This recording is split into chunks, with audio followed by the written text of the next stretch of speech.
Gucci, Gucci, Louis, Louis, Gucci, Gucci, Louis, Louis, Gucci, Gucci, Louis, Louis.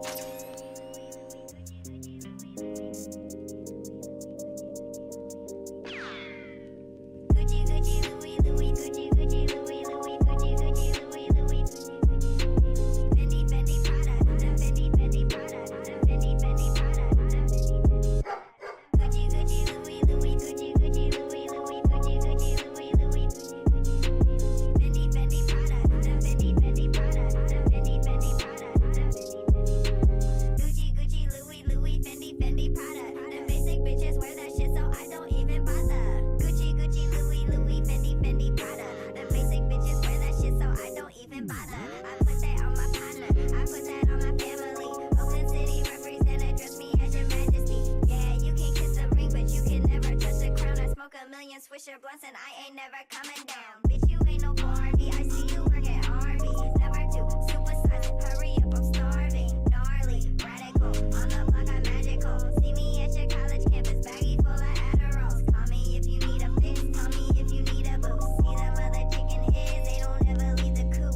I'm in the coop cruising, I got the stolen plates, serving all the fiends over there by the Golden Gate. Gucci, Gucci, Louis, Louis, Gucci, Gucci, Louis, Louis, Gucci, Gucci, Louis, Louis.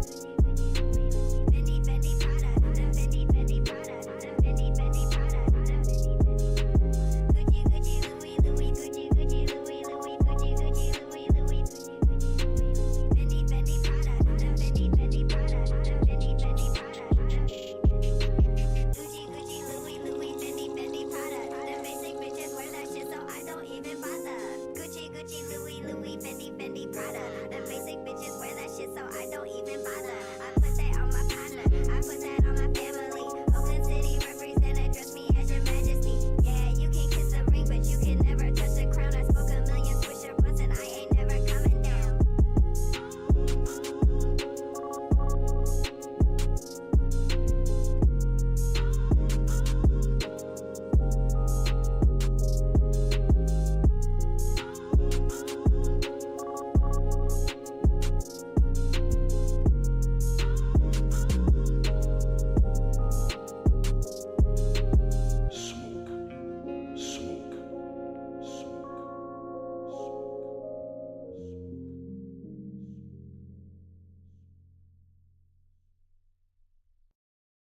Do you agree that there's no such thing as racism, sexism, homophobism, Islamophobism, deadbeat dadism, white supremacism, and all the other isms?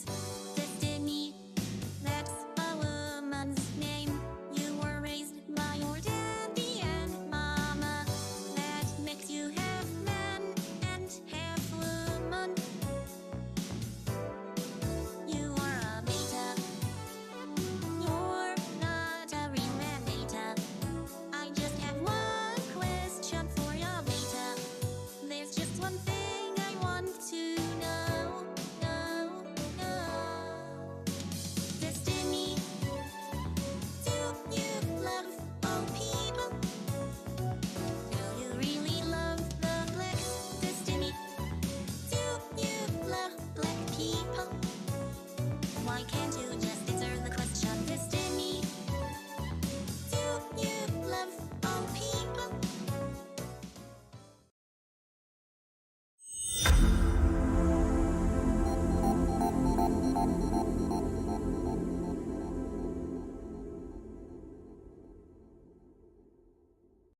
Systems, the company store, the paradigm of absolute control. And that's why we're just out here doing simple things, pointing out that we're meant to be in nature and be natural. And this is where we find the source that God made to transcend the New World Order. And that's why they want to try to keep us out of it. I'm angry. I've had enough of these people. They're a bunch of Christian murderers, scum. They're on giant death factories, keeping babies alive and selling their body parts. What more do you need to know about these people? I go out and face these scum. They literally crawl out from under rocks. They have green looking skin and they run around screaming, we love Satan, we wanna eat babies. I have them on video She's into creepy, weird, sick stuff, man. She sleeps in the same room with that creepy, weird woman whose mother wears a hood over her head. What the hell? That woman number one is ugly. Imagine how bad she smells, man. I'm told her and Obama just stink. Obama and Hillary both smell like sulfur.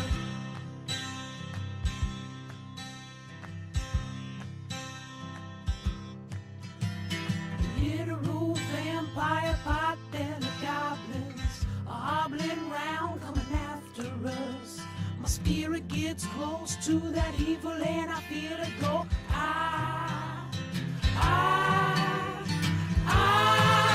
We're such self-centered crap. We don't even notice hell itself rising up against us. Millions of pointed people of the very worst type, and I'm so pissed. We're gonna stab your daughter at the mall. We're gonna stab your wife, your son. We're gonna stab you with a butcher knife, and then the police chief is gonna say, we love our Somalis, we love our Muslims. Oh, they're so good, oh, they're so sweet. I was watching Fox News as I worked out this morning. Horrors in this house. There's some horrors in this house. There's some horrors in this house. There's some horrors in this house. I said certified freak. 7 days a week. Wet ass P word. Make that pullout game weak. Yeah, you effin' with some wet ass P word. Bring a bucket and a mop for this wet ass P word. Give me everything you've got for this wet ass P word. Beat it up, N word, catch a charge. Extra large and extra hard. Put this P word right in your face. Swipe your nose like a credit card. Hop on top if I want to ride. I do a kegel while it's inside. Spit in my mouth, look in my eyes. This P word is wet, come take a dive. It continues along these lines. And it gets significantly more vulgar. Like, a lot more vulgar.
Yo, it's another B-Rip broadcast. Let's go. How's it going, everybody? How you doing? How's it going? It's a lovely day here in Montreal. It is August 4th. Oh my God. That's right. We're getting through the summer so fast, so quick. And it's gonna be, it's actually not a beautiful day. I look outside and it is clouded over. But hey, we're here for the B-Word broadcast. Thanks so much for being here. And we're going to check out the fallout from the insane Alex Jones court trial yesterday. There's all sorts of good content we missed. So we're going to take a look at that, find out what's going on. And if we got time, maybe some more news, some Cody Shody later. So yeah, it's going to be a great stream. I'm excited. I'm here for it. I hope you got yourself some coffee or some tea or whatever you need to make yourself feel alive in the morning wherever you're coming in from. So yeah, it's Thursday, everybody. I'm gonna be on that grind set. I think I'm gonna be trying to do this every day for as long as I can keep up the pace. And yeah, we're gonna blast off. We tweeting on now, we posting, and yeah, it's happening. So, welcome everybody, welcome. I'm excited to be here. I hope you're excited to be here. We got ourselves some chill vibes, some hot takes and chill vibes. That's what we're going with. Also wanted to say thanks to Yazavik for the follow. Nice. Welcome to the stream. Hell yeah. Truck yeah, brother. So, we're gonna look at some of the testimony from other people in the Alex Jones trial. I was particularly interested in the Owen Schroyer? I don't know, Owen something? He was the documentarian who kind of had a change of heart. So I'm very curious about that, and we're gonna take a look at that. And I think there's also some other key moments where producers are just getting lambasted. So we were about 50 minutes through. It is Owen Schroyer. Schroyer, what an odd name. But yeah, we're gonna take a look at that, and let's get into it, everybody. Here we go. Just gonna drop the tunes a bit.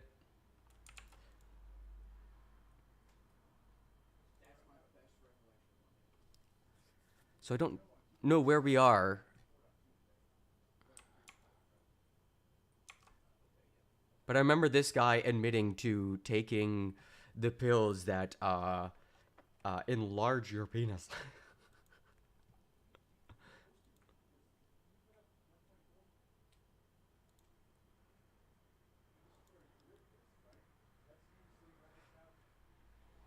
Oh, it's just reloading.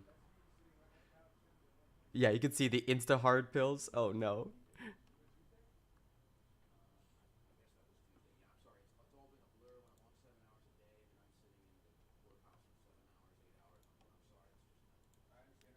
Right.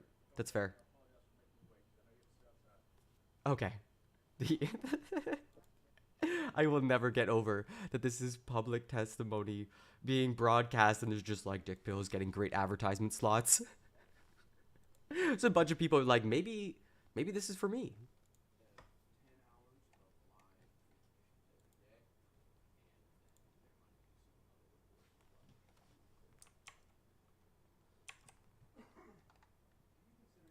Alright, sorry, I got the audio all Sometimes. messed up. Should be fixed.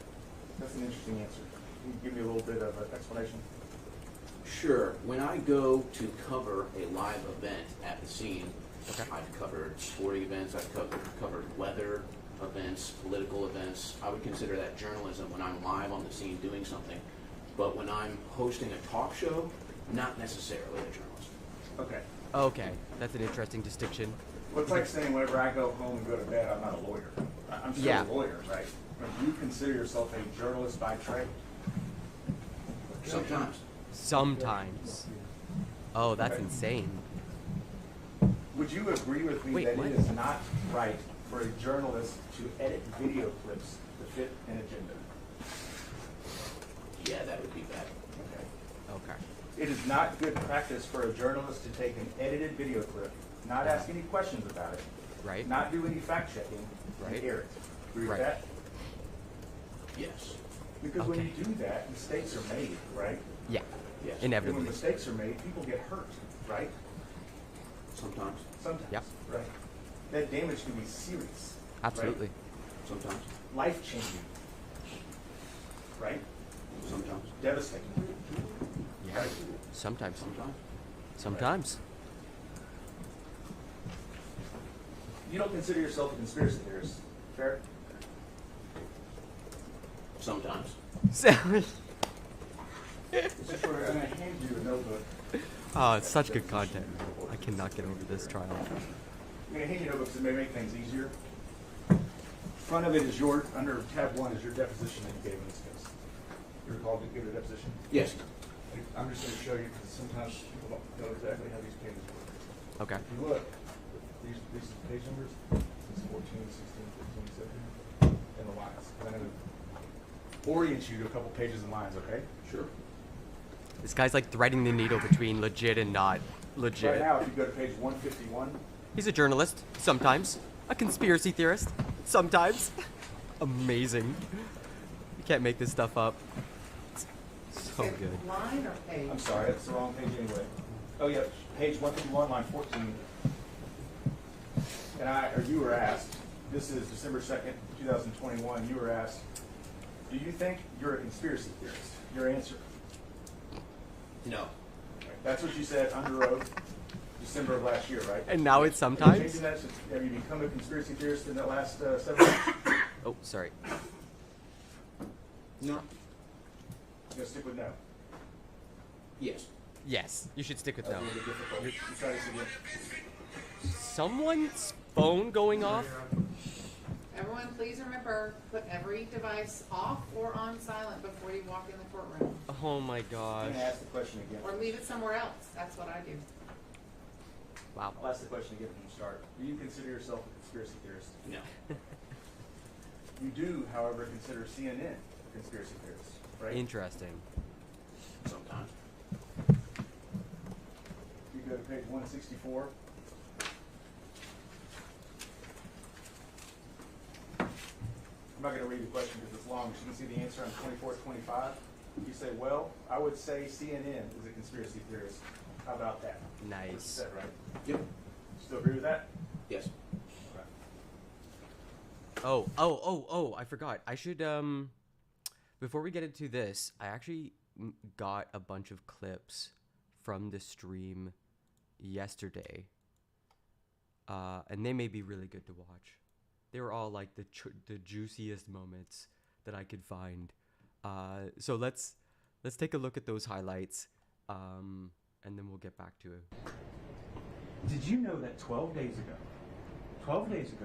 Yes. your attorneys messed up and sent me an entire digital copy of your entire cell phone with every text message you've sent Oh my for the God. past 2 years? Oh my I'm God. hiding I'm hiding Did it. not take any I'm hiding my own reaction. I'm such a goof.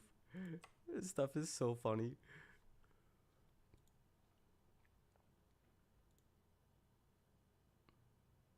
Streamer watches his own reaction.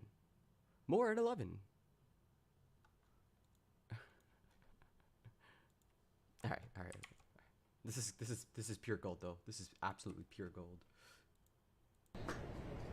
Did you know that 12 days ago, Your attorneys messed up and sent me an entire digital copy of your entire cell phone with every text message you've sent Oh my for the God. past 2 years. Oh my and God. when informed, did not take any steps to identify it as privileged or protect it in any way. And as of 2 days ago, it fell free and clear into my possession. And that is how I know you lied to me when you said you didn't have text messages about Sandy Hook. Did you know that? I told you the truth. This is your Perry Mason moment. I don't know. It took me so long to like figure out who or what Perry Mason was, but it's like this guy who would he was a lawyer, a fictional lawyer modeled after a real one who would take on cases of murderers and then basically determine their innocence by finding the real murderer. And Alex Jones is like, "Oh, good job, guys! You caught the bum." It's like his own lawyers, hoisted by his own lawyers petard. So there's that clip, which was absolutely amazing. I got this one, which was good. Judge Maya Gamble comes from CPS, who has been exposed for human trafficking and working with pedophiles. Oh my God! That's what you mean when you say you're taking this seriously. I take this as serious as cancer. And, I mean, I don't know, you show somebody else's clip that they're always a few seconds long. Why don't you play the whole thing? Mr. Jones, that's not someone else's clip, is it? Well, I didn't direct it or produce it, what I'm saying. I mean, You certainly published it. I'm not standing behind it. I have to see the full thing. So you don't stand by the things you publish about our judge on your show repeatedly, day after No, I day. said I don't not stand behind it. I need Don't to not see stand. not just 5-second clips. Well, we can talk about what you said before. got that. Can you play, how long's the clip? Can you play the whole clip? Mr. Jones, you're not asking questions today. You Wow. understand that, sir? Oh, I thought I could ask to see a full document if somebody showed me something. I could see what it was. I This don't is a question from the lawyer, answer from the witness. Okay. Wow. Not the other way around. The only thing I want to ask you about is not all the other don't weird need to. stuff you said in that video. I just wanted to ask you about the question that I asked you, which you said, no, I'm not saying the judge is connected to pedophile and child trafficking. This is you taking this trial seriously and in good faith? That's what this is? It's a 5-second clip. I don't know what you've cut off or on. Doesn't matter. Is there anything before and after that that would make it great to show pictures of our judge on fire and telling the world she's involved in pedophile? Can you tell me the context that would occur before and after that makes this happen? Excuse me, sorry. He's pissed. I It's believe so funny. if you're only wanting to go off 5 seconds, I believe the thing is the judge is the fire burning Lady Liberty. It's not the judge. The judge is consuming freedom. It's so good. It's so good. It's so good. Oh my God. So yeah, this trial, this was bananas. It was so ridiculous. This is the last one I got. But you're telling the world It's a minute long. that someone inside Travis County government rigged the jury summons and picked these jurors specifically who don't know what planet they are on. Whoa. Correct? That's what you're telling the world. What is happening? I'm saying that could potentially be a danger if they don't know what's going on. I think that's potentially is what you're saying. Potentially. You didn't go on your show and say those words is what you're going to tell me. Can you show me? I would be happy to. For Please do. Oh no! It's so Video good. from Mrs. Drone's show on Friday. Oh God! Debated. Oh my God, they baited him so hard. I've never So seen good. someone get baited so hard. Oh, the sad Shit, look. you're baited. Oh, this is amazing. So good. So good. Oh man. All right. Let's watch the Owen Schroyer.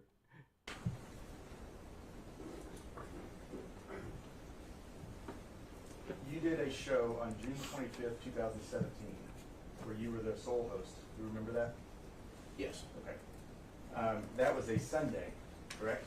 Yes. Which is why you were doing it at the time, right? I'm sorry, what? That's why you were hosting, because it was a Sunday? No. The Sunday Alex Jones show has been on air for a long time. I was filling in that night. Okay. It airs from 4 to 6 Central Time? Yes. This is the one where you challenge whether or not Neil Heslin ever held his son, Jesse, right? No, I challenge that the videos presented didn't add up, and that Megyn Kelly had done harm to the story being removed from the public consciousness. It just caused it to be brought up again. I actually probably should go watch this Megyn Kelly interview because they got all twisted up about it. Holy cow. I'm not going to quibble about you because we're going to watch it. Oh. It is the show Nice. about Neil Heslin and whether or not he held Jesse in his arms. Right. Right. That's what the show's about, or that segment's about. Wow, that's wild. Not the whole At show. least the last 4 minutes, yeah. It was the last 4 minutes I believe so, yes. of the 4 to 6. Yes. Okay. This show was on InfoWars, correct? Yes. So Free Speech Systems is the one that's publishing that, correct? Yes. Before you did that show, you had no idea who Neil Heslin was, right? Correct. Dang. Can't call yourself a journalist now. I mean, you didn't care who you were talking about. Wow. Nail him to the wall. Yes, what I just said is correct. You didn't care who you're talking about. Can you rephrase the question or repeat it? Did you care who you were talking about? Yes. Did you care that you were talking about Neil Heslin? Yes. Why don't you go to page 110 of your deposition? Oh, dang. You know you're under oath here, right? Uh-oh. Okay. You know you were under oath when you gave this deposition, right? Yes. Just making sure. He's about to get roasted. Line 3 through 6, I'll read the question. Okay, so you didn't care who you were talking about. What was your answer? I was just covering a story that was given to me. You didn't care who you were talking about. Didn't matter to you, right? No, I didn't say that. Okay. True. You were handed the story while you were on air live. You ran with it, right? Oh, good point. You That did means you zero didn't care. to determine if it was accurate, right? True. Correct. You did no vetting of the story at all. Ouch. Correct? Correct. You Wow. did nothing to determine if it was a joke or a parody, right? Wow. There are video clips in it. You didn't watch them, right? Correct. Before you played them. Correct. How many people do you think Ooh. were watching that day? Millions? Tens of millions? I don't know. How many Wow. people do you think were watching that day? A 100,000. You don't- Dang. You're going to sit there under oath and say a couple 100,000? Well, I'm under oath to tell the truth, and the truth is I don't know. Okay. Okay. You don't know. You know it's You over don't a know. million. You know it's closer to 10 million, right? No, I don't know that. Okay. Oh. You didn't check the source, right? You This referring is- to Zero Hedge? This is Right. damning. You didn't check the source. You didn't check the author. Well, I mean, I saw it said Zero Hedge on it. Okay. That's the website, right? Yes. That's not where it originated from, though, right? Well, to me it was. Wow. That's what vetting is. Where did this... Where It's did... not where it originated from, right? Well, it was published on Zero Hedge. That's where I saw it. But obviously, I understand the author was, I believe, something called 0 Point Now. Right. Okay. You think it's his real name? I doubt it. Right. So somebody called 0 Point Now Wow. writes something on a website called iBankCoin, which is then picked up by Zero Hedge. iBank You coin? do absolutely nothing to determine if any words in this have any accuracy at all, and you play it on air. and Wow. make comments about it, right? Whoa. Yes. That's wild. That's Let's incredible. play 23. Wait, this guy is saying he's a journalist and can like take his hat off when he's not a journalist when he's doing talk shows, and sometimes when he's filling in as a journalist, he's just like playing random clips from people with pseudonyms. This isn't a good look. PBX 23. It's in evidence, Ron.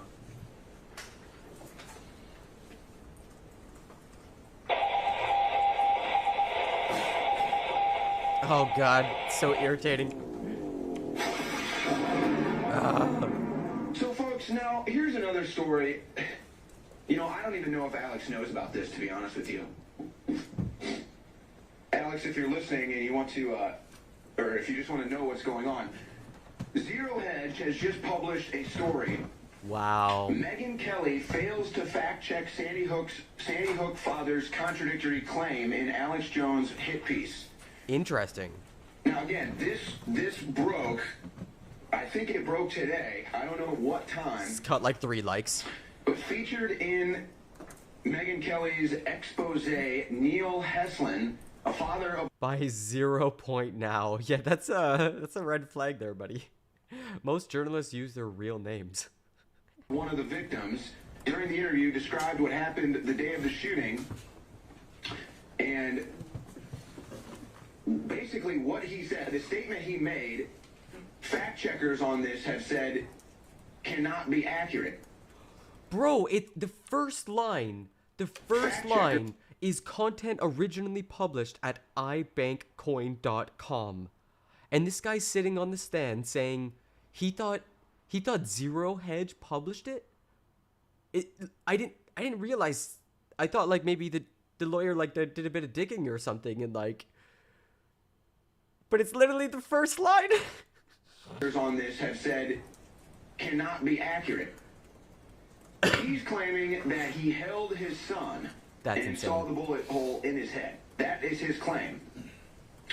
Now, according to a timeline of events and a coroner's testimony, that is not possible.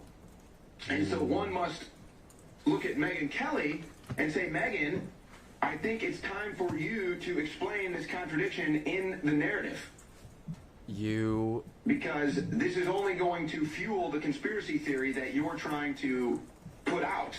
Okay, this is where the term clout demon came from. When you are so eager to chase a new story or something you think is new, you don't care about the consequences. You're just you don't even think about it past the point of this is helping me in this moment to produce content. Wow, I thought Mizkif was bad. Fact. So, and here's the thing too. You would remember, let me see how long these clips are. You would remember if you held your dead kid in your hands. With Bro. That's not something that you would just misspeak on. Bro. So let's roll the clip first. Neil Heslin telling Megyn Kelly of his experience with his kid. At Sandy Hook Elementary School, one of the darkest chapters in American history was a hoax. I lost my son. I buried my son. I held my son with a bullet hole through his head. Neil Heslin's son Jesse, just 6 years old, was murdered. Imagine casting doubt on that. 19 of his classmates and 6 adults on December 14th, 2012, in Newtown, Connecticut. Yeah, I dropped him off at 9:04. That's when we dropped him off at school with his book bag. Hours later, I was picking him up in a body bag. Oh my Okay, God. so making a pretty extreme claim that would be a very thing vivid in your memory, holding his dead child. Yeah, man. Here is an account from the coroner that does not corroborate with that. Oh no. We did not bring the bodies and the families into contact. We took pictures of them, of their facial features. You have, it's easier on the families when you do that. There is a time and a place for up close and personal in the grieving process. But to accomplish this, we felt it would be best to do it this way, and you can sort of you can control the situation depending on your photographer. And I have very good photographers, It's got to be hard not to have been able to actually see her. Well, at first I thought that, and I had questioned maybe wanting to see her. Okay, so just diabolical. another question that people are now going to be asking about Diabolical. Sandy Hook. The conspiracy theorists on the internet out there that have a lot of questions that are yet to get answered. I mean, you can say whatever you want about the event. That's just a fact. So there's another one. Will there be a clarification from Heslin or Megyn Kelly? I wouldn't hold your breath. So now they're fueling the conspiracy theory claims. Unbelievable. We'll be right back with more. That's content, everybody. That's content. Look at that content. He just ran with something from 0 Point Now, who originally got this piece of journalism from ibankcoin.com. Hard-hitting journalism, everybody. Jesus. After 4 years of Oh my god. I knew InfoWars was going off the deep end, but I didn't realize just how wild, how far. research, the next big game changer has arrived. Z-Shield, toxic metal and chemical defense support. Oh no! It's made in the USA. The Z-Shield. It's filled with chemicals, compounds from nature that are absolutely compounds, natural compounds. Body, and it supports the info war. It is a this is classic awesome. 360 win. We're This is changing awesome. the world. Now it's time to change our bodies with Z-Shield. Toxic. InfoWars Live. Toxic metal and chemical support? We're changing the world. Now it's time to change our bodies with. That's awesome. How do you not, like, after you listen to a segment where they're casting doubt on Megyn Kelly's, like professional reputation, essentially libel, how do you not spend your hard-earned money on Z-Shield? I'm gonna say it as a Canadian, just to lighten this segment up, I guess. Z-Shield. InfoWars Live. Z-Shield. Fight milk. It's always like 2 syllables, really strong. Right after you called Neil 2, 3 Hessman a liar, Wow. played a commercial to sell Z-Force, Z-Shield. You got Awesome. that, Lisa? Dude, did you forget if it was Z-Force or Z-Shield? It's Z-Shield. Come on, it's way smarter. CPRC 4111. The same? Yeah. Okay, overruled. May I have a running objection? Yes. Phil, stop it. Wait, what was the objection?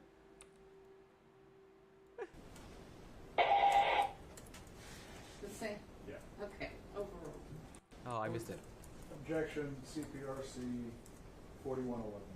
Oh, just jargon. The CVRC. same? Yeah. Okay, overruled. May I have a running objection? Yes. Phil, stop it. She looks exasperated. That's why I wanted to look. Correct? Can I? No, Because No. you don't think you called Neil Hessman a liar, right? I didn't. Right after you ran that piece, and we'll get to that part. Right after we ran that piece, you ran that piece. You ran a commercial trying to sell Z-Shield, toxic metal and chemical defense support, right? I Amazing. didn't run that. That was probably pre-programmed into our commercial system. Doesn't matter. Free speech systems, right after they had you say the things that you said about Neil Hessman, right after that, they ran a commercial for a product that they sell on their website called Z-Shield, right? Well, yes. When we go to a break, we run commercials. Right. Because InfoWars is Makes actually money. an infomercial, right? No. Got him. Got him. Take that. I want to look at the source. Can you put up PX20, which is in evidence? This is Man, the he's article. getting absolutely roasted. And if it's useful to you, let's have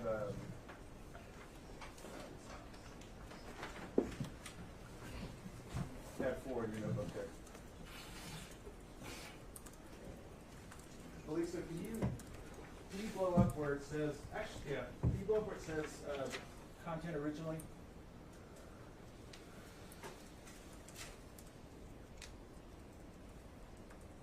Content originally published at ibankcoin.com. You see that? Awesome. It's so good. iBank.com, everybody. Hard-hitting journalism. Tab 4, yes, it's true. Oh, okay. I'm sorry. It may be easier that way. I see that, yes. Okay. That is not a reliable source. You and I can agree on that, right? Yes. Yes. Okay, good.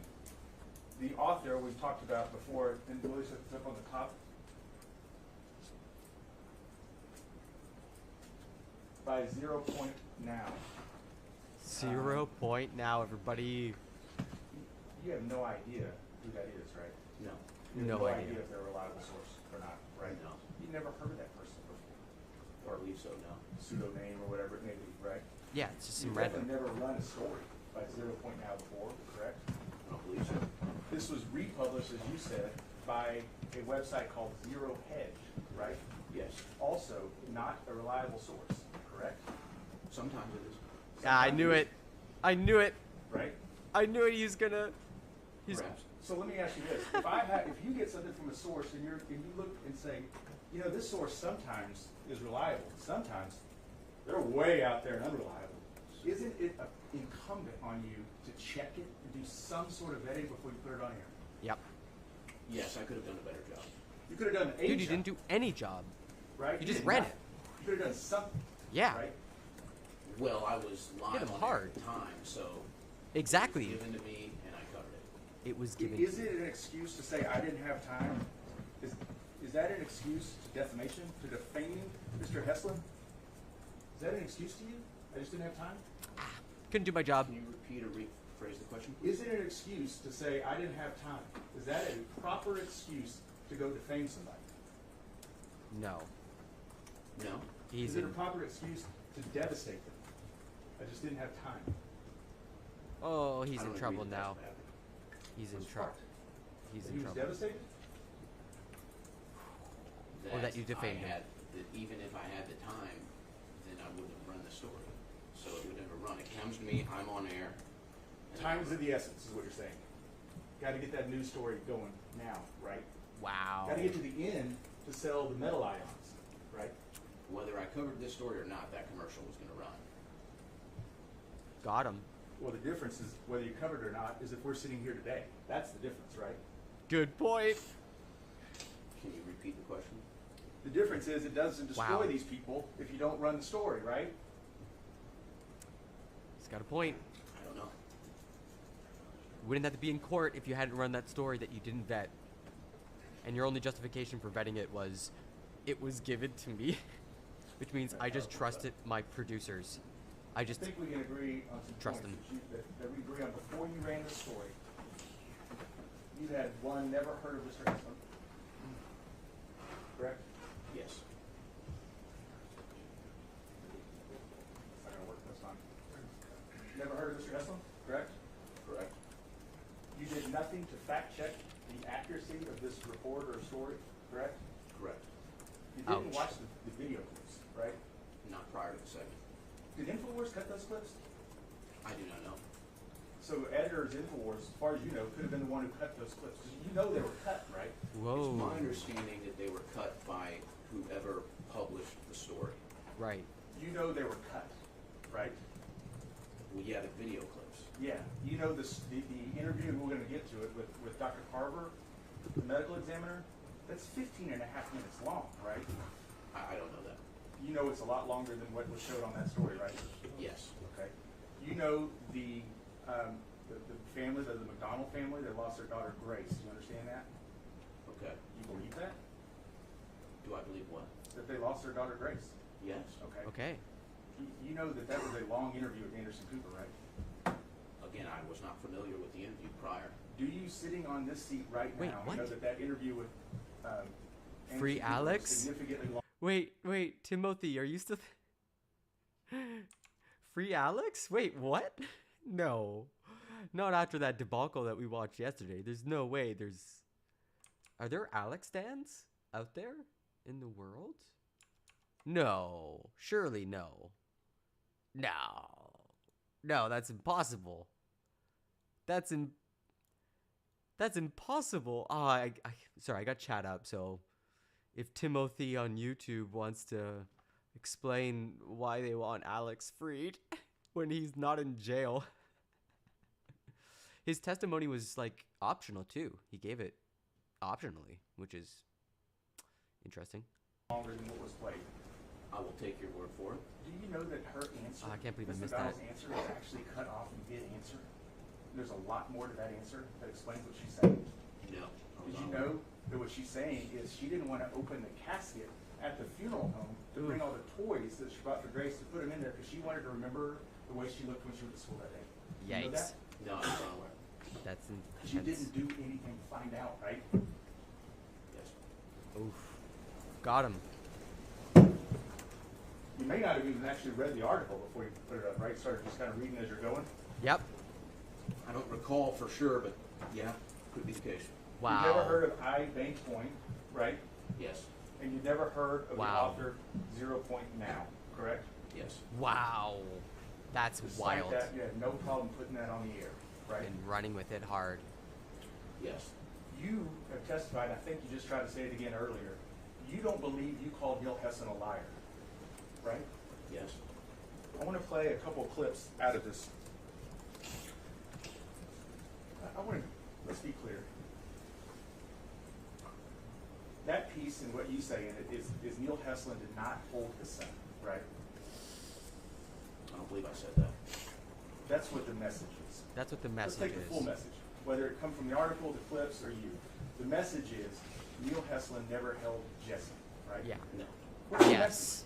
The message is that the intention of Megyn Kelly to bury these conspiracy theorists failed miserably, and it's going to make it worse. So we know this, right? This we can agree on. Alex Jones was angry at Megyn Kelly for that piece that ran. Doubt. Right? On him? I don't know. I'm sure that Alex Jones was unhappy that he was lied to by Megyn Kelly. He was pissed. I mean, yeah, he was lied to. Right. Oh, so you don't wanted say to give right. retaliation to Megyn Kelly, right? No. If you had to stomp on Neil Heslin on the way to do it, No. so be it, No. right? That's what happened. No. No. What you had to try to say, because what you're not saying That's is not that a convincing Neil Heslin no. lost his son and he just didn't hold him. That's a lie. What you're saying is he's a crisis actor who forgot his lines. That's what you're saying. I never said that. That's the No, but message. you implied it. No, it's not. Come to off say it. it's a hoax. To say it's a hoax, you have to say all these people are actors. And when you find a glitch in the matrix, when somebody says something glitch just in the a little matrix. bit wrong that you think is out of character, or out of line, they forgot their lines, that's Yep. the attack. Yep. That he's an actor, right? No, I never said he was an actor. I never said it was a hoax. Hey, video clip one, please. Oh. Oh no. Oh, this is devastating. Oh, I had a good impression of this guy because his interview with On the Media, and now I do not.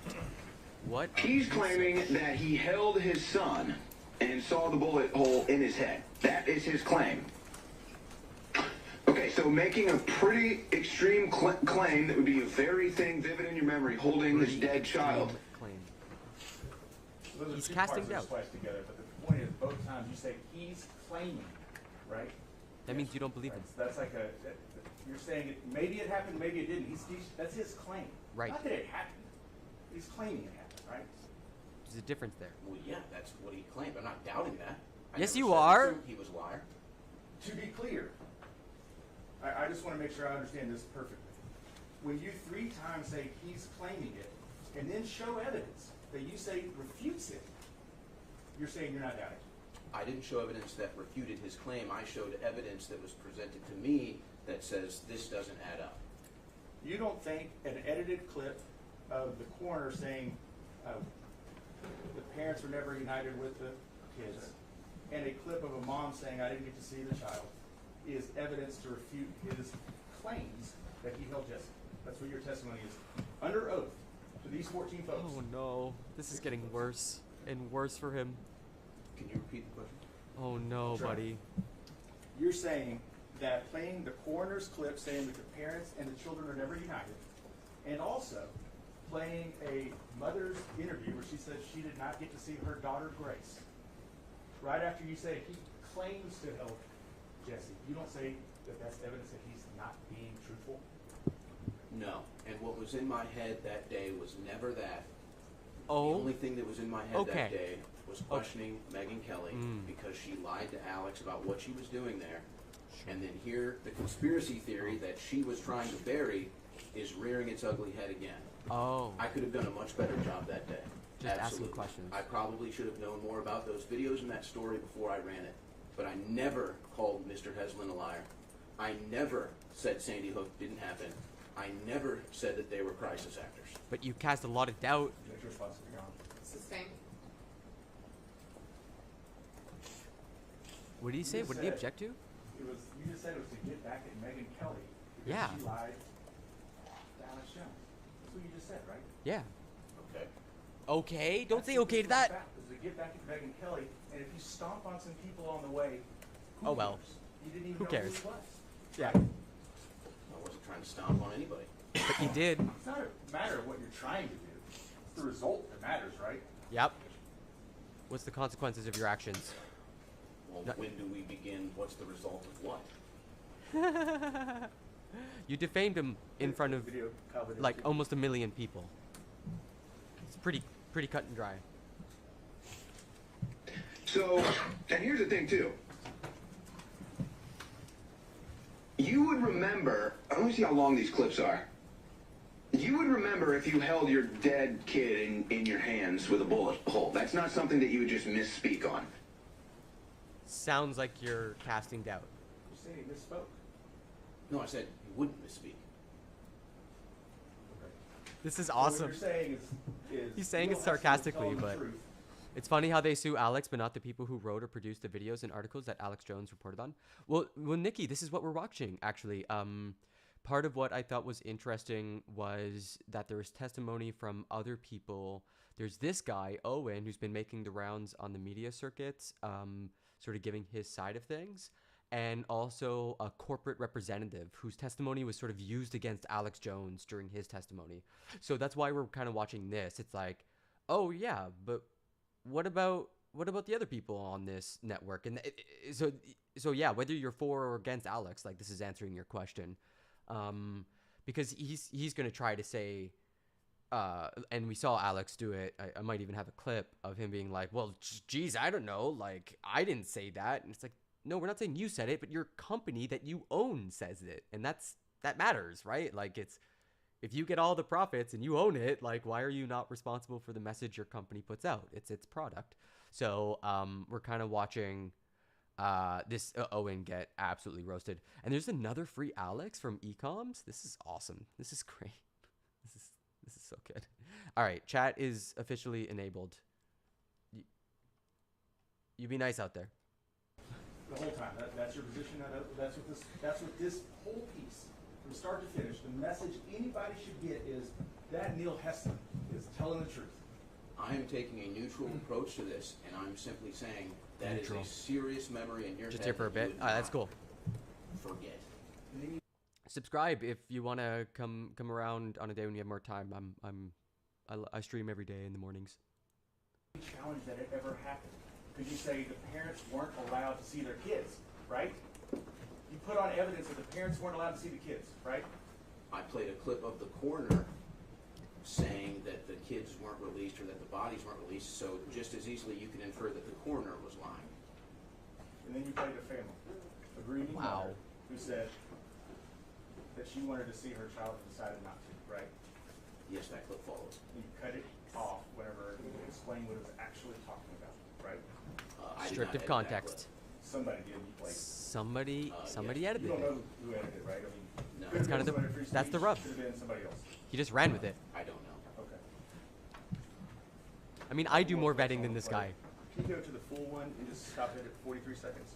Can you just tell me which exhibit we're Sure, I'm playing? sorry. Yeah, it's the same. Like, that's the thing that It's the same drives me 20. wild. Like, he's pushed on, like, how many people did you stream to? And it's like, 10,000, maybe 100,000. And it's like, that's still crazy numbers. Like, that, you got to make sure you're doing your job. If you think yourself a journalist, but also not a journalist, like, that was really dodgy.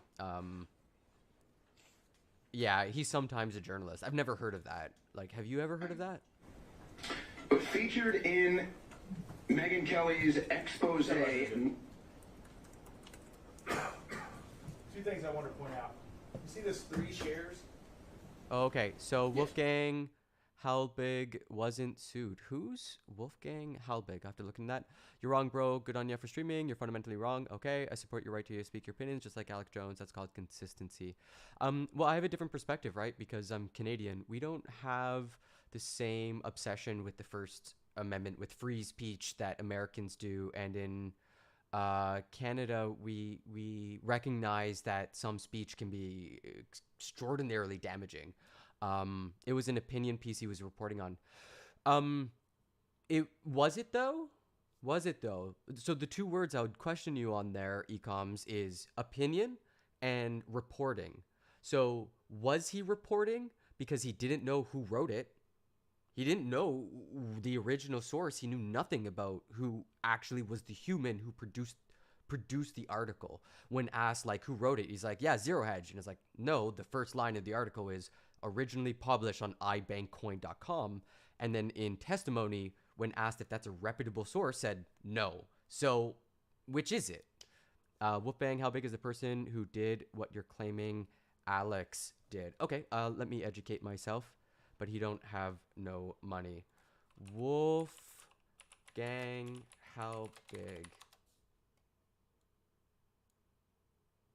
Looks like a conspiracy theorist arrested after years of pushing Sandy Hook conspiracy theories. What a name, though. Wolfgang Halbig, a past contributor to InfoWars, was arrested in January 2020 for unauthorized possession of personal information of Lenny Podsner. Okay, that seems like a crime. Halbig had illegally obtained Podsner's private information and attempted to dox Podsner by sending those to a long list of recipients. What do you guys, are you guys pro doxing? What the fuck? Pro doxing is not cool. Under Florida law, unauthorized possession of such information carries a maximum prison term of 1 year. Criminal crime, more at 11? I don't understand the story here. This is fundamentally different from what Alex Jones has done. Doxing someone, threatening to dox someone or whatever is like quite different from Alex Jones spreading false information. Yeah. It was an opinion piece from an anonymous source that Zero Hedge republished. Yeah, absolutely. Like Wolfgang Halbig, like, come on. I mean, that's brilliant. That's awesome. It's hard not to be amazed. But he don't have no, yeah, I mean, it doesn't sound like, actually, Alex Jones has money. We found out he made like $800,000 in one day. That's crazy. All right, But wait. It was an opinion. The part I wanted to push on was reporting. Like when you report something, it's because you know who the source is. Even when you say like, this story comes from an anonymous source, what you're saying there is I, as a journalist, am staking my credibility on the reliability of this source. And the world of journalism is going to roast me if I'm wrong, essentially. So when you run something from 0 Point Now or whatever, and it's from ibankcoin.com, like, you're not reporting. You're just not. That's like something fundamentally different from what journalists do. Just like, yeah, that's like pretending you're teaching just because you throw a bunch of kids into a room and put an adult there. You know, that's not necessarily what education is, you know. An article that's sort of breaking the internet, right? It's got 3 shares. I guess not. It's awesome. You see the time it was published, 3:35 p.m.? Yes. That was the same day, right? Yeah. Oh, wow. Same day. I don't know. Okay, let's call it 3:35 Central, make it more favorable. You said you published this around 5:55, right? I believe so. So, InfoWars, somebody, your folks in the back, I don't know what you call them, writers or editors, whatever it may be, had hours to try to fact check. I don't want to argue with you. The anonymous author wasn't a source of factual info. It was just an opinion. Yeah, that's fair. I don't know if Owen was presenting it as such, though. Like, that's the part I guess I'm getting stuck on. And if you don't want to argue, that's cool. We'll just watch the clip. Okay, then they had 20 minutes. They might not have seen it until 5:55. All right, you think they just printed it hot off the presses and threw it to you? Most likely, yes. Okay. We saw with this Karpova earlier today that the defense played a clip of Alex Jones saying that he gives his sincere condolences to the family. Are you familiar with that clip? I have heard Alex Jones apologize and basically correct himself many times. Let's be clear, that was not an apology. An apology is, I'm sorry for what I did. And this is Sincere why. condolences is not an apology. True. It's something, My but it's sincere. not an apology, right? If I said, I'm sorry for your loss, I'm not apologizing to you. Fair? That sounds like an apology to me. No. If you lost a loved one, and I came over and I said, Mr. Schroyer, I'm really sorry for your loss. That's not an apology. It's not. I would say it is. No, it's a condolence. Okay. Wow. This man doesn't know what an apology is. You apologize for something What am you I did wrong. apologizing for? If your loved one died and I said, Mr. Schroyer, I'm sorry for your loss, what am I apologizing for? You were sympathetic that I'm grieving. Sure. Sure, but that's not an It's different than an apology. apology. Is if I Did something knock wrong. over your bag and I say, Ryan, I'm sorry, I knocked over your bag. I feel bad about that, right? I did. Right. Right? Or your vase. I don't mind to get mixed up in this.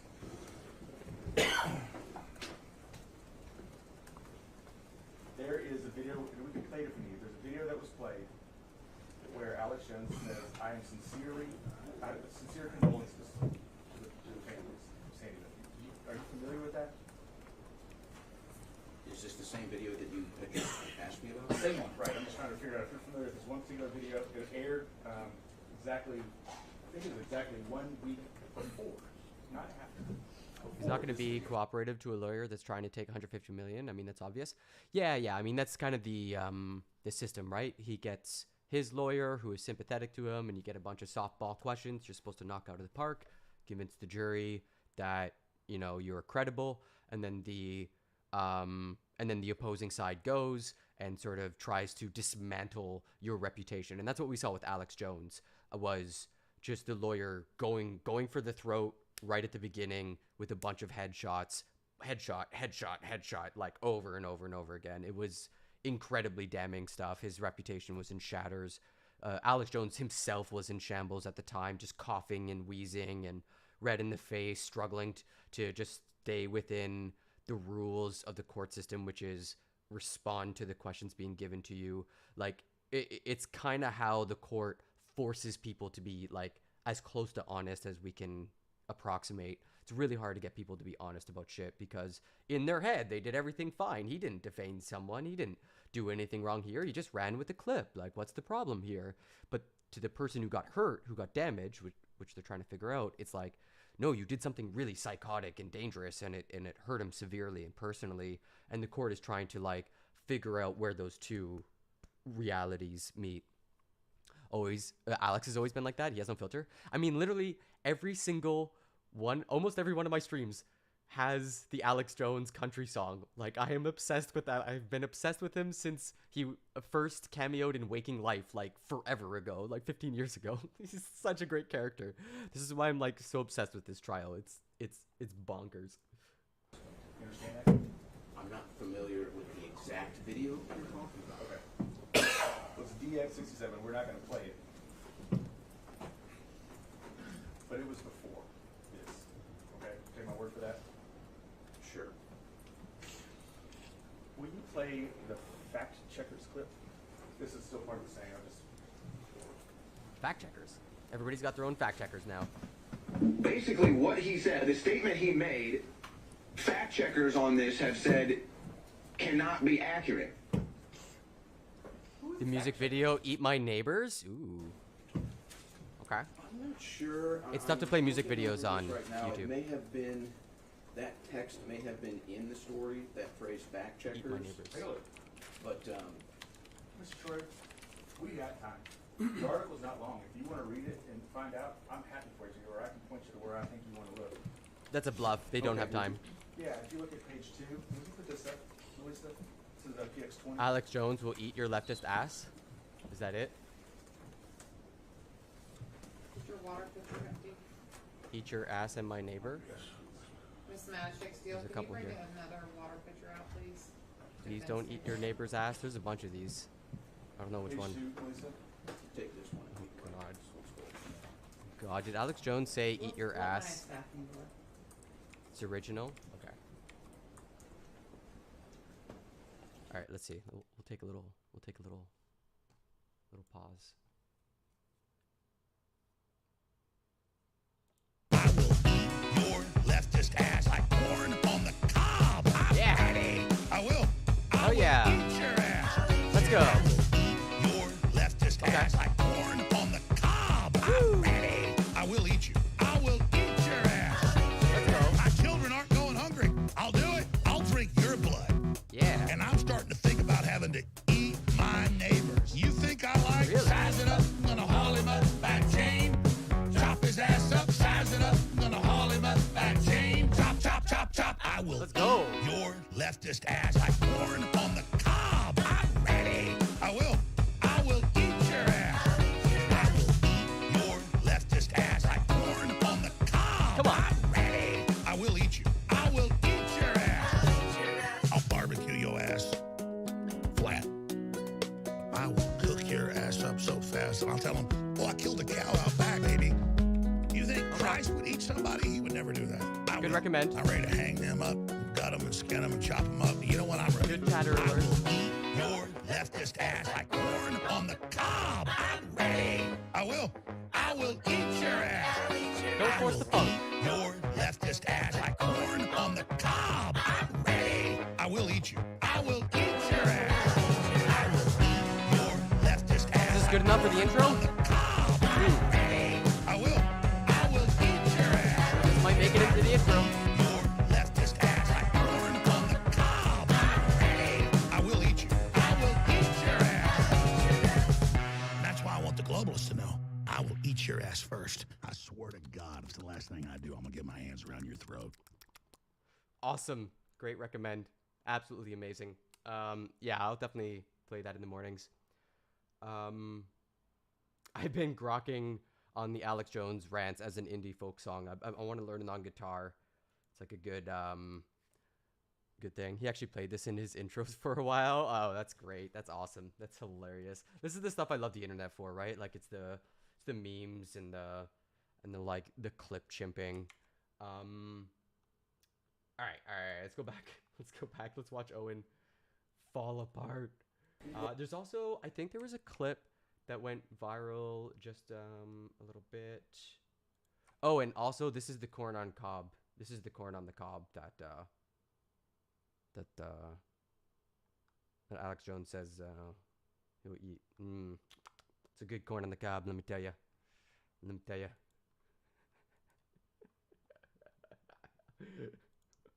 Okay. Oh yeah. Okay, I have some Alex Jones clips lined up from the other day that I didn't personally clip. So I don't know how good they are. I don't know what the quality is, but they're probably all right. So let's watch that, see if we missed anything. But I'm pretty sure we caught all this live. There's some great moments, though. So you did get my text messages, and it said you didn't. Nice trick. Yes, Mr. Jones. Oh. Indeed. You didn't give this text message to me. You don't know where this came from. Do you know where I got this? No. Mr. Jones, did you know that 12 days ago, your attorneys messed up and sent me an entire digital copy of your entire cell phone with every text message you've sent for the past 2 years, and when informed, did not take any steps to identify it as privileged or protect it in any way. And as of 2 days ago, it fell free and clear into my possession. And that is how I know you lied to me. I don't understand why his lawyers didn't tell him and let Alex take the stand and perjure himself in court, essentially. Basically, like, perjured himself. And his lawyers knew, or they didn't check their email. And, some amount of time passed, and now he's getting roasted. You said you didn't have text messages about Sandy Hook. Did you know that? I told you the truth. This is your Perry Mason moment. I gave them my phone, and then... Mr. Jones, you need to answer the question. No, Did you know this happened? No, I didn't know this happened. But, I told you. I gave them the phone over. And just and answer the question. You said in your deposition, you searched your phone. You said you pulled down the text, did the search function. Live feed is up. Okay. For Sandy Hook. That's what you said, Mr. Jones, correct? And I had several different phones with this number, but I did, yeah. Well, of course. That's why you got it. No, Mr. Jones. That's not why I have it. My lawyer sent it to you, but I'm hiding it. Okay. Mr. Jones? It's awesome. Mr. Jones, please just answer questions. There's no question. Mr. Bankston also only asks questions. Sure. Mr. Jones, in discovery, you were asked, do you have Sandy Hook text messages on your phone? And you said no, correct? You said that under oath, Mr. Jones, didn't you? If I was mistaken, but you got the messages right there. You know what perjury is, right? I just want to make sure you know before we go any further. You know what it is. Yes, I do. I'm not a tech guy. I told you, I gave in my testimony the phone to the lawyers before or whatever, and so you got my phone, but we didn't give it to you. No, Mr. Jones. One more time. No, Mr. Jones. And please remember, if you need to assert the Fifth Amendment, you can. I need to know that you can do that. But you need to assert the Fifth Amendment? I missed that part. You testified. I missed that part. Oh my gosh, he was going in so hard. Yeah, I don't know what you mean. I don't see the trial live. I don't know what you're talking about. I didn't know there's a live. Is it live today? Is that so? Is that so? Is that so? Person gave him 90,000. No, it's not so. It's not so. We're still watching recaps. At least as far as I'm aware. You've been watching it all week live, yeah. But I didn't know there was one scheduled for today. It's usually Law and Crime that had it going. I got a meeting at like 1 o'clock. It's going to be so awkward to have to pause. I don't want to pause. This is such good content. Ah, jeez. Law and Crime Network. It's the Johnny Depp stuff. Yeah, all right. Let me know. Let me know. Be a kind chatter. There's also this clip that went viral that was really interesting. Alex Jones confronting the parents. I think people have been, a lot of stuff you said have been manipulating stuff. That's it. I'm not talking to you. You're not doing this. That's not even a thought. That's not the way this goes. It's crazy. Why would you try to approach the parents? Why, because you can't feed them fake videos anymore? No, shut your mouth. Shut your mouth. That's what you're trying to do. Shut my mouth. You'll never succeed. It's awesome. My son's autistic. He's so I think I'm aggressive. autistic too, buddy. He's autistic too. Oh, that's it. See that? Not in the corporate.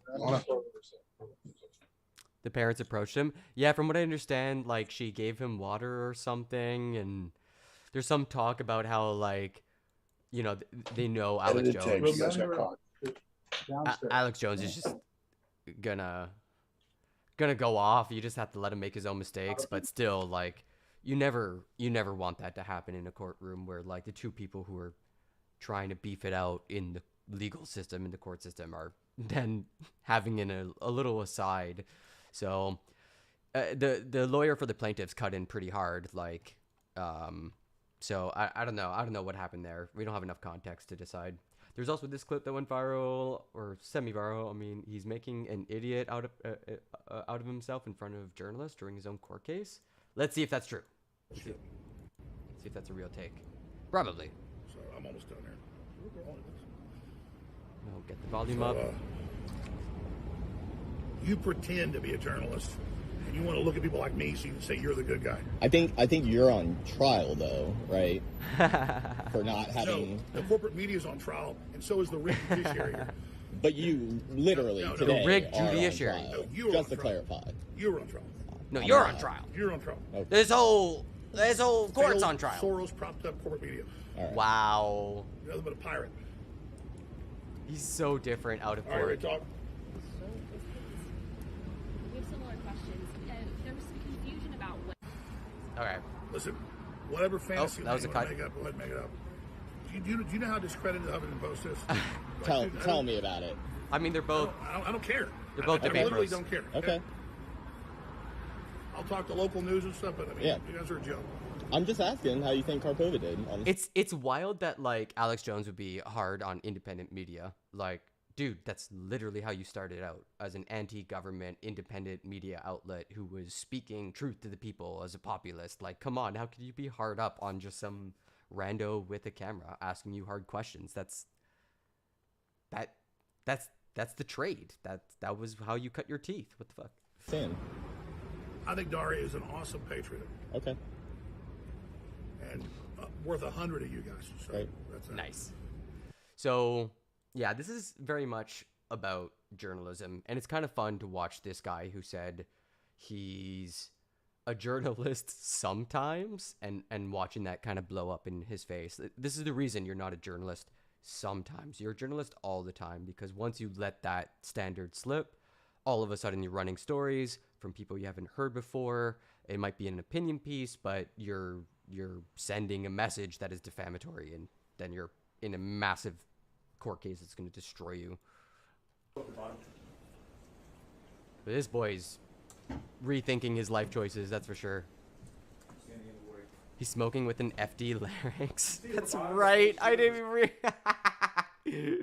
I mean, apparently he was still going and running shows. Like, he has he was coughing so hard in court. Like, I actually genuinely believe there's something wrong, and I think it's more like he can rage on stream, and that's his comfort zone, so it's not getting triggered. But when he's getting asked really hard questions, it feels like the room's closing around him, like it aggravates the condition, and he starts coughing a lot. Like, it seemed pretty genuine.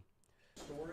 I know. I was gonna make a comment earlier. Like, I was like, it just made me reflect on my own beard. Fuck that. I'm just like giving up on says Jim Fetzer, professor emeritus at University of Minnesota, who wrote a book claiming Sandy Hook was staged, and goes on to kind of spew whatever that is. That's the fact checker, right? That's most likely what I was referring to, yes. Okay.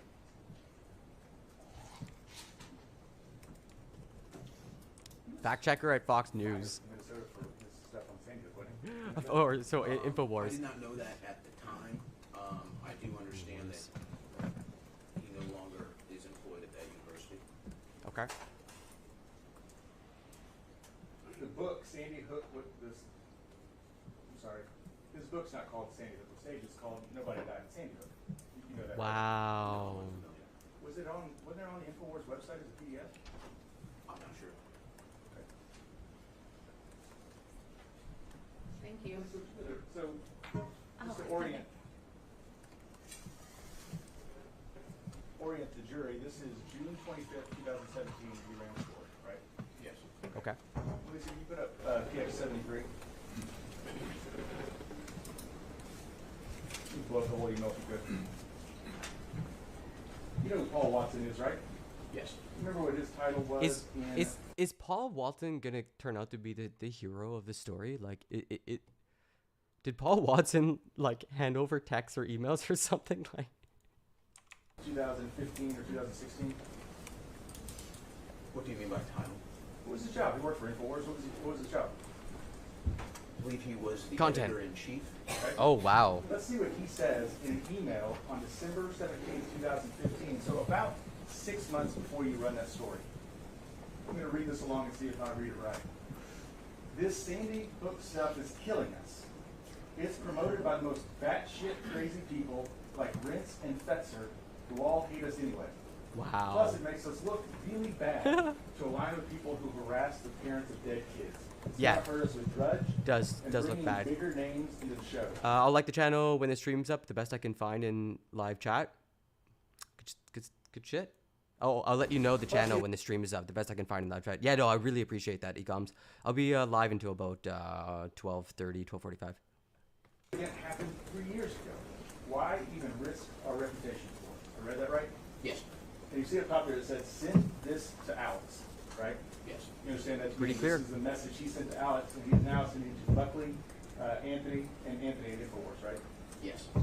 6 months before you ran your story, Infowars knew that Fetzer was not a well man, right?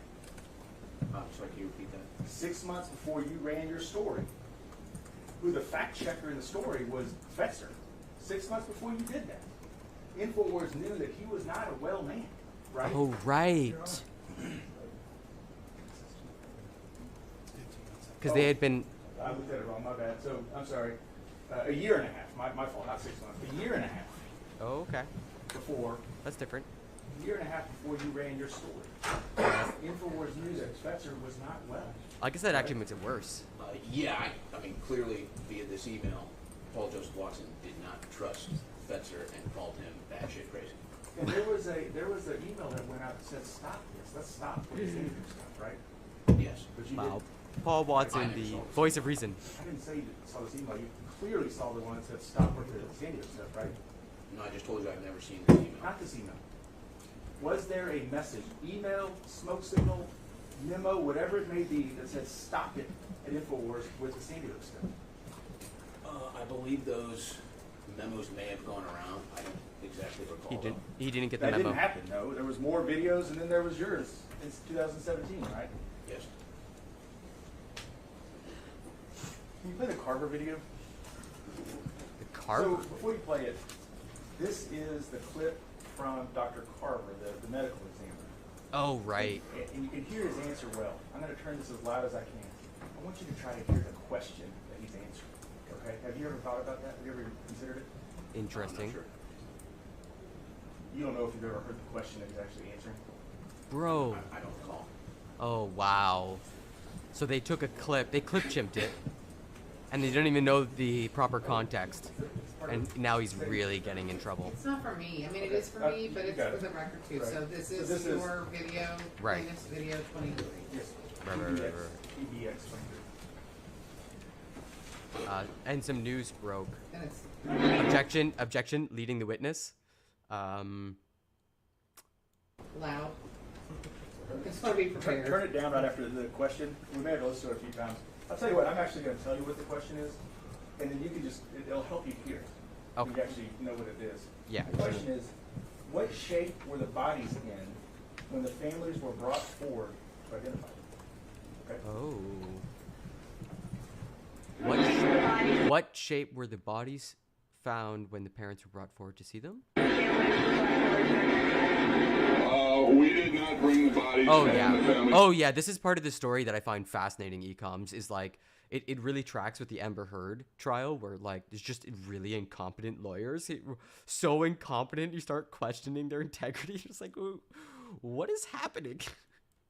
Into contact, we took pictures of them, of their facial features. You have, it's easier on the families when you do that. There is a time and a place for up close and personal in the grieving process.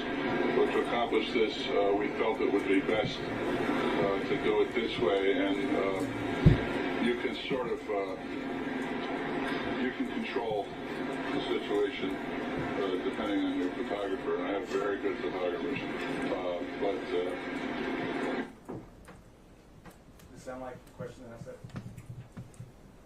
It sounded like it. Okay, it's close. It's something about how were these children's bodies, what condition were they in when the poor family had to come identify? That was the question being asked, right? It's tough to hear, but something like that. Right. Okay. Do you think the state of Connecticut just somehow wouldn't allow parents to ever be reunited with their kids after they were murdered? Is that a real thought you have? Wow. I'm not sure. What a question. Do you think that's possible? What's possible? That The state of Connecticut just wouldn't give the bodies of murdered children back to their parents for the mourning and grieving process? I'm not sure the process of coroners receiving, retrieving dead bodies and the process of that getting released. All I had was that clip. Objection. Speculation. In the clip with Dr. Wait, what's he speculating about? He's trying to pinpoint just where, like, this guy had a message he was trying to send, and some of us hear that message, and now he's trying to pretend he wasn't sending that message, that this clip he received that was edited, that shows this doctor's response with the question clipped out of context, it furthers the idea that the state was preventing parents from contacting their from seeing the kids and holding them.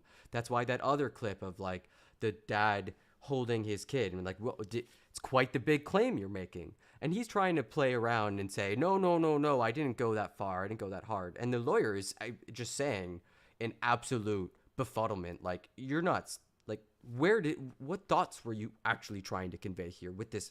If you don't say that was the message, then what was the message? Why don't you tell us what your thoughts were? I think that's kind of what he's getting at. I see what you mean by speculation, like tell us, like, let's try to get into your head or whatever at the time. But he does need to answer what message he was trying to communicate with this piece, or else we're left to make our own conclusions. And our own conclusions seem to be that he's casting doubt on the parents' testimony, on the claim. Says at least that's my reading. Accomplish this. What is the this he's talking about? I'm not sure. It's the identification of the kids and matching them up with their parents, right? Right. Okay. Do you think it would be wise to have a board full of It's really hard, man. Lawyering is so hard, man. I don't even know. 20 dead first graders and bring parents in and say, go find your child? Or is it a little bit better practice to have photographs and try to do it that way? I have no idea. I've never worked. Exactly. You don't have any idea. That's the problem. Which one makes more sense, Mr. Schroeder? Again, I don't know. Maybe it's harder to identify with a picture. Maybe it's harder to identify a body. You're asking me a line of work I have zero experience in. Okay. It's good that we know that. You never listened to the whole video, the whole interview with Dr. Carver, right? I don't believe so. That's wild to me. If you look at tab 6 in your book, Tab 6. Yes, sir. Oh, you may not have. There's also a clip that I just came across of Alec. I think it looks like Joe Rogan talking about Alex Jones. Fucking hilarious. Let's pull that up and have a quick listen, just to break up this content a little bit.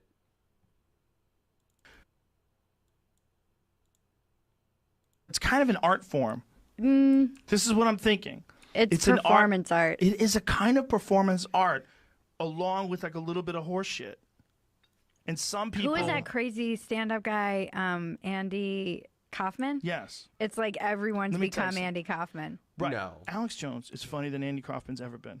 Alex What? Jones is fucking hilarious often. Did you see the whole that he's Bill Hicks Yeah. No. conspiracy? That's not real. I went down that rabbit hole. That's the silliest shit. I know, but there are It's so funny. videos. But he had There are one thing videos. we're talking about, like if it's between his family starving or eating his neighbor. He's I like, know. I'll eat your ass. I And so saw it it. became this come on. Oh, okay. Do you don't think there's entertainment value in him saying he's It's going to on eat my his dumpster neighbor? fire. Right. But there's something Yeah, of to that, like course. to stop that and ban Oh yeah, that. of course. No, it's because his media savvy is absolutely incredible, but it's gone too far. He's gotten such a big audience. He's causing harm because he hasn't kept his integrity, his journalistic integrity. He lost that along the way. If you can't say that, then I don't know what's wrong with you. You're not stopping anyone from you're not stopping anybody from anything bad by not having Alex do this entertaining thing about eating his neighbor. You're not saving anybody. Yeah. You know what I'm saying? Like Nobody cares about the eat your neighbor stuff. That's why it became a meme, and why even I'm gonna listen to that on the regular. It's hilarious, but it's more the Sandy Hook stuff that's like deeply irresponsible. He can't pretend to be on the radio talking, giving news and opinion. It's one or the other. You gotta like, what are you doing? Like, what is he doing that's so awful? I don't know how to fix any of it. He's spreading lies. It's entertaining. Like, No, it's why not. is it only acceptable if you have some kind of entertainment? Because there's so many rap videos that you could watch that I enjoy, but they're talking about shooting people and robbing people, and it's everywhere on YouTube. Yeah. It's so prevalent. Yeah. And somehow or another, that's okay. No, it's definitely like the size of your audience determines like how likely you're going to defame someone. I don't know, man. Have you ever watched any of the OG Sandy Hook conspiracy docs back in 2012, 2013? YouTube didn't have any algorithms in the top search. Oh, no. No, I skipped on that. I wasn't that broken by the internet in 2012. You know, I was just getting to university. Just really had my head in the game when it came to school and stuff. But yeah, Alec, like, I don't understand. Joe Rogan, do you not understand what defamation is? Like, I don't understand his take here. It's like, let's just ignore the bad and focus on the good.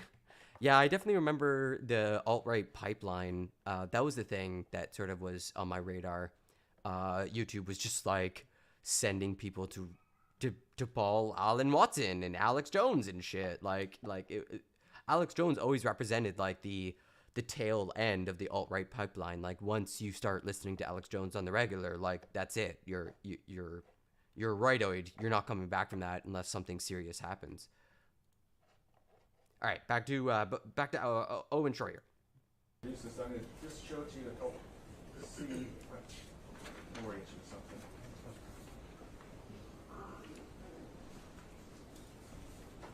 We can skip past Shot this. it and blew up the Okay, I don't okay. think we need to listen to it.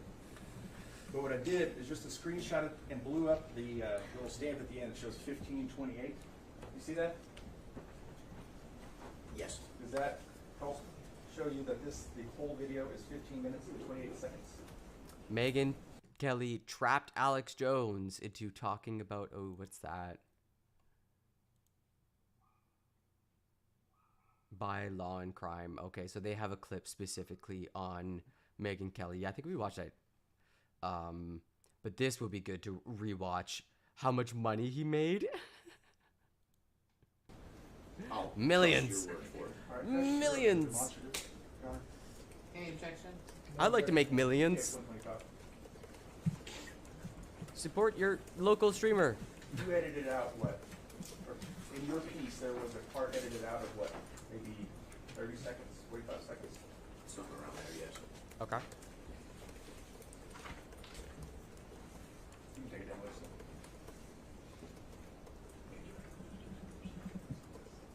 That was available, right? You could have went and found that video, figured out what was being discussed, Yep. right? You mean? We just read it. When do you mean? When you heard it. No. You could have said no. We're not running You don't think this. that video is available when you aired it? It might have been available, but I'm saying I never had access to it, and I had 4 minutes left until break, and that was all the videos I had. 4 minutes left until the ion, metal ion, whatever feels. Yeah, the break. Right, the break. The commercial, infomercial. Commercial Get your break. metal ions. Live feed is up. Mason Turner, thanks. You testified that this was available.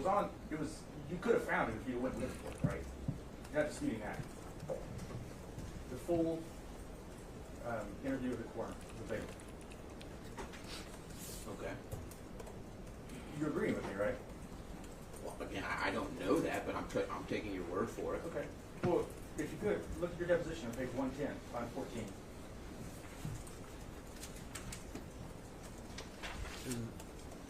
17 watching. Let's see here. Is it actually day 8? How are they getting the stream though? That's my question. Skip the middleman. I'm gonna have a big string of middlemen. A whole variety of things that should not be turned over, and he pointed that out to me, and I responded to him. He said, "I take it this was sent in error," and I responded to him, and I said, "It has been sent in error. Please disregard the link. I will work on preparing a new one." I believe, based on that communication, that's what was going to occur.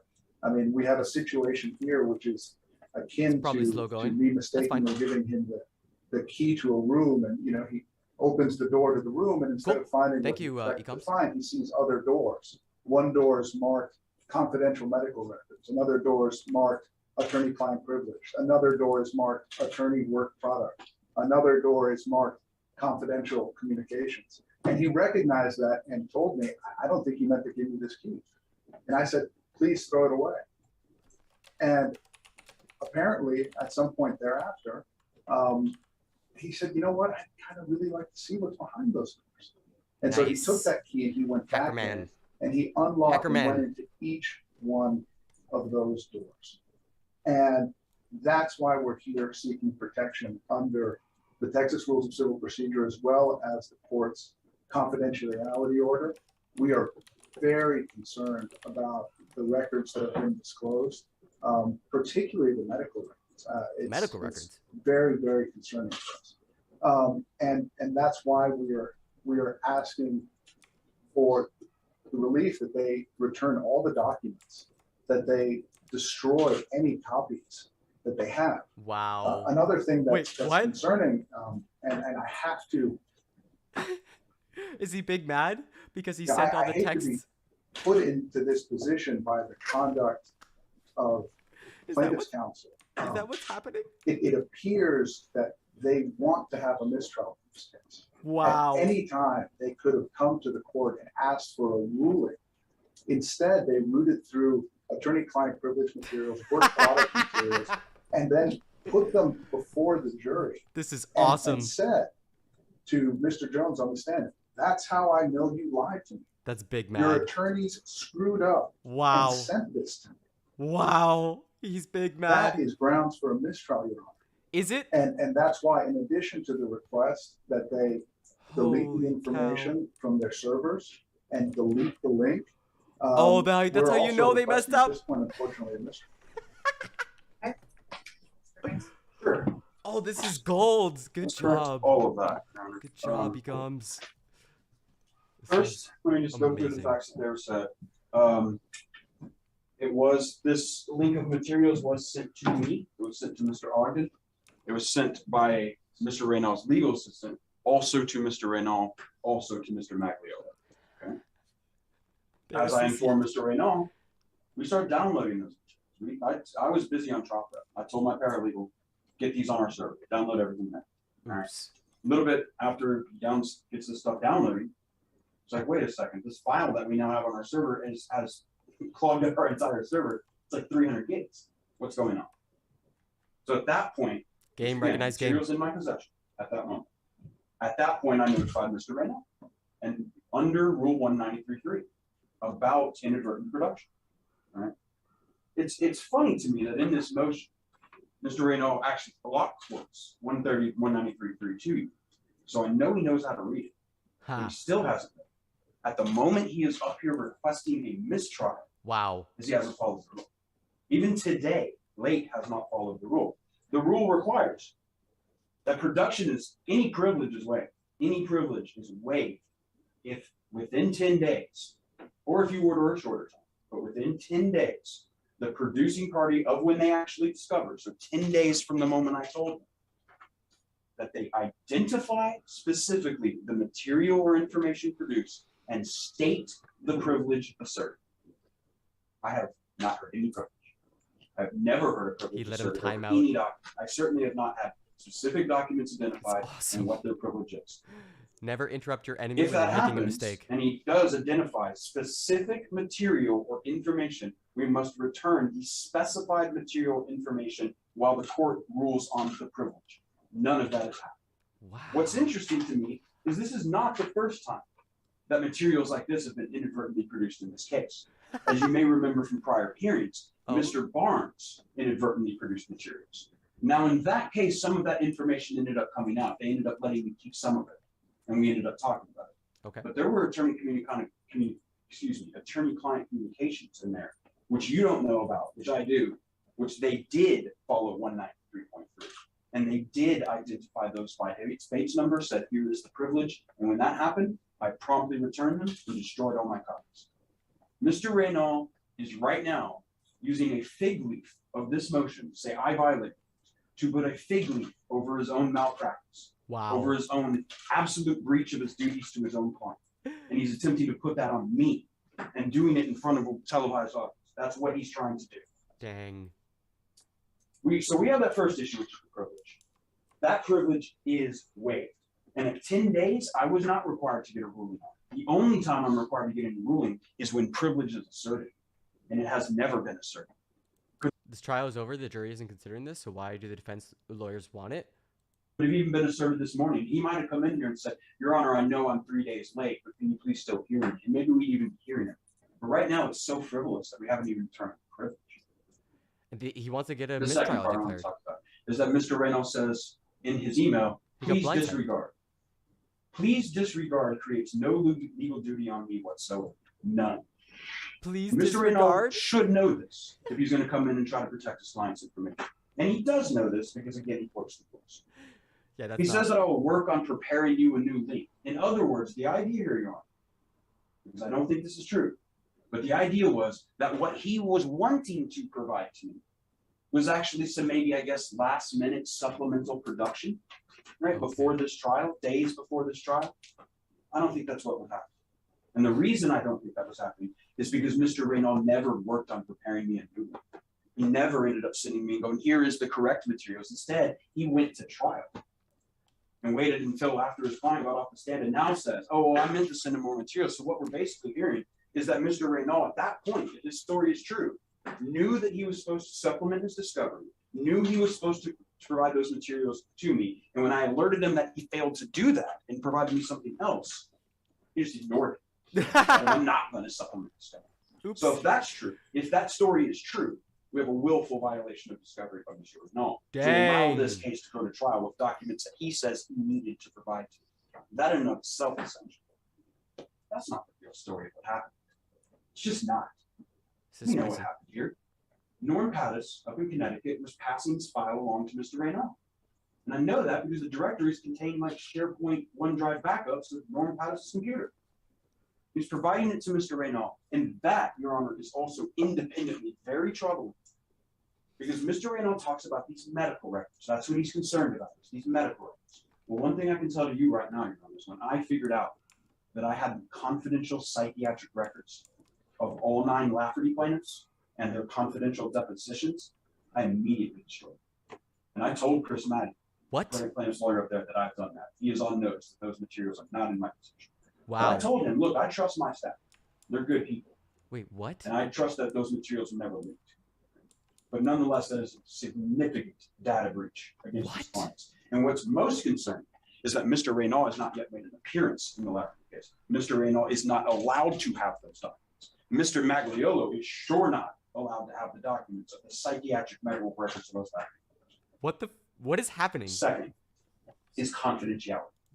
The defendant's motion attempts to say that I have somehow violated the spirit of the confidentiality order in this case. The confidentiality order in this case provides a method that if a party believes that it has inadvertently produced confidential material, it should be designated confidential. What it must do is specifically identify those documents, provide new copies of those documents with the confidential mark that is required under the protected order. To date, Mr. Reynal has still not done it. Dang. And it would be impossible for him to do so because the vast, overwhelming majority of the things contained on Mr. Jones' cell phone are not confidential.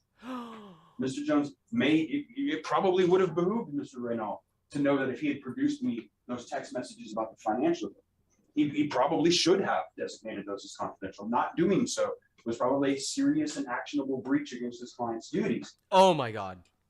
But even more important than that is all of the stuff in there. He cannot now come into court and claim 2.3 gigabytes of phone material, blanket designation of confidentiality. The protective order prohibits that. You must identify specifically the documents that are. And things like Mr. Jones and his intimate messages with Roger Stone are not confidential. They are not trade secrets. None of them. There's been no protection ever asserted over these documents. And frankly, Your Honor, I think you realize that this is not the first time that defendants have come into this court with a frivolous motion accusing me of misconduct over the handling of confidential materials. Pre-trial, we dealt with this exact same issue where they tried to claim that the release of Mr. Jones' third deposition was a violation of confidentiality. Again, they asked you for the same thing. They asked you to dismiss the case last time. And in that, we proved that they were not dismissed. They didn't know that it had already happened 2 times, completely consistent with the protective order. For right now, I can tell you, Your Honor, I have, as I've told you, there are people interested in watching this right now. I am under request from various. I don't know if the defense can produce that in 24 hours. To provide that. Or whatever. Absent a ruling from you saying you cannot do that, Mr. Banks, I intend to do so immediately following. He's coming for his stripes. I believe that there is absolutely nothing that Mr. Reynal has done to fulfill his obligations to protect his client and prevent him from doing that. He's calling him incompetent. I believe that what we saw yesterday on the stand is not a basis for any mistrial. Mr. Reynal certainly cited there's no wall to it. This is the facts of what happened, and Mr. Jones was questioned if he understood those facts. Yeah. That's all that happened. That's true. That's the other big problem. There was no contemporaneous objection to any of this, of course. Literally sat through it and stood mute during the entire time. Stood mute. The other That's problem, right. Your Honor, is that we have what? Mr. Reynal now asking you to seal up an entire universe of things which should have been produced at minimum 6 months ago. Wow. One of the things you also, I know you remember, is that for multiple prior discovery hearings, beginning as early as October of last year, we've been talking about text messages every single absolutely. hearing. He'll appeal. And then you remember we had that hearing in January where we had. But does he have a leg to stand on? That wait a second, Don Salazar, or no, Nico Acosta, the producer up in Connecticut, had produced some text messages up there that seemed to be responsive. Should have been on Rob Dew's phone, Alex Jones' phone. Why don't we have them? What's going on? And you'll remember in those series of hearings, right, when Mr. Reynal came here in March and told you, no, those were only on Mr. Acosta's phone.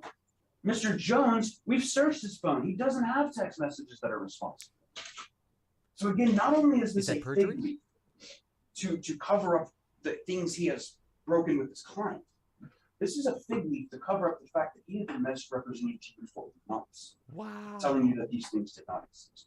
Under these circumstances, not only do I believe that this motion that's being brought is frivolous, I just believe it is downright perverse. Wow. Holy cow, he's going hard. Yes, Your Honor. I think it's instructive to actually look at the text of the email that Mr. Bankston sent to me, where he says that he was downloading the material, but he wanted to verify with me that he needed to download it all.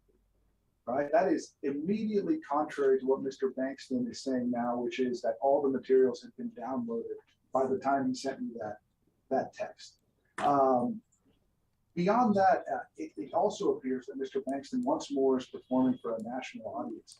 The text messages that were provided, what he refers to as Mr.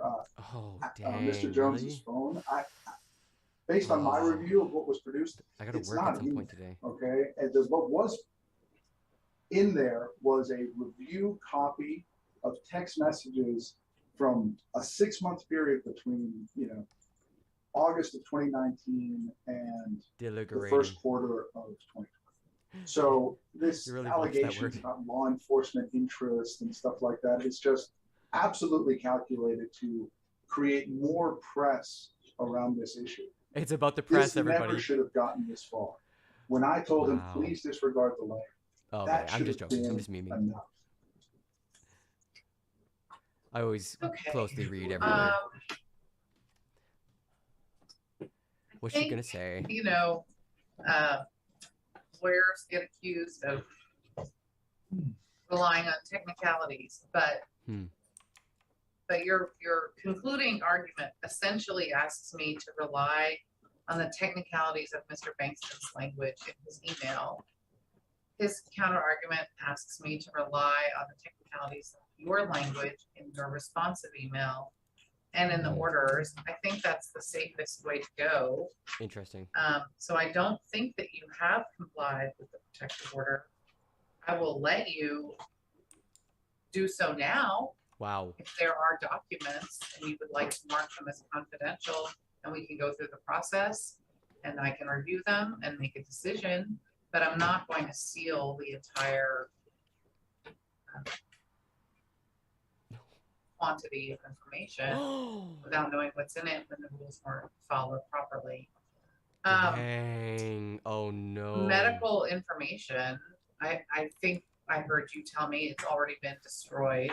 If that's not true, I will order that, because I don't think the medical information of any individual who's not a party to this case is relevant in any way, shape, or form. Yeah, destroy that right away. That I can do easily. The rest of it really depends on what's in there and the circumstances and the rest of it. Wow, what a clusterfuck. I don't think it's a mistrial based on this. I understand you you want to make more. I mean, that was kind of a throwaway. A throwaway. May I have 10 days from yesterday to comply with the rule? He needs time. Well, I don't know, because we're going to have another part of this trial. I think you should try to work on it today. See what you can get done. It's a tremendous amount of information, John. I know. The problem is it probably should have been disclosed a year ago or longer. Yep. And then there would have been plenty of time to go through all of it. Don't I make. understand. I mean, some of the things we're talking about are core attorney-client privilege. I mean, emails and text messages back and forth with lawyers. Buddy. I'd just like a little bit more time to look. Well, I'm not saying you can't have more time. I'm saying I'm not going to treat it as confidential until you get your review done. Right. You can mark documents confidential late some reasonable amount of time. If I have to come up with a certain number of days, I will. But I don't know that I'm going to say they can't use anything. We can talk about it before it gets used. Can we have a hold on disclosure for some brief period of time until I can start marking documents? Because if not, the cat's out of the bag. Well, I don't know. What is your intention to do? Oh, he's so screwed. I've been asked to turn them over today. I certainly intend to do that unless you tell me not to. I don't see how the protective order can be applied in a way that would prevent me from doing that. I think they've dropped the ball completely. Turned it over to authorities. Turned it over to. Oh, who yeah. Are you turning it over to? Are Right you allowed now, to say? I've been asked by the January 6th committee to turn the I mean, I don't know that you get to stop that anyway. Well, if they subpoenaed them, I certainly it would be a very different story. Well, they're going to now. They're They know going to about now. them. They know Yeah. They know you have them. I think they're going there either. This is fucking Can we wild. wait until they actually do it? I don't know about that. The other party, which I believe there'd be no way, there's no way to stop this in any way through his confidentiality arguments. Is obviously the plaintiff's counsel would like the materials as well. There is a sharing provision in our protective order that I'm allowed to share confidential and attorney-eyes on the information with them. At the moment, they're not confidential, right? So I can share them with them regardless. But even if they were designated confidential at a later date, or if there was a hold right now, that they wouldn't be outside of the protective order. Right. So I can give it to them. At this moment, that's the only disclosures I plan to make. So those two, I don't feel there being a reason to stop. Did you know about those planned disclosures before this hearing, Mr. Reno? No. Wow. Well, you can have a little bit of time while we're waiting to research 2.3 whether gigs. there is some reason I should not allow Mr. Mason to make those two disclosures. Yo, January 6th that committee is going to make me really are trying to move from this trial. That was just a throwaway. No, we are moving from this. You were moving for a mistrial. 17th time or something. 17th time. Oh my God. Based on just the exchange between Mr. Bankston and Mr. Jones yesterday on the stand. And obviously Mr. Bankston has been rooting around in the attorney-client communications. I think that overstates circumstances. First of all, you and Mr. Bankston have been here with me what feels like 24 hours a day for 2 weeks. So I don't know how he has been doing any of that, number one. And number two, it sounds like an enormous quantity of material. Yeah. The only thing I've seen is one text, one text. So I don't know what organization this material is in. I don't know if it's labeled or if he did a search. I don't know. Right. And you don't know. No one knows. Whether he's seen anything attorney-client privilege. Oh or my not. gosh. So I don't think you should say that as if it were established. I'm going to deny the motion. Thank you. All right. I think that concludes the hearing. Thank you. What an incredible. Oh no, we're going to the beginning of that. You can rub me. Is yes, you're I all. guess they got to take a break and then is the next segment of the trial is going forward anyways. Like, isn't it? Yeah, it's jury deliberation coming up, right? Okay, we're definitely going to the beginning of that because we jumped in media res, like right in the middle. So let's see how the beginning of those arguments played out because that was gobsmacking. I cannot believe that it's true. He accidentally sent over that information and that like he sent over like medical information that they had to destroy. This is amateur hour. I've never heard of anything like this. Did the pressure get to him? Like what the This is incredible. Okay, judge is taking the stand. All rise. Good morning. Good morning. Be seated. Everybody seat. Everybody seated. AJ's lawyer said thank you. Yeah, you saw that too, eh? You have to be subservient. She's like, there's this little button over here. Okay, so I think this hearing was called because my man called a mistrial because he sent over 2.3 gigabytes of phone data. It's a mistrial. I'm deeply incompetent. Please call the mistrial. Please, judge. I made a boobie. I made an uh-oh. A little tiny mistake. And she's in a tough position. What's she going to say? Oh, yeah, take a week All and right. go I have through, do your homework. Motion? Like, don't make your lack of, lack of planning my emergency? Your Honor, before we What a start, twist. I've had some requests about the live stream for this hearing from various government agencies, law enforcement that are interested in watching this hearing. They wanted to know if the live stream would be on. It's already on. Oh, that's what I just wanted to check, make sure it was there. Law enforcement's interested. Did you hear that? Law enforcement wants to know if the live stream is up. Morning. Morning. We filed an emergency motion for protection this morning. I want to outline a little bit of the facts behind that. Okay. Yeah, that's us. A couple weeks before trial, a file transfer link was sent to the plaintiff's attorneys, specifically Mr. Bankston. That link linked up a lot of files that shouldn't have been connected to it.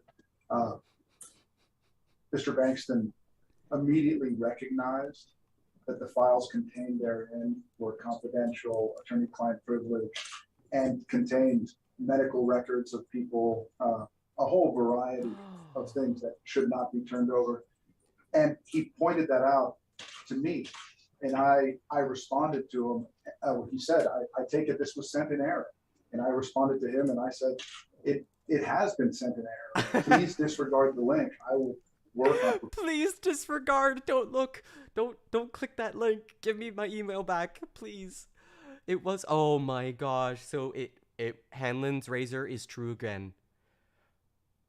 When you don't know, assume incompetence before malice. And here's this guy filing an emergency.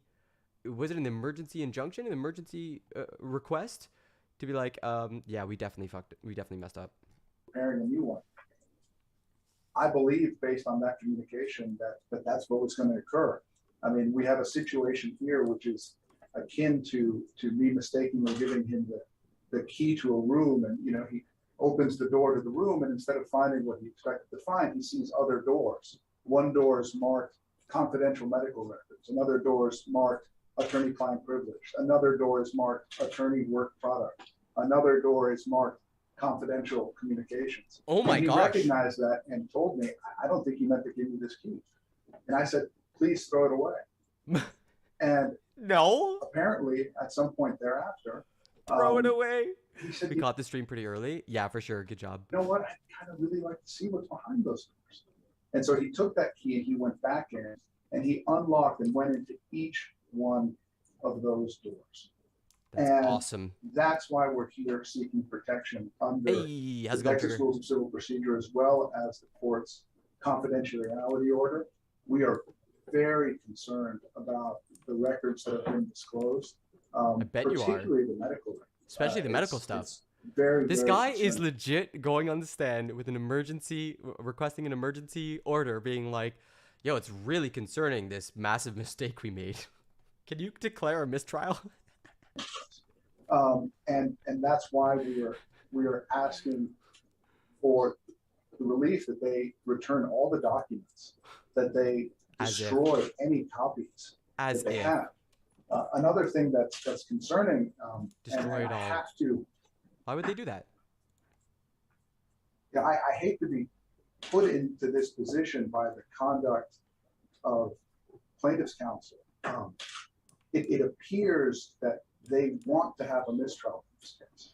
At any time, they could have come to the court. Apparently, AJ was blackballed by most lawyers, and this is the best he could get. That would make a lot of sense. Like, it's kind of one of the, like, why do right-wingers get such terrible attorneys over and over again? And it's just like, it's weird. It's so odd to watch. Like, it's not always true, but when it's true, it's really true. And you get like cock-ups like this that are just unfathomable. This is genuinely wild. Like, Alex Jones is already one thing, but the conduct of the lawyers, like messing up this hard. Whew.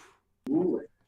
Instead, they rooted through attorney-client privilege materials, work product materials, and then put them before the jury, and said, okay, so to yeah, Mr. Jones, we did just see all this. That's how I know you lied to me. Your attorneys screwed up and sent this to me. Which you did. That is grounds for a mistrial, Your Honor. Is it? And that's why, in addition to the request Awesome. that they delete the information from their servers and delete the link, we're also requesting at this point, unfortunately, a mistrial. We're also requesting at this time a mistrial. Okay, so we did watch this. These guys are incompetent boobs, clearly. Holy crap. I don't think there's anything more. We're waiting for the next one to go live, the next part of the trial.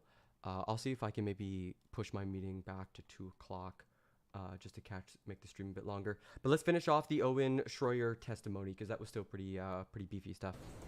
The question that you're asked is, because available with the whole coroner's press conference, true? What's your answer?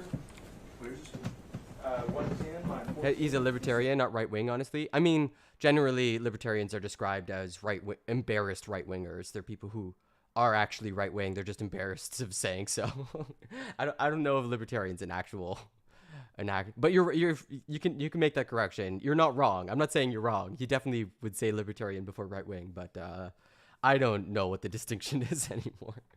I bet the lawyers are going to give to every Sandy Hook family in the queue who's suing in the January 6th committee too. I mean, this is it. This is the problem. Like, he's trying to claw back 2.3 gigabytes of material that the other lawyers are like, this is gravy.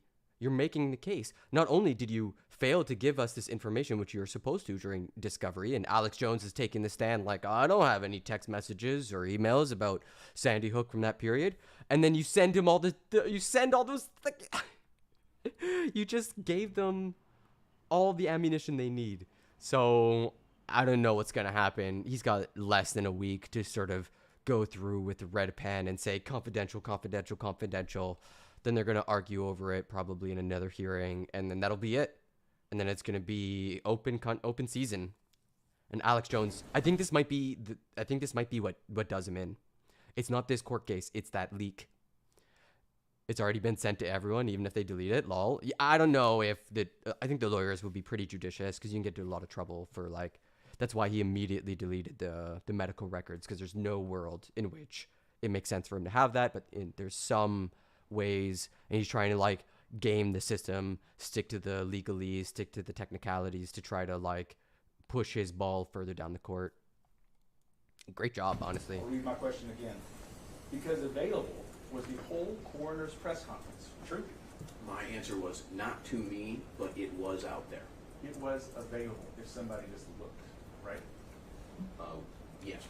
Your whole story.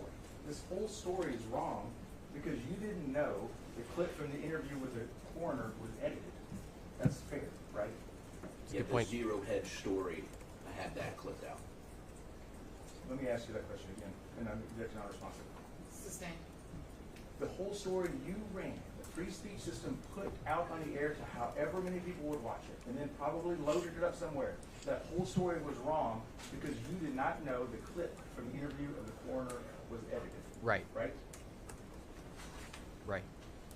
It was a lie. I don't understand the question, I'm sorry. No, he does not. There's a reality outside your opinion, my guy. There's an objective truth out there.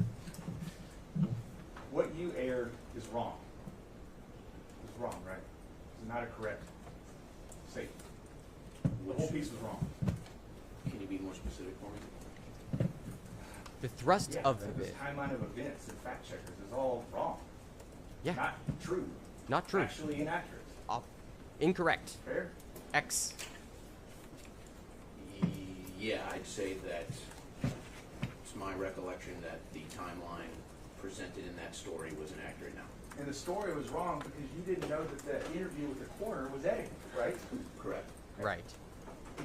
You were just, like you said a second ago, in too much of a hurry to get that on the air. To do that, right? No, it wasn't a hurry. It was just a news story was brought to me, and I covered it. Yikes. And in the process... That's negligence, at least. You understand that now, right? I feel awful for grieving parents from that horrific event. That is not what I asked you. In the process of hurrying up and putting that story out to a worldwide broadcast, you hurt real people. Do you understand that sitting here right now today? He's going so hard on him. I'm sorry if that hurt anybody, and it's hard for me to accept that as we're continuing to talk about it, for me to say, understand this hurt someone, but yet we just keep talking about it, so we're just going to keep hurting people. No. No, that's not what's going on. You think they shouldn't exercise their rights to the court system, because that might hurt them, just let you off. That's what you think? No, never said that. No, but that's what we're hearing. You didn't say that, but that's what we're hearing.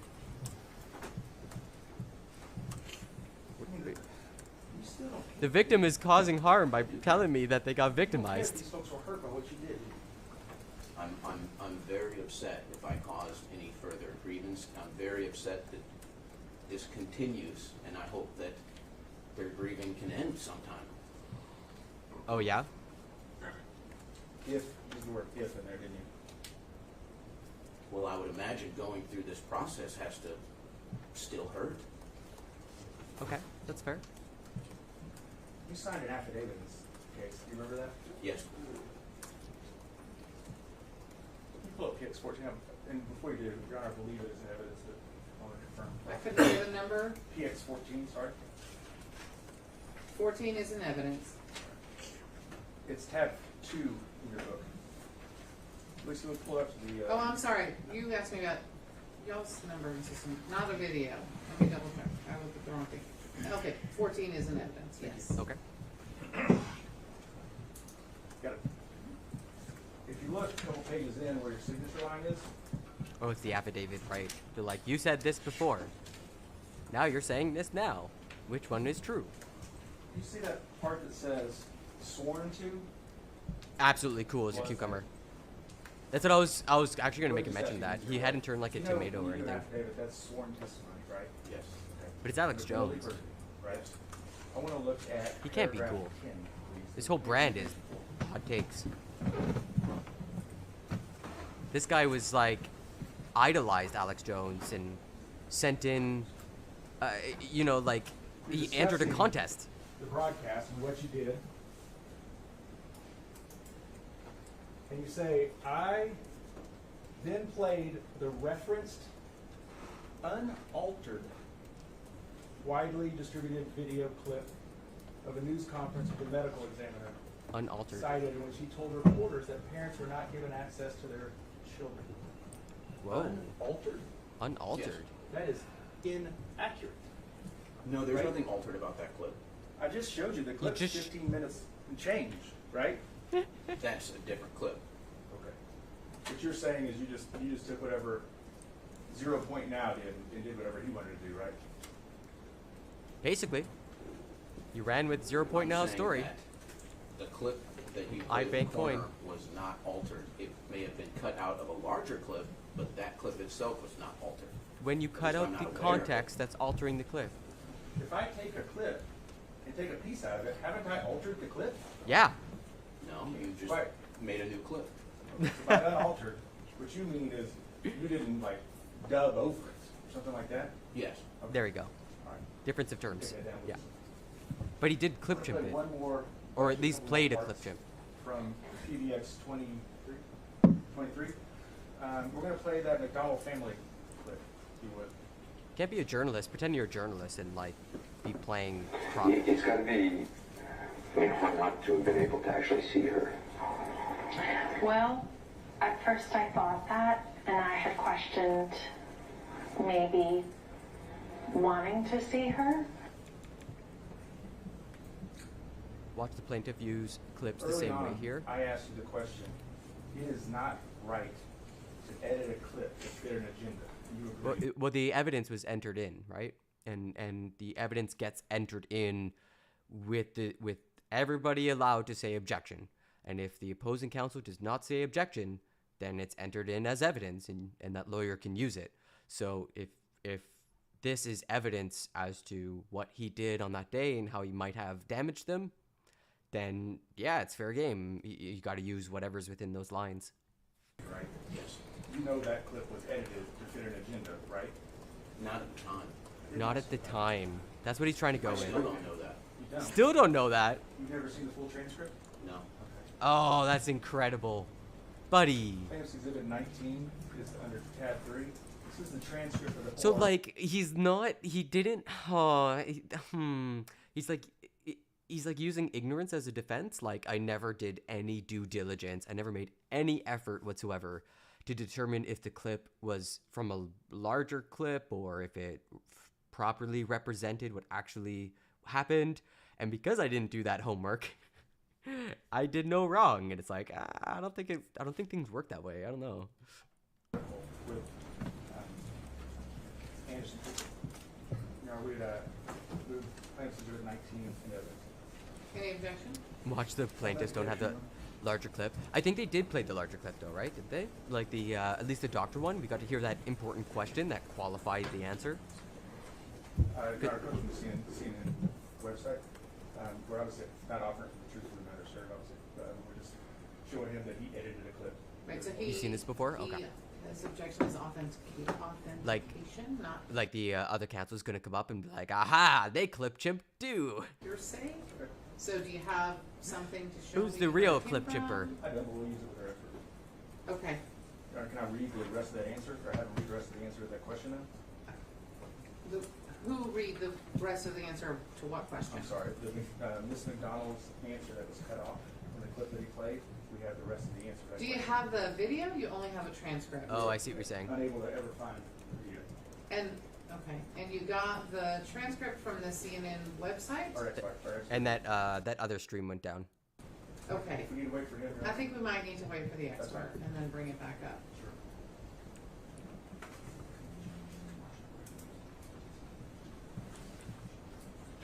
Mr. Schroyer, have you seen the full video? No, ma'am. Do you, Mr. Schroyer, understand that wild. what she was saying about seeing her child was in the funeral home?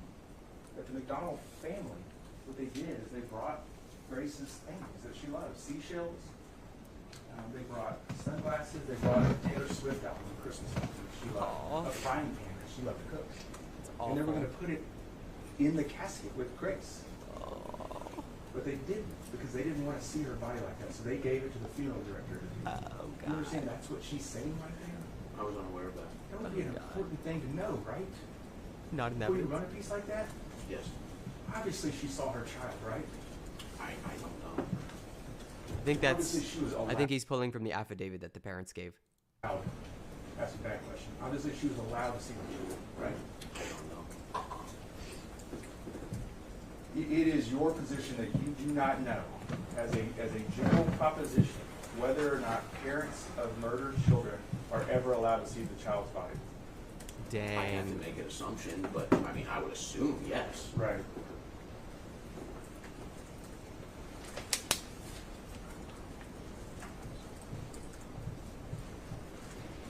Can you play the eating clip? Oh man, this is like a train wreck in slow motion. PDX 23. He's starting to get a little red in the face. He's starting to feel the heat. Okay, so just another question that people are now going to be asking about Oh, yeah? Sandy Hook. The conspiracy theorists on the internet out there that have a lot of questions that are yet to get answered. I mean, you can say whatever you want about the event. That's just a fact. So there's another one. Will there be a clarification from Heslin or Megyn Kelly? I wouldn't hold your breath. So now they're fueling the conspiracy theory claims. Unbelievable. We'll be right back with more. Not a good look. Definitely not a good look. World would Neil Heslin owe you an explanation? Good question. Why in the world would Megyn Kelly owe you an explanation? She doesn't. What about any of that was funny? As I explained earlier, if Megyn Kelly's goal was to stymie conspiracy theories about Sandy Hook being a hoax, it did the exact opposite of its effect. Ah. Now, I don't find Sandy Hook funny. I don't find the tragic loss of life funny at all. Do you think that prolonged and increased grief around a murdered child is funny? Because that's what happened, right? You understand? That's what happened. Right. The grief was prolonged because people kept doing news stories about it. They kept doing news stories about it because he kept putting material out like this on InfoWars. By covering an interview with Megyn Kelly, By saying Neil Heslin never held Jesse after Never his said murder that. at Sandy Hook Elementary No, but you I never said that. definitely implied it. Oh, he's gonna try to dodge this as hard as possible. Do you think Scarlett and Neil deserve better than what you did that day? Yes.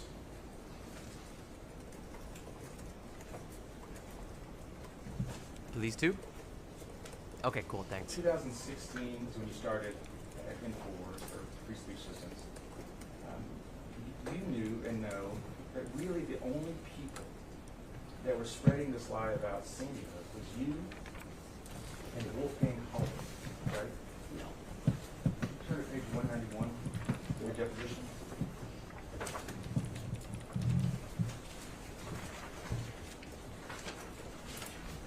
I'm surprised Law and Crime doesn't have it up.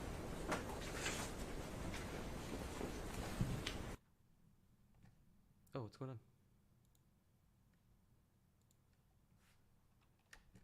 Search is gonna refresh the page. We're at 110. 110.48. Better than what you did that day? Yes. Okay, skipping ahead. Alright, back where we were.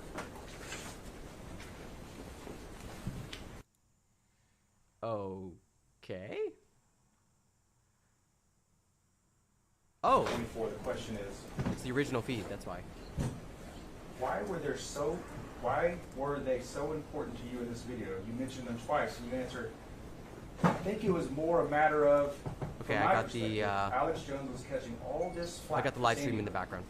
But the other people that were questioning it weren't, to my best knowledge. The question, well, what do you mean by other people? Answer, Wolfgang Haldig. Question, Wolfgang!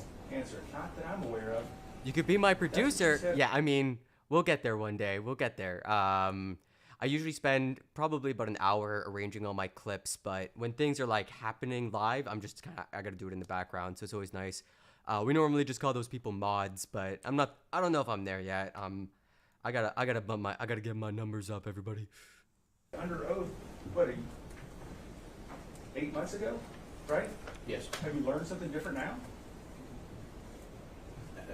Can you rephrase that? Have you learned something different? I mean, the people spreading the lies about Sandy Hook was Alex Jones and Wolfgang Haldig. Those are the two main people, right? Two main people. Zero Hedge as well. Which you read from. You read from. Shares? Well, that was at the time. I don't know how many times it's been shared now. Right. So, I just want to make sure you got, what is it, 0 point? Or 0 point now. Don't make me a mod. I'm a right winger that thinks Sandy Hook is fake. Oh yeah, dude. Yeah, I don't know, man. That's not a welcome. I mean, this guy's literally getting taken to the cleaners for that opinion because it's just it's getting so thoroughly debunked. So I don't know how you're still clinging on to that. Seems like a losing proposition. I don't know, man. I just don't hate on people that think different. No, it's a lot like it's not about thinking differently. It's about, like, what is it? Don't let your mind be so open that your brain falls out. If you go around like some things are credible and some things are incredible, and sometimes incredible things happen that are credible. And it's important that we're able to tell the difference between those three. But yeah, I mean, Alex Jones has kind of dug himself a pretty deep hole here. He won't get out of it, especially with the leak of those documents. And it's hard to find any sympathy with him because the parents do exist. The kids did get killed. It's really hard to kind of fake that stuff. We saw it with the Uvalde thing. Like it's not. They're not gonna cover that up. Like they're not gonna cover it up. Like we all saw what happened. I don't have to justify why I think what I think. No, I just find it odd because I mean, very much we're watching in the court, watching that particular position get ripped apart. So I'm just like kind of curious why you still want to hold that belief, but whatever. You don't have to explain yourself. That's fine. And Alex Jones and Infowars, right? Right. What? Those are the folks that were spreading lies about I'm not your dad. I feel like you're asking a separate question. Let me go back to the deposition. I'll ask you a different question. You say in your deposition on page 191 that the other people catching flack about Sandy Hook was Wolfgang Haldig, and you're not aware of anyone else, correct? That's what you said under oath. Right. No, I said Alex Jones. Alex Jones and Wolfgang Haldig. Those are the two, right? Those are the two names mentioned in my deposition, yes. And it wasn't like we just moved on. You can send all the info you want, Trigger. Anyone else? And you said, not that I'm aware of, right? Yes. Okay. But today you want to say Zero Hedge. We'll throw it in the mix. Zero Hedge, 0 point now, and I guess I bank point too. All right. I bank coin. Come on, everybody. You would agree with me that to spread, whether it be the truth or a lie, you have to have a way to reach the audience, right? Okay, yes. A platform, if you would.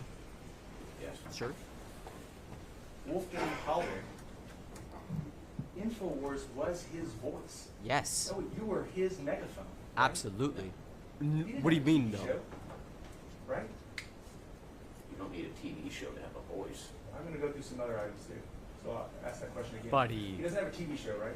Not that I'm aware of. He doesn't have a radio show, right? Not that I'm aware He of. doesn't have some big internet presence, right? No. I don't know. He doesn't have any way to get his brand of crazy out other than through InfoWars, right? That's True. what he used, right? I don't know. Let's What do you mean play you don't know? PBX 15G. You don't got the numbers. You don't got the clout. What are you trying to pretend you don't got clout? Come on. I hate this. No reason to be doing this, to be going public. I mean, I would imagine you've lost a lot of business. And you tell that to my wife. I am about to kicked out of my own house after being married 39 years. Alex, I'm about to lose my family because Is this divorce? Is this man who lost in divorce dad court energy? Is that what's going on here? What did this guy just say? after being married 39 years. Tell that to my wife. I am about to kicked out of my own house after He got kicked out of his own house after 39 years. Oh my god, the conspiracy got to his wife, everybody. being married 39 years. Alex, I'm about to lose my family because I'm simply asking the questions that you and your stations are looking at. That's And I'm awesome. asking you- If you loved your wife for 35 years and she said, I'm going to leave you because the words coming out of your mouth are so hard for me to relate to you, that's a red flag moment for you to take a step back, to reconsider your media choices, to do some critical media literacy. It's not the point to triple down and say your wife was wrong. Right now, I'm asking all It's you awesome. to doggone it, support InfoWars, become part of the warriors. We need this show, we need the truth. If you find it in your heart to donate a few dollars to our legal funds, let me There's tell the you, grift. we have them. We have the lawsuits filed, we are closed, but we can't do it without people help. Right. I'm too old for this, but I do need help. The big thing is support InfoWars. Because if we don't have your voice, nobody's going to hear the truth. Ain't nobody Well, folks, you can donate, and briefly, as we're going to break, tell us the specifics of where it was filed, what's going on with the lawsuit. Well, it's filed here in Seminole County because all of my businesses, Children's Safety Institute, the National Institute, this is my home, this is where I live.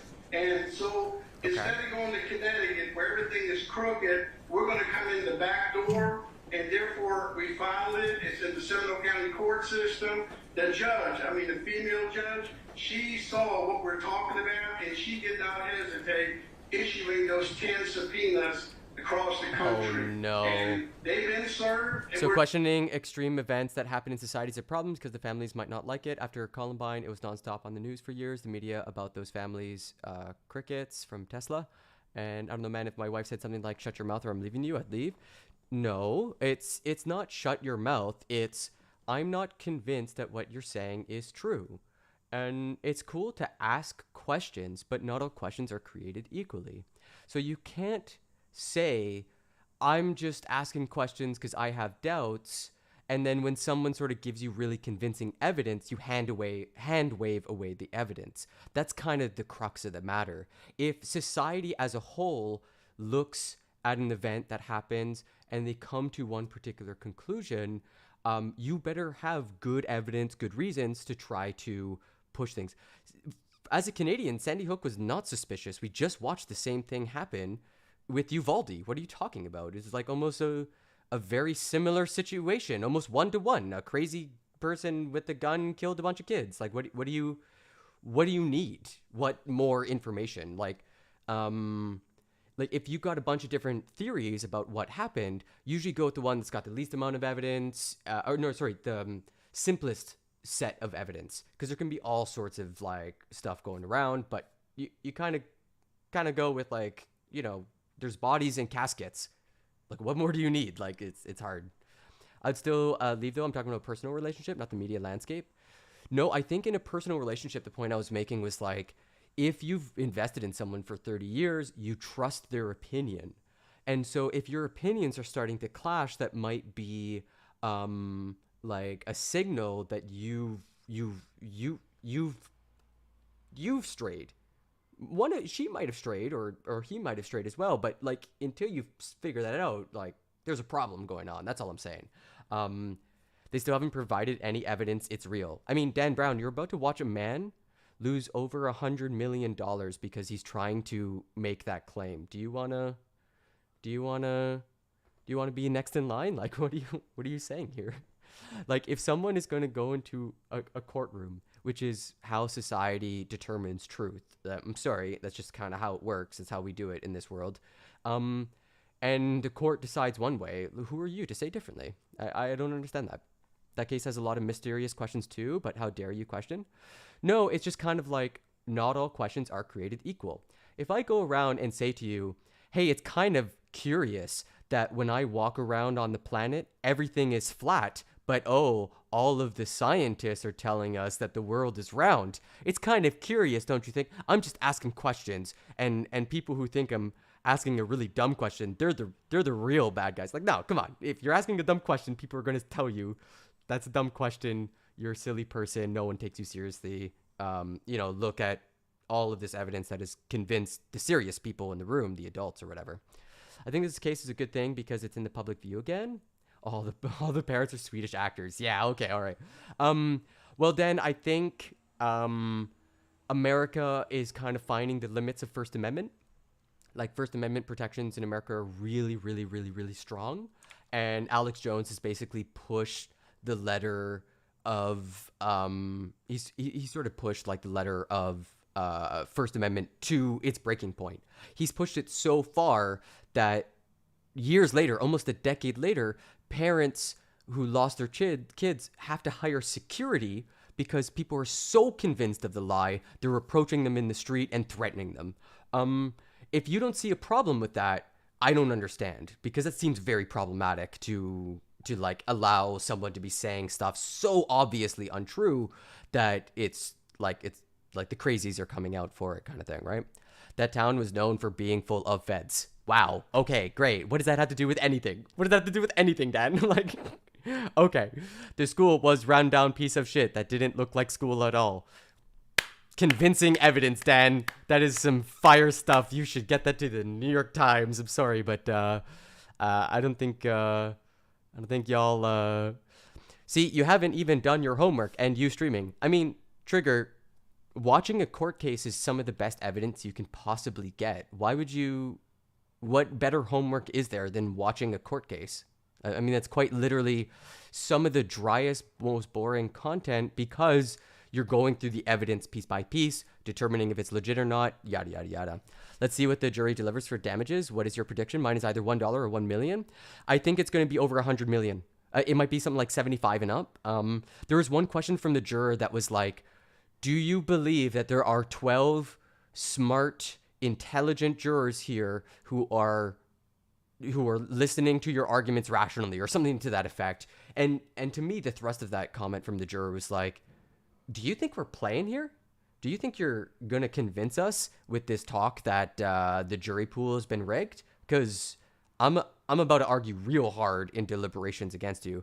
I thought that was like a real bad sign for Alex Jones's case, is when like jurors are asking questions like, are you not taking us seriously? Because we about to come for your shirt. They're saying he profited $150 million off of a few offhand comments he always makes. Well, damages is calculated by how much harm, not by intention or how much time it took to cause the damage. If I spill acid on you, it only took a couple seconds, but the damages they last your entire life. Question everything is the whole point of the show. And Dan Brown, my point to you is, don't let your mind be so open your brain falls out. Not all questions are created equally. Some questions are dumb as fuck, and those people should be laughed out of the room for ever saying something so idiotic, right? Like, if I said to you, I'm gonna go, why don't you think the moon is full of cheese, right? Like, some questions are just dumb and just stupid, and people should get in trouble for saying really dumb questions, because, like a joke, sometimes people are joking, but it's actually to further a serious point. Some people are asking questions, but it's to further a serious point. And that's what's happening in this courtroom right now with Owen. Owen's trying to stay on the side of just asking questions. I'm just a curious. I did nothing wrong. And the lawyers for the plaintiffs are trying to say, no. This was motivated reasoning. You had a point and purpose. What these people do to the families are their own responsibilities. They can't prove InfoWar fans caused problems or whatever. I think you could. I think that's kind of what the whole point of this trial is, right? Like if I put out a message that is not true and it makes you look bad, that is called defamation. And there are laws against that to say, I, as a streamer, can't use my position to destroy your credibility, which is what happened. They attacked the credibility of the parents by intuiting that they weren't telling the truth. And if I say something not true and that is bad for your character, I'm on the hook for damages. That's it. That's all that's happening here in this defamation case. And this is very clearly, we're watching a lawyer tell Owen, you showed something that was not true. You showed an edited clip and you didn't know, you didn't even do the research to figure out if it was edited or not. You just threw that stuff up there to all your viewers and didn't do your due diligence. And for that reason, you're liable for damages. That's all that's happening. And you don't need a motivation. This man is, well, actually, they did get into the motivation. He's trying to get back at Megyn Kelly. I don't think that's really going to fly. I don't really buy that. I think it's just he was doing his job. He was filling the role. He didn't really think, he's not trained in journalism. He thinks he's a journalist that can take his hat off. That's no such thing. And so he didn't do the due diligence that journalists do, the whole craft, which is you look at a story ahead of time, you know where it's coming from, you check your sources, you make sure it passes muster, not based on one source that you don't know. You can't run stories based on anonymous sources of people you haven't met. I'm sorry. It's not a thing. It's not journalism. He's not going to prison. This is a civil case. He's not going to prison. He's not going to prison. If we are never allowed to ask questions, we wouldn't know about the Gulf of Tonkin incident, Operation Northwoods, MK Ultra, Tuskegee experiments, COINTELPRO. Yeah, absolutely, Tesla. And I would encourage you to read The Shock Doctrine by Naomi Klein, which is probably one of the most well-researched journalistic books on MK Ultra. I learned a huge amount about my university, McGill University, that was all up in that shit with Dr. Cameron. It is insane shit, and it is absolutely important that we are aware of that history. But that's not what's going on. Like, that's not what's going on here. Like, do you think it's okay to defame people? That's not just asking questions. Saying lies that paint someone in a bad light is wrong. And until we see eye to eye to that, we're going to disagree for the rest of the stream, because that's just kind of my take on it. It's just like, yeah, you can't defame people. It's probably not okay to lie about someone that causes damages. Seems pretty straightforward. Anyways, back, I've monologued enough. Let's get back to the stream. We're not just waiting for all of the responses. Wow, well, this is big national news. Did you hear Mr. Hobbig say, if we don't have your voice, nobody's going to hear the truth? When CNN going to court? I mean, the reason CNN is as good as what it does is because they toe that line really well. And I don't like CNN. It's a dog shit news media, and it's contributed to the fall in rhetoric. But they stay on the right side of the line. They make sure they pass their materials through lawyers before it gets on the air. That's why it's got that corporate feel. Excuse me. Wait, so how does a jury determine damages when the plaintiff had no evidence that monetized damages? They do have evidence that they monetized. We actually watched the evidence that they monetized damages together. Remember the part where he's saying, "Hey Owen, what about this advertisement for the Ion, the Z Shield pills? That's an advertisement. What do you think's going on there? He's making money. They done making paper off of that advertisement, and his segment before it was defamatory. He said something that wasn't true. He did an edited clip from some rando that he never checked the source of, and then they ran an ad. I'm sorry, it's super cut and dry. This is why that's not damages, that's InfoWars profit. The damages is the lie he said, or the lie he helped further, and we know that he was motivated to tell that lie because there's money to be made. He's being paid a job, all that jazz. Yeah. How you know about ultra mind control? Then why is it hard for you to at least be suspicious? That's a good question, Trigger. So, have an open mind, assess claims. The difference often between people, just generally, is how well they're able to look at a piece of evidence and determine whether it's legitimate or not.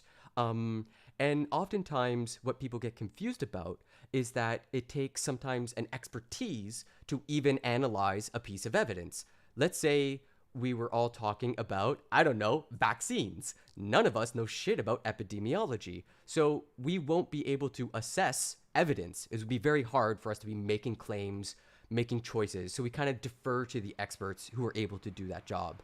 And essentially, as you get older, it's all about figuring out who are the experts that you trust. And if you trust experts who get shit wrong in really big ways, then it's time to check your sources and say, maybe I shouldn't have followed this person down the road so far. And maybe their reputation is shite and I need to find a different source that informs me about the world. Damages are calculated by how much money someone has. That's not how it works. No, damages are calculated by the size of the platform. So like if I were to say something defamatory, which I won't, the damages would be very small because I'm streaming to like a dozen people or whatever, like some tiny amount of people. But because Alex Jones was streaming to 100,000, a million, that's why that question came up, was like, how many people do you think you're streaming to? And he's like, yeah, 100,000. And the lawyer pushed back, like, are you serious? Don't you think it's more like 1 to 10 million? Oh yeah, man, I'm all jabbed up, and thank goodness I got COVID not too long ago. I went to the Rage Against the Machine concert. I moshed in a pit. It was awesome. I went hard. I've been super militant about COVID. Didn't get it for years on years. And then went and moshed. Got COVID really good. Was on my back for about a week. It definitely hit like a truck. But now I'm back to normal. I feel really good. It felt like a pretty nasty flu. But yeah, thank goodness I got a vaccine. All three of them. It was great. It was good stuff. I actually drank it. Rage on behalf of the machine. Whoa, what a remix. Whoa. No, man, I mean, Rage Against the Machine, one of their main messages was that like Indigenous people in Canada get arrested by police. Like that's just kind of a statistical reality we have to address as a society. And so that's the machine we're raging against. It's the police state that comes down and deprives Indigenous people of their children under a foster care system that most white folk are like, yeah, I pay taxes and whatever, you know. I'm not so whipped. I just understand the science. I just understand what vaccines are. Like the part that convinced me was like when people are trying to figure out how to make a vaccine, the people who first get it are in the high risk, low reward scenario. It's all risk. They don't know what they're getting put into their bodies. It might not even work. And then the second trial, human trial, it's like kind of a middle ground. And then when it goes to the public, it's the opposite. It's like low risk, high reward. And all my vaccines, easy peasy. Maybe like one day I felt a little meh. But considering how hard COVID hit, all the people that died, especially in America, like 1 million people died or whatever, and it felt like a nasty flu, I'm like, yeah, thanks, science. That's awesome. 100 years ago, we didn't have that stuff. And, you know, I wouldn't have Bill Gates telling me what to think. And that would suck. I don't remember everything he said, but I believe something along those lines. The science of bowing to Indigenous people on behalf of white guilt. Got it. No, it's not about white guilt. It's like, look, there is a system that is continuing a legacy we all recognize is deeply fucked up. Like, it's deeply, like, I mean, I don't know if y'all are Canadians, but Canada's got a messed up history when it comes to residential schools. I don't know what you're talking about. Like, that stuff's deeply fucked up. And the legacy continues. It just straight up continues. So, I mean, where I'm from, I grew up with Indigenous folk. It's kind of a community I sympathize with. I'm sorry. I mean, I just think they got a bad shake, and our systems that we've built without them still oppress them. Pretty straightforward. white people got power in society and built systems that benefit white people. Shocker, news at 11.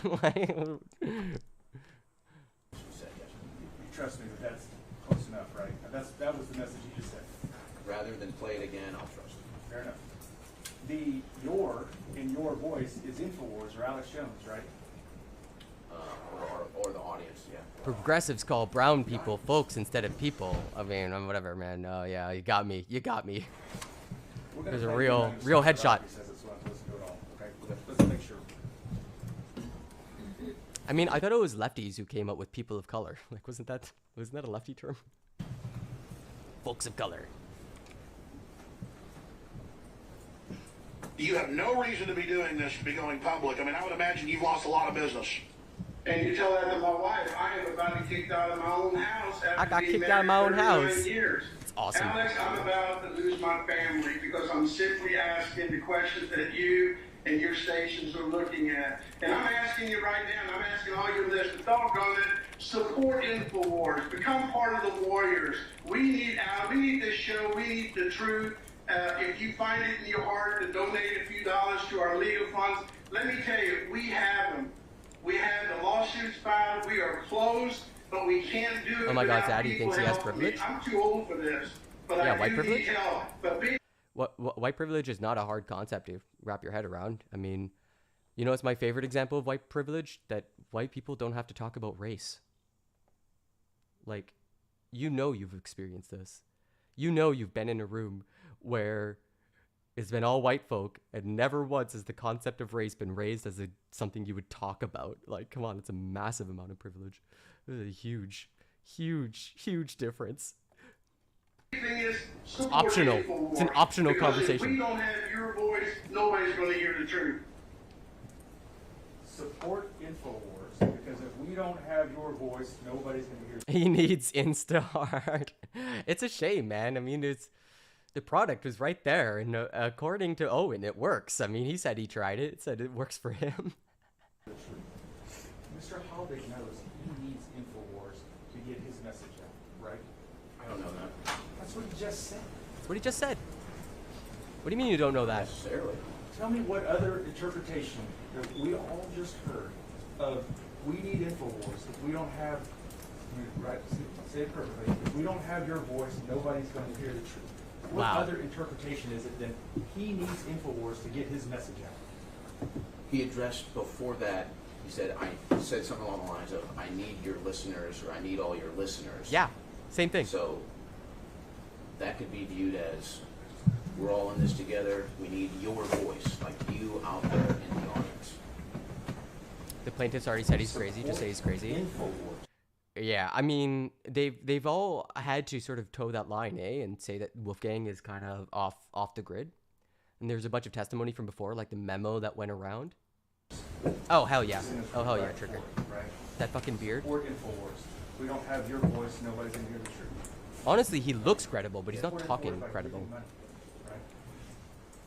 Yeah, and I think he mentioned a legal fund campaign too. Yeah, so, because in addition to selling supplements, I mean, that's when he's saying support InfoWars, he's not saying go buy the supplements, he's saying just give you money, right? No. You have it donate. No. Just donate money, right? We do have a donate button, yeah, but I don't think he mentioned that. Touch his beard. Right. You gotta co-op your own. You have It's impolite to touch people's beards. just give me money. If you want to hear the truth, just give us money. Give us more money, right? Yeah, More money. everybody does that. PBS, everybody does that. And if you are enjoying your content from your favorite small streamer, you can support me by liking and subscribing, following on Twitch, putting emotes in the chat, telling other people about this sweet broadcast. Hooey, everybody, advertisement over. You are celebrating someone getting kicked out of their house for having an opinion, and you probably think that you are a wonderful person. No Tesla. No Tesla. No Tesla. Bad Tesla. Down Tesla. Do you think that someone is allowed to divorce their significant other because they think they've lost their goddamn mind? Or do you think that person is obliged to remain in a relationship with someone they think has lost their goddamn mind? No one is obligated to stay married to a crazy person. What is your take? What is your take here? People don't just give up on a 38-year marriage over a single opinion. Are you insane? You'll like it, but as far as you'll go at this point, oh, okay, that's fine. Not on court, but on show, he be hoot. He's got a wiry beard. I feel like he puts a lot of effort into it. But yeah, Tesla, like, come on. I don't care how many Insta-hard pills he takes. You ever be sleeping with someone and then they say something really dumb and you're like, I've lost all traction to this person. It's a thing. It happens. Yeah, exactly. She fell out of love. What to do? What does the brain force do? No, they just take our money.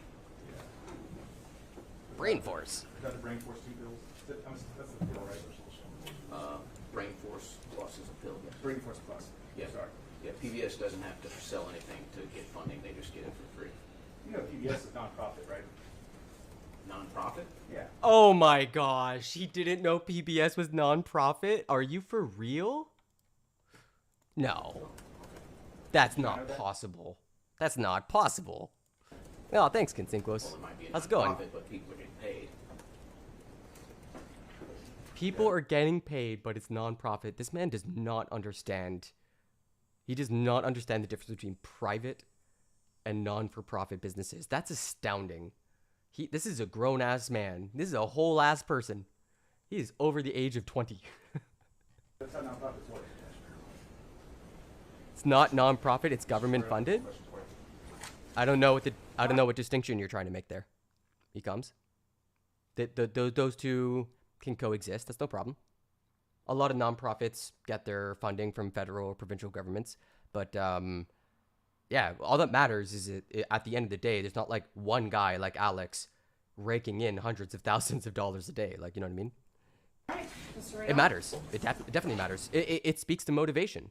Alex Jones has a private incentive to not fact check if it means he can get a story out quicker. And that's sort of the story we're seeing play out here. His employee was held to zero journalistic standard, which is why it was so normal and commonplace for him to just run a story that he had not fact checked, that he knew nothing about. And that's why he's in this position, is because the private organization just had no standards to speak of.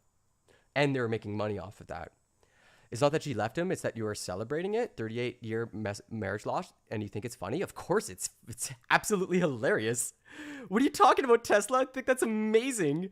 I think that people who are able to say, I love myself, and I am not going to let this person destroy me any longer, I'm going to divorce them, I think that's awesome. I think that's great.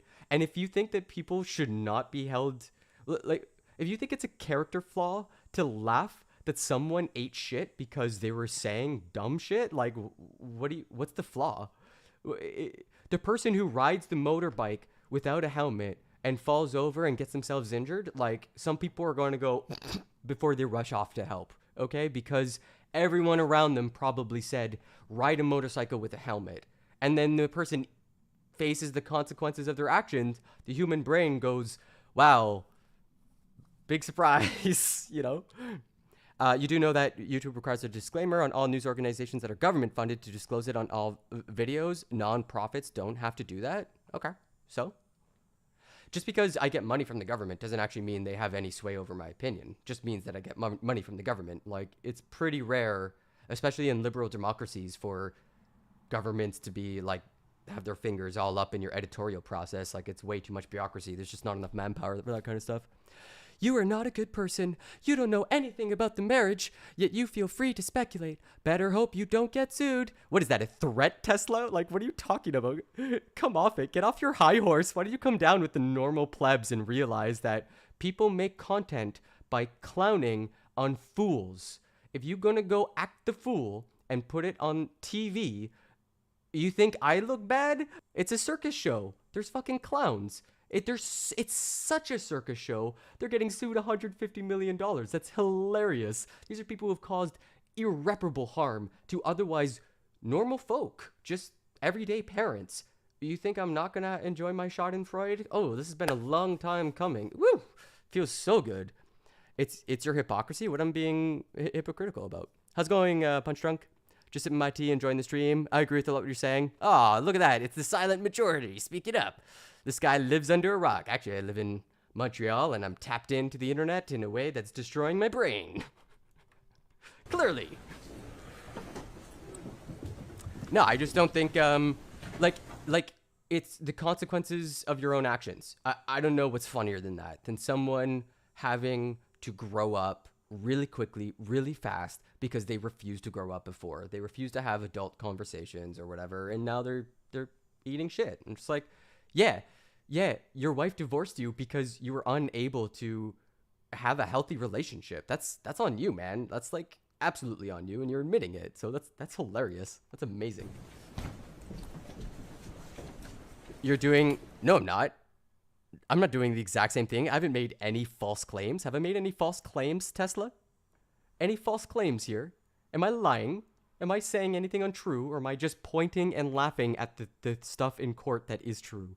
The man who admits his wife left him because of bad mouth words is hilarious, and I will always laugh at that.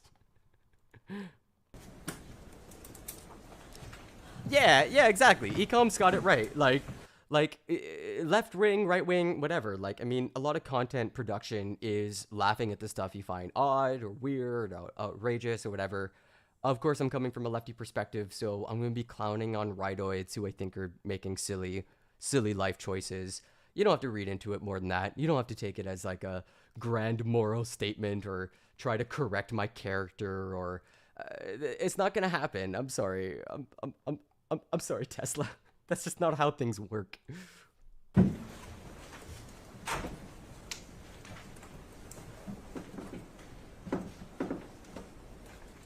Schroyer, please tell the members of the jury where you're from. I am originally from St. Louis, Missouri.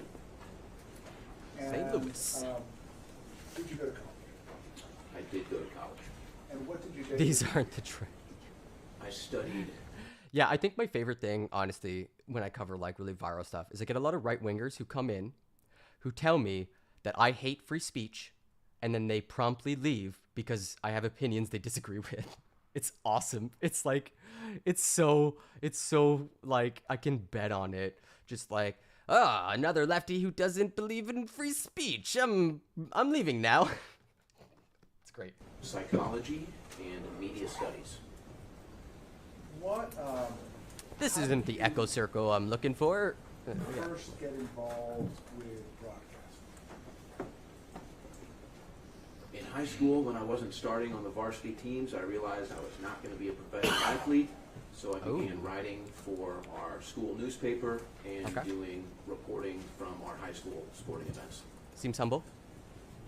After you graduated from high school, while you were in college, did you continue to work in broadcasting? I did. When I was at college, I was actually working professionally at multiple radio stations in St. Louis, and I was also the editor-in-chief of our student newspaper called The Current. And what type of reporting were you doing? For The Current, I was reporting on everything because we were very understaffed. So movies, concerts, sports, just general activities on campus. And then professionally, I was in the sports media covering local sports in St. Louis, college, professional. Was this on the radio? Yes. And about how much time would you spend on the radio talking about sports?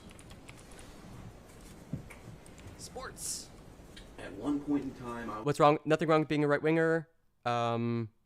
Except in America, the right wing political movement is trying to overthrow the government and install a fascist dictator. But other than that, it's totally cool to have right wing opinions. I don't really care. Your opinions are like, you can't do this, you can't do that. Only government can. Yeah, I don't know what you mean by that. What makes you think I'm a right winger? There you go again, making assumptions. I don't know if you're a right winger, Tesla. I'm saying oftentimes when I get, I mean, people who stand for Alex Jones are not left wingers. Would you agree with me on that? Is that a fair assumption? It seems pretty fair. I was talking to Tesla before. Yeah, that's cool. But But yeah, no, I don't think libertarians are all right-wingers. I think they're embarrassed right-wingers. They're right-wingers who are not willing to admit they're right-wingers. It's even worse. They're not even honest with themselves. Like, libertarian beliefs tend to fall apart upon even the smallest amount of scrutiny. You start asking real questions about what policing would look like when everything is privatized, and the conversation does not go well. This is why libertarians are not like respected. This is why people don't take them seriously. That's why they're a laughing stock or whatever. Libertarian don't want government in their lives 24/7. But well, I'm sorry, Trigger, wake up to the reality that that we live in a complex society. Like, for me as a Canadian, I need a government because we get so much of our food and stuff from America. I need some body to trade with y'all with. Like, we need to trade. Trade is good. Like, our libertarians are usually pretty pro-trade, pretty free trade, right? Well, who the hell do you think is doing that? Who's saying what are the national borders and defending those borders? You need a state for that. Sorry. I was producing, I believe, 4 shows a day, weekdays, and I was not the host. But yeah, I mean, it's a fantasy, ecoms. I mean, libertarians can want it all they want, but I mean, do you think they're gonna get it? Do you think it's likely? I don't know. Terry, with the show hosts that I was producing for at that time. So we're talking. Oh yeah, Trigger. What am I confused about? Elaborate. Enlighten me. 10, 12 hours. And did there come a time when you became interested in covering things beyond just sports? Yeah, I believe it was about 2013 when I wanted to pivot from sports to current events and politics. Oh, what a bad choice. If you recall, libertarians won't win as long as it's a two-party system in the U.S. Yeah, that's for sure. Absolutely. There's no way you're ever going to break out of the two-party. I don't see it happening. I don't know if you're a libertarian, Tesla. I don't know anything about you. I have no idea. I just know that you're not left-winger. That seems fair. Is that a fair statement? Like, what? See how easy it is to make comments about things and you don't even ask questions? I mean, why don't you tell us a little bit about yourself, Tesla? I'm happy to learn a little bit about you, what your political stances are. If you subscribe to a label that helps me understand your perspective in a shorthand way, lefty, progressive, libertarian, right-winger, left-winger, cool. I mean, tell me about yourself. I don't mind. That's cool. I just know that certain ideas come from certain circles, and usually you can make pretty fair assumptions about people. Sometimes you get it wrong. If I'm wrong, please correct me. That's all. Was there an event, something that happened that because Trigger, like, it's like saying, like, if someone stands Trump, do you think they're a left-winger or a right-winger? Let's all be honest and say that most sane people would assume they're a right-winger. Now, maybe they get that assumption wrong and it turns out they're libertarian, or actually it turns out they're a radical lefty and they want to shake up the system. Sure. But for the broad majority, most people who stand Trump, probably right-wingers. We do these sort of shorthand shortcuts all the time because life is complicated and takes a long time. That's why we have stereotypes and stuff. You're MAGA, DeSantis, conservative. Put her in a box. It's just a shorthand. Yeah. Not afraid to hide it or say it. That's cool. He comes. I have strong disagreements with the whole MAGA, DeSantis stuff. And if you can handle that type of disagreement, then we'll get along. We'll get along fine. And I won't like shame you or condemn you or whatever for having a fucking political position or opinion. But I will attack that position if that's cool. I believe in attacking ideas and not people, right? And so, yeah. Wait, who do you hate, Trigger? The point is you're making all kinds of assumptions, saying them in a public forum, and you have no info about, and you don't see the irony. Well, Tesla, the difference is that an assumption is not the same thing as a claim that is true or false. Now, I can say, oh, I think this person is probably a right-winger, or, oh, I can make more general statements that right-wingers or left-wingers come into my chat. Those are vague statements. They're not about any particular individual. But when we're watching a defamation case where someone specifically names someone by name, and then cast doubt on whether their child died, that's defamation. That is a specific, articulable lie a non-truth about an individual said to almost at least 1 million people or some crazy amount of number. Don't know how you're going to get out of this one. It's just defamation. I don't know what you want. I'm not defaming any of y'all. I don't even know who you are. DeSantis should run, not Trump. I'm pretty sure, Trigger, that DeSantis will be, like, from what I understand, it seems like the right-wing political movement is going to try to push Trump out, try to see if DeSantis can take the mantle. He seems like a smoother operator, a lot more cold-blooded about it. Like, I think the New York, or there's like a profile on him, and it described him, it's like an interview with his father, and the father said he would throw catch with him, and he'd throw balls at DeSantis, and DeSantis would have to hit them, and DeSantis would always wait. He would throw 1,000 pitches, and DeSantis would only swing at 50. And I thought that was a really interesting characterization of DeSantis as like this man who waits for his moment. Now, from my perspective, he's attacking the trans community. He is the Don't Say Gay bill is like an attack on the LGBT community. From my perspective, he is dangerous for the people I love. He is trying to like pretend they don't exist or trying to scrub them out of education. And I think that stuff is really dangerous for society. So we might have a difference of opinion on that. Yeah, sure. Would you want to switch from sports to current events and politics? It was the Boston Marathon bombing. It was the first time in my life that I ever watched a news broadcast at all. I was not really watching television news, but I had the same fervor for being accurate talking on the radio back then. So I started to watch news reports on the Boston Marathon bombing. Right. And I started to follow up on some of those, do some digging. And what I realized was that we're not getting a full story from our government or our mainstream media. And Sure. It was kind of a shocking experience for me that really just changed my career path. Dang. Okay. So is the Boston How did you go bombing? about making the transition from, and let me back up, what was it about the coverage of the Boston Marathon bombing that so stuck out to you and made you It's a good want question. to look into it more? Well, for one, the FBI put up the Sonia brothers mugshots, and they were looking for information on them. Just gonna But go, they claimed pee. at the time I'll be right they back. didn't know who they were. And it Hydration later check. came out Water. that the older Sonia brother was actually a government asset and had been flying back and forth from the United States to parts of the Middle East. So they knew well, they were well aware of who he was, and they didn't tell us that. And then when I saw the lockdown that they had, I don't know if lockdown is the right word, but basically they were going door to door looking for them, and then somehow he's in a boat covered in blood and they didn't find him. So I didn't really know what I was getting into at the time. I just had more interest in that moment than I did in sports for the first time in my life. And how did you go about making the transition from being a sports only radio person to being somebody who covered politics and current events?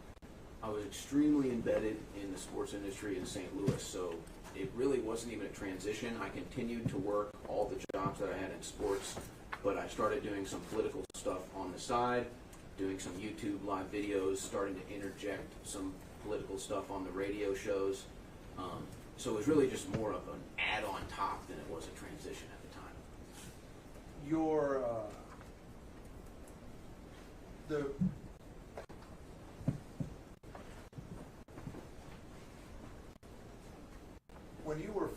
When you got a radio show that allowed you to talk about politics and current events, how old? I think I was 23 at the time, and really most of my political coverage at that time was on YouTube, because anybody could start a YouTube account and fire up a live stream and have an audience. And from what time to what time did it broadcast? There was no frequency of time. It was really just a matter of if I had a free hour or so. That was a poor question. When you finally got a radio show in St. Louis talking about politics and current events, what time was it aired? 9 to midnight. And were you paid to do that? No. How did you get the radio station to put you on from 9 to midnight? Well, I won a civil suit against the radio station because they owed me Operation $1,000. Mockingbird. And the GM All right, bye, at the Tesla. time offered me a time slot on the radio. Do you think sexual content is good for children that are 5 to 6 years old? Oh my God, Trigger. I don't think that's happening. I don't think anywhere that's happening. In exchange, most people, you have to understand the LGBT community wants to affirm their life choices on children. Them and their allies think it's a good idea to get them young as kids to change the culture. Yeah, I assure you, Ecoms, none of that is true. I don't know who told you that or where you got that idea. It's insane. That's insane. I don't know what you're talking about. That is literally like gay agenda stuff. They don't even support the rainbow flag anymore. I mean, the reality is that for a long time, LGBT people have existed throughout history. We have examples of this going back to Egypt, going back to Greece, going back to fucking Rome. Pick a society. There's been LGBT people. There's been two-spirited people in many indigenous communities. A lot of societies have kind of figured this stuff out, and only now are we actually taking it seriously as a society. And of course, there's like some tough conversations happening around that. Yeah, LGBTQ plus isn't inherently sexual. That's exactly right, and that it's important to try to tie those two things together so that people can't have like non-sexual LGBT like identities. He thinks it's not happening. I mean, Trigger, the thing that I'm aware is someone who transitioned to be a male, F2M, went to the bathroom they were supposed to, a female washroom, because laws forced them to do so. And what do you think happened when someone who looks like a man walked into the woman's washroom? What do you think happened? He got dragged out and beat up.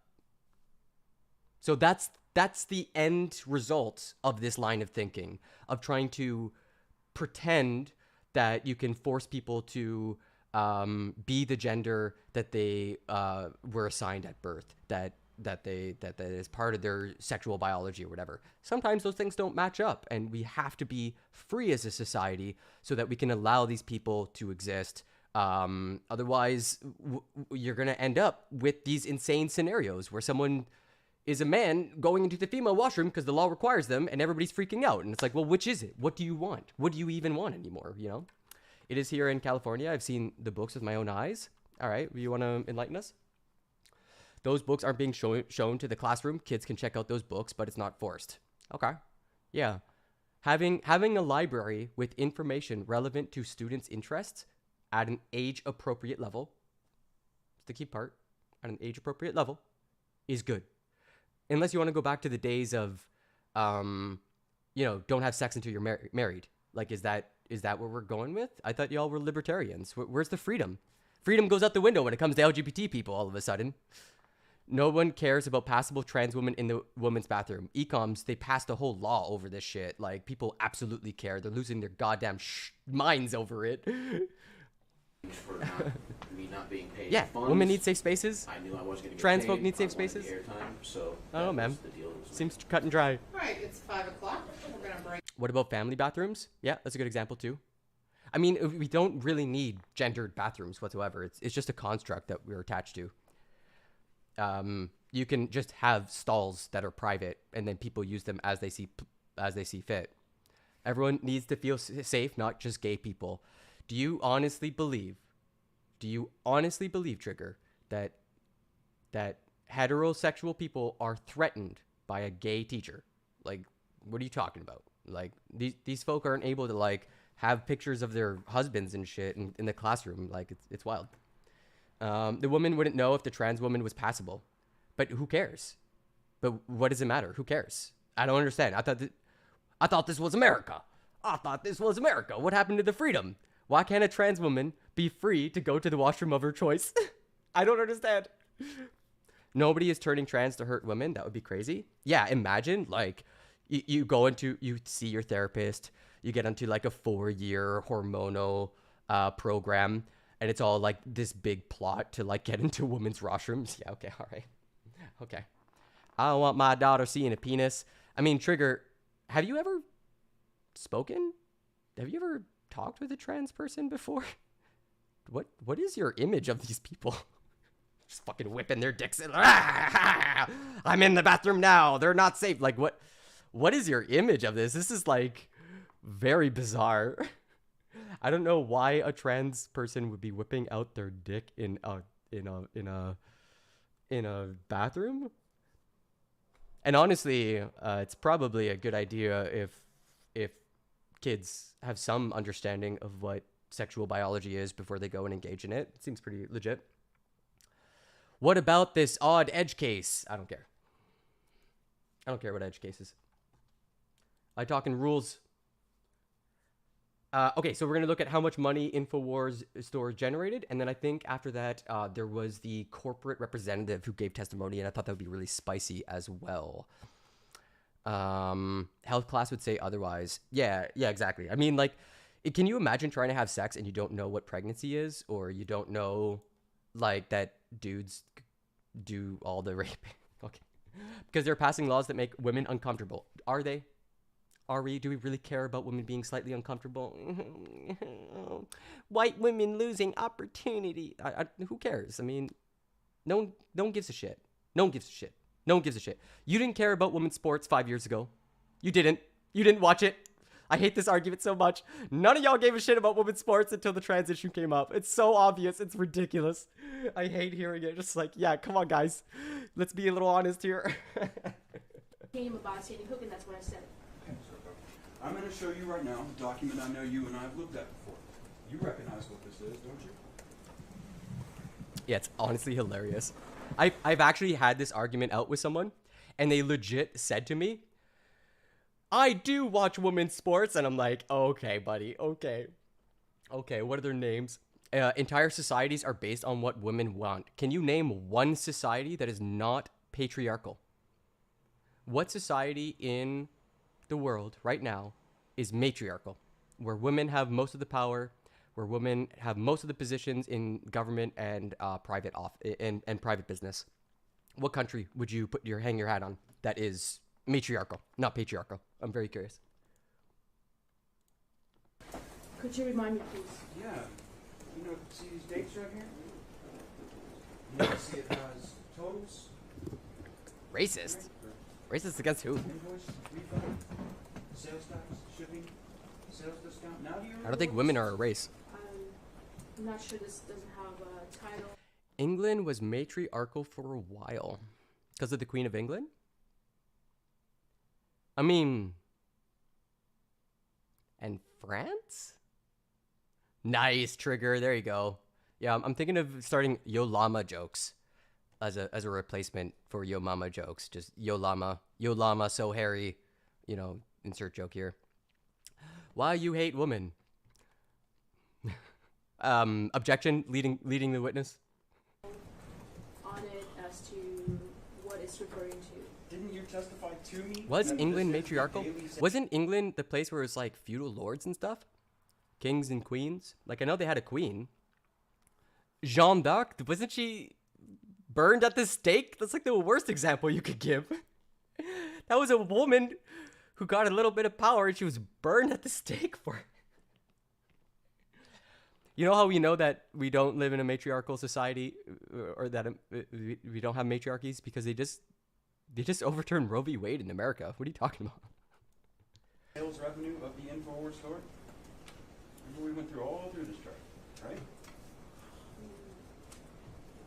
Yeah. Again, we had like an 8-hour. Margaret Thatcher.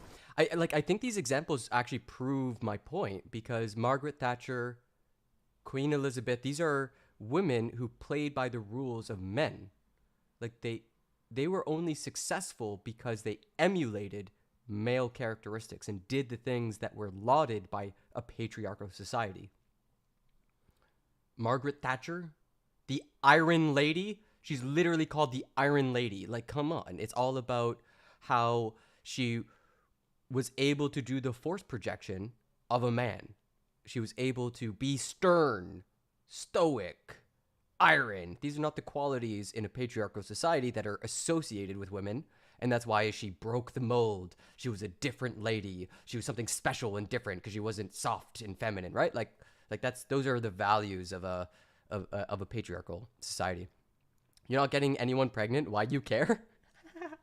Because I have this thing called empathy.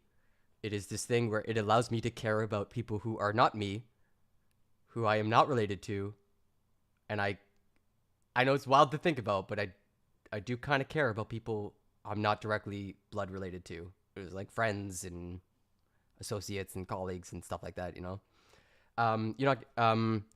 Because caring about people other still matters. I thought you said that gender doesn't matter. What do you mean? Gender can matter. I don't remember the context of that. Sorry. Deposition. I don't believe that's true, Ms. Carpova, but that's okay. We can pull up your deposition if you want to see how long you were in it. We can do that. But what I'm asking you right now is you clearly remember testifying about InfoWars sales data during your deposition, right? That was one of the things you were she supposed seems to prepare shaky. on, right? I was specifically told to prepare this today. Today? That's not what I'm asking you, Ms. Karpova, and I think you know that. And I think you also know that you were asked to prepare on this information, correct? Uh-oh. I was prepared the best I could. Right. And Yes. one of the things you testified about is this document. Do you need me to go pull the exhibit from your deposition to show you? This isn't looking good. If you'd like to do that. Okay. Sorry, how do I feel? Let me see if I'm going to need to do that. First of all, Your Honor, I would like to offer and see if Mr. Rodon has an objection to Ms. Karpova's deposition, Exhibit 35, which is now This is plaintiff's- going to be a new exhibit. Yes, Your Honor, plaintiff's So- 35. Oh, it's plaintiff's, it's already in. So this is where we're going to learn Yeah, it's about already in evidence, but revenue. show her that it was her deposition exhibit. I'll need to have to go pull it. Oh, I see what you're saying. Hateful. So plaintiff's 30. I mean, I'm pretty angry towards people trying to destroy the people I love. If that counts as hate, then yeah, man, I hate. Like, I'm Antifa. What are you talking about, man? I got all sorts of hate in my heart. I've already admitted. No objection. Okay, so Thank you, Mr. Rodon. are we creating a new exhibit? It's actually, it is your current Exhibit 35. Okay. No, I was just trying to clear up for her that it was an exhibit to her deposition as well. So are you, my question is, are you seeking to admit something that's her actual deposition to show that it was an exhibit there? I'm a little confused. Who's Jesus? Jesus? I'm an atheist. I don't give a shit about Jesus. Jesus isn't coming back. Are you insane? What are you talking about, Trigger? Jesus ain't coming back for you. You're gonna die and that's it. It's gonna be a black void, the same void you came from. You'd say it's more strong opinion than hateful. Yeah, I'm a bit of a softie. I don't know. I only go hard on the rare occasion. No, we're actually, Mr. Reynaud was... It's all good. No biggie. I was just trying to tell you examples of matriarchies. No, I think you came up with a really good example. I think like Queen of England, solid example. No, well, I'm just making an argument. You can disagree. I may not even be totally convinced by my argument. I'm just trying to like play that thought process through. Like, why were these women special in society? Well, you know, if you think about it, it's because of the rules set up by men, right? Like the longer view I often take on this conversation is that, and it's a mythic position. It's that women understood pregnancy before men, but then once men learned how pregnancy worked, they stole that knowledge. They took from women the baby process. They claimed dominion over it, and that was the moment we went from a matriarchal species to a patriarchal species, when women no longer governed the process of child rearing. And as we start to see like girls getting married off 13 to 15 or whatever, right? So that the man can claim ownership over this lineage, over his heritage. And that's why all our names come from the male side of things. Like my last name comes from the male side. Like, come on, these are bedrock, ancient truths. And you might disagree with me, but what do you have as a counterexample? You're gonna say to me with a straight face, most Middle Eastern countries are matriarchal? Like, come on. Like maybe Iran? I don't even know. I can't even think of one. Like a lot of societies have been, male dominated. It's pretty fair to say. Agreed to admit Conflict. What is conflict theory?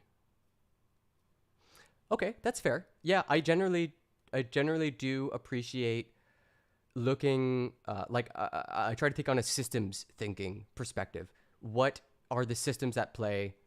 What are the consequences of those systems? how were the actors within and without those systems working them. I don't know what conflict theory is. I might just have to Google that. I see most socioeconomic influences through that lens. That's fair to say. Okay, yeah, that's fair. That's cool. Okay, it was already admitted. Oh, was it really? Yes. Like foundational, differences of foundational assumptions. Yeah. Indoctrination. I mean, who indoctrinated me? At what point? Which class? Which grade? Which teacher? Which student? Most of my thoughts come from long conversations with a fellow student I really jived with. I hated school. I had so much problems with school. I thought it was really dumb and really poorly constructed. And most of the new thoughts I had was from a conversation with a buddy who was chill. I'm going to show you here. I think you just like that word. If for you to call me indoctrination, I think that's just like a reflex. It's easier to just dismiss someone who obviously is not a free thinker. You know, like that's just a defense mechanism. I'm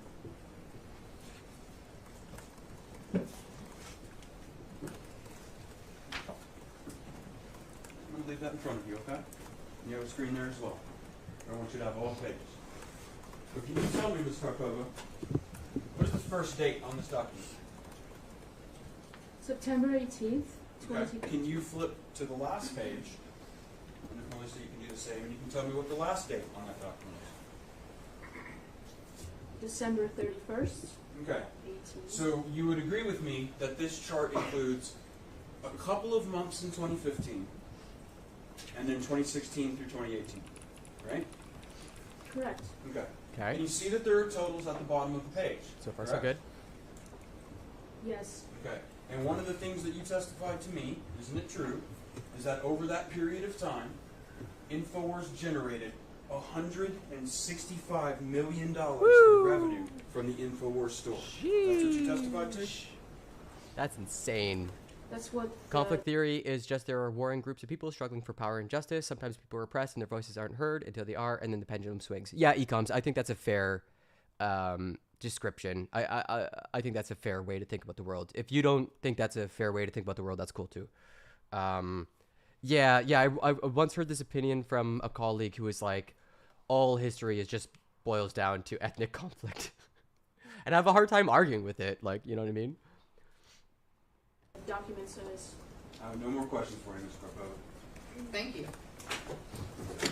So that was it. Yeah, I agree to disagree. That's cool. I don't mind if someone has like a totally different like position that they're arguing from. All I care is just like, how sensible are your ideas in the end? Like, do they actually explain the world or not? But yeah, I mean, I don't know why we would subscribe some special story to the human species. We're just some creature on the planet. We do some shit. We don't do some shit. It's, you know, life goes on. All right, you may be seated. Thank you. Ms. Karpova, you're still under oath. We're going to just pick up right where we left off. Okay, nice. All right. Same instructions as before. And whenever you're ready. Thank you, Your Honor. Ms. Karpova, before we get started, I have the exhibits up here from yesterday. And I'm going to put Exhibit 31 back in front of you. Trial still isn't live. Is the list of all the videos. You remember Yes. that? Yes.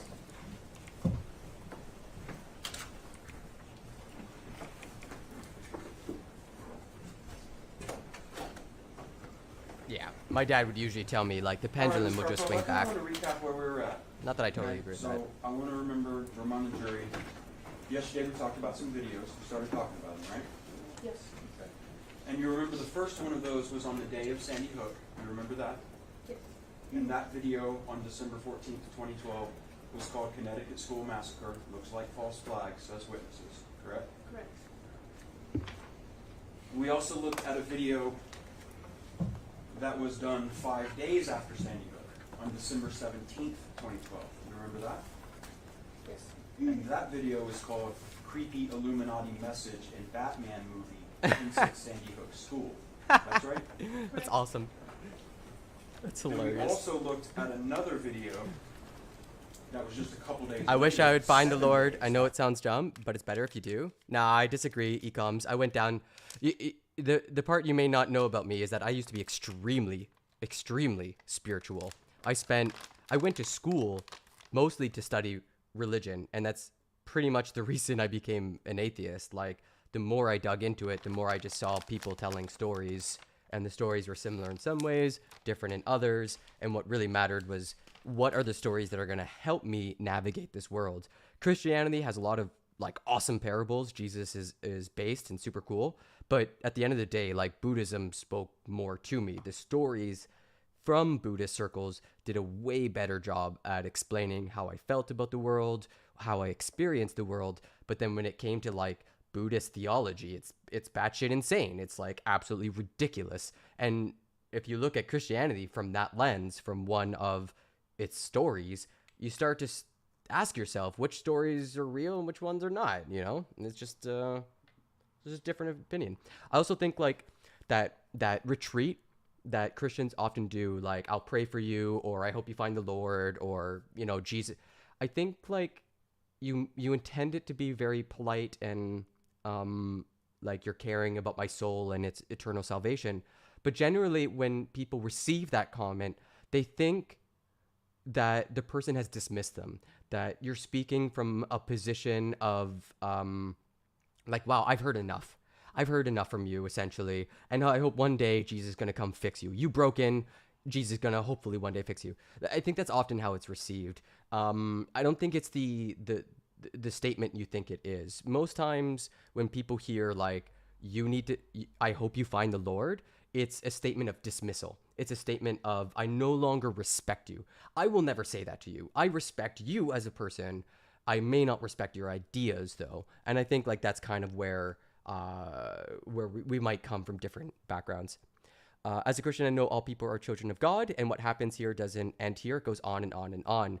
So yeah, Ecoms, I totally disagree with you on that. I wrote a whole poem about that, about how we change our minds when we go to sleep. We don't change our minds while we're awake. We change it when we're in the void, in that space of nothingness.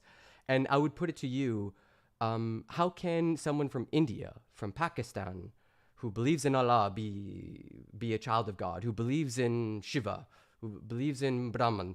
Like, it's really condescending to be like, these people over here, all their beliefs are wrong and bad. All their thousands of years of culture is incorrect. They're actually Christian. They're actually children of the Christian God. Now you can try to backtrack and say, no, it's God writ large, and there's different interpretations, but y'all have different definitions of this guy, and that's where the rubber hits the road, and that's where you get religious conflict and all that kind of stuff. So, yeah, I think it's a saner position to be like, my soul will be saved by Jesus because I believe in the Lord. I believe in heaven, and I've been good. I will pass through the eye of the needle, and to let other people live. Other people will figure it out. They'll find their salvation or not, their void or their heaven or their hell in this life. And don't sweat about it. It's not your table. Don't even sweat. Because, yeah, Jesus got nothing for me, man. Like, he got nothing. My experience with Christians has been not positive, let's say. I died before. There's nothing there. Okay. I believe you, Trigger. I mean, yeah, that's kind of my perspective. It would be cool if life continues, but sadly it probably is just a black void. I mean, there is no sad about it. It just kind of is, right? Like, you don't get sad about how there's a black void before you were born. Like, nobody cares. It's just, we don't talk about it. It's the same way. Because it doesn't matter what they believe. God in the afterlife exists, whether you believe it or not. Yeah, Ecoms, I think that's like extremely condescending. I think it's probably the most condescending thing you've said today. To say something exists means you can convince me that's true. And if I don't know how you're going to do that, my guy. Like, it's not going to happen. You're talking about a space where you're saying I can't touch it, feel it, experience it, feel it in any way, and then just asserting it as a bald fact. All I have to say is I disagree. What are you going to do with that? Like, what evidence are you going to bring to the table to change my mind? It's like a really tough position to put yourself into, and you don't have to. You can just very simply say, there is a great mystery out there, and this is my personal truth. and just stick with that. It's a lot easier. It's a lot less stress. Don't worry about what other people believe. They'll find their way. And the part that matters is whether people do good, whether they're helping others. If they believe in Allah, if they believe in, the flying spaghetti monster, what matters is what are they doing with that belief? Are they helping others? Are they being helpers? Or are they like weaponizing lies and stuff? Like you gotta be, just shoot my shot like you. Don't take it personally. I don't. Yeah, of course, man. I know that part of what makes a Christian is the desire to spread the word. I don't think you're doing anything wrong. I'm just telling you how I experiencing that. And I'm telling you, it's not the positive message you think it is. It's often interpreted negatively. It's often interpreted as a dismissal. Yeah. For the shooting, and that one was entitled "Sandy Hook Second Shooter Cover-Up." Right? Yes, sir. And then we talked about. You guys want to hear the poem? Huh? You guys want to hear a poem? Another video that was 2 days after that, on December 21st. Short. It's like a minute long. 2012, and that was entitled "Lower Part of Gotham Renamed Sandy Hook in Dark Knight Film." Yes, correct. Okay. The poem is called "Don't Try to Change My Mind." Huh? And then we talked about how on January 10th, as we turn the new year, there was a video entitled "Professor Claims Sandy Hook Massacre MSM Misinformation." Yeah, exactly. Nice people, that's what matters. No, but they don't, Ecoms. Ecoms, they don't believe in the same God. Jews, Muslims, and Christians do not. They all believe in the Abrahamic God, but they define it differently, and that's where things get really messy. Okay, listen, this is a very short poem, but I'm really proud of it. Here it goes. I'll pull it up just to make sure I don't flub it. It's been a while since I've read this poem. I performed it on a stage just like a month ago. Don't try to change my mind. I really like this poem. I've been thinking about it like a lot because I don't know, like how did my mind change? How did I come to be the person I am? It's something I'm fascinated with. But here we go. I got it. Don't try to change my mind. I only change my mind at night. I change my mind while I am sleeping, without struggle, without light. Don't bother me with facts or bore me with debate. I'll only remember how you loved, or how vicious was your hate. I want to dream as if in flight, instead of how you smiled. I want it all to be a piece like when I was a child. And when I sleep is when I hope, it's where I pray alone. I don't know which gods dream here, or for what sins they may atone. I only know of my void, the place where I wasn't born, the place I won't go when I die, a place I don't fear or mourn. And when I wake, my eyes will see the world cast in a morning dew. My dreams still cling to me, but mostly when I dream of you. And you there on your soapbox with your arguments in array, a third of me isn't even here, and who knows what he'll say. So don't try to change my mind. I only change my mind at night. I change my mind while I am sleeping, without struggle, without light. What do you think? Then we talked about how on January 15th, 2013, 5 days later, InfoWars published a video entitled "Sandy Hook AR-15 Hoax, ? Still no school surveillance footage," correct? Yes. And yeah, then we talked about like a video. Ecoms. Do you know why the Sunni and the Shia have split?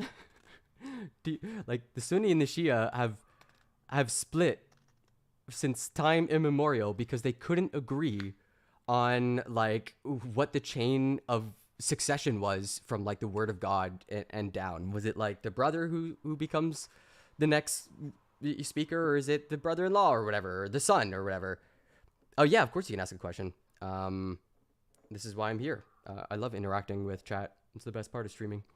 But yeah, like generally the Abrahamic, we call it the Abrahamic God because it's the same concept, monotheistic. And that was different from the time before where many people shared polytheistic. That's kind of why we call it the same God, even though they're like wildly different, like actual definitions.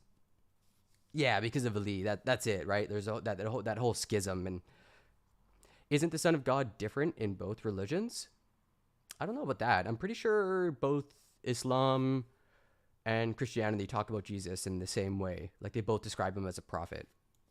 A couple weeks later, on January 27th, 2013, and that one was entitled, It was the son of Why Muhammad. People Think Sandy Arcade Z. I think it was the son of Muhammad versus the brother-in-law of Muhammad or something like that. Hook is a hoax. It's been a while since I studied Islam. Yes. Okay. Yeah, no. And then, at the end of the day, we talked about an email with one of the parents. Do you remember that? Yes. It was an email in which one of the parents was asking InfoWars to please knock it off with the crisis actor and false flag terror stuff on their cover. I Dream of You? Oh, yeah, that's a rough line. I Dream of You is actually about my ex. It comes from this idea that the worst nightmares I have are the ones where I dream of like an ex that I was with for a very long time. And it's that dream of feeling the mirage, and then you wake up and the cold hard reality hits, and that's like a worse nightmare. So the line, my dreams still cling to me, but mostly when I dream of you, is about that feeling of loss, of never getting it back. And so the fantasy slaps so much differently, you know, like the dream of someone beautiful you once loved hurts so much more. The dream clings so much more because of who they were or whatever. Yeah, it's very much like dripping in innuendo. Remember, it was sent to the writers. Yes. Okay. And in fact, it was replied to, wasn't it? Yes. And then what the reply was is that InfoWars had an editor claiming they were actively distancing themselves from the actors thing. Well, the point on that, I think Paul Joseph Watson, I'm not sure if he was speaking exactly for Alex Jones himself. He might have been speaking for himself and other employees at InfoWars, but... I love that he's the hero. I'm not sure if he was speaking for him. Paul Joseph Watson. Well, and that would make sense, wouldn't it? Because you also testified yesterday that InfoWars did not distance itself from the actors thing, correct? Alex Jones did mention he continued to wonder and search for the truth. Search for the truth. The truth is out there. Now let's pick back up. And we had just gotten to basically a month after the shooting. We had seen all these videos about false flags. And then in March 2013, you understand that InfoWars published a broadcast that day, didn't it? You're referring to one of the videos? On March 27th, 2013. Yes. Muslims What is believe the in title Jesus, of that Jews video? don't. Dr. Steve Pachinik, Sandy Hook was Aw, thanks, total Bunch Truck. false flag. All right, so Dr. Steve Pachinik, It's so weird to think of, Paul Watson as the G. Sandy Hook was a total false flag. If I'm correct, Dr. Steve Pachinik is somebody that has told Alex that he used to be in the CIA. In the CIA? Wait, what?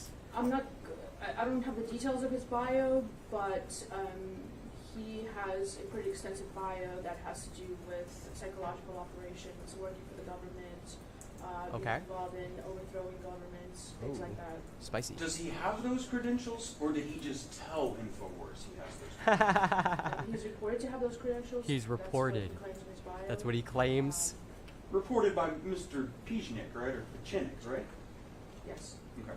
Yeah, that doesn't make it true. And that episode, when that episode's talking about false flags in that instance, we're talking about crisis actors, right? Yikes. Right? Specifically, crisis actors, I can't remember if that specifically was mentioned in there. I just want to be very accurate. Okay. Sure.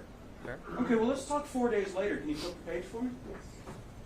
What's the next video called on April 1st, 2013? Crisis actors used at Sandy Hook. Special report. Okay. So there we There have it is. April 1st, 2013. InfoWars is publishing a video called Crisis Actors Used at Sandy Hook. Not a good Special one. report. Not a good one. Correct? Yes. Okay. On April 9, 2013, InfoWars published a video about Sandy Hook, correct? Yes. And that video was called Obama Gun Grab PSYOP. Obama? Correct? Correct. And would you agree with me that PSYOP means psychological operation? Yes. So we've seen now Obama's now a list of videos from 2013 talking about things like false flag, crisis actors, hoax. Oof. You agree with that?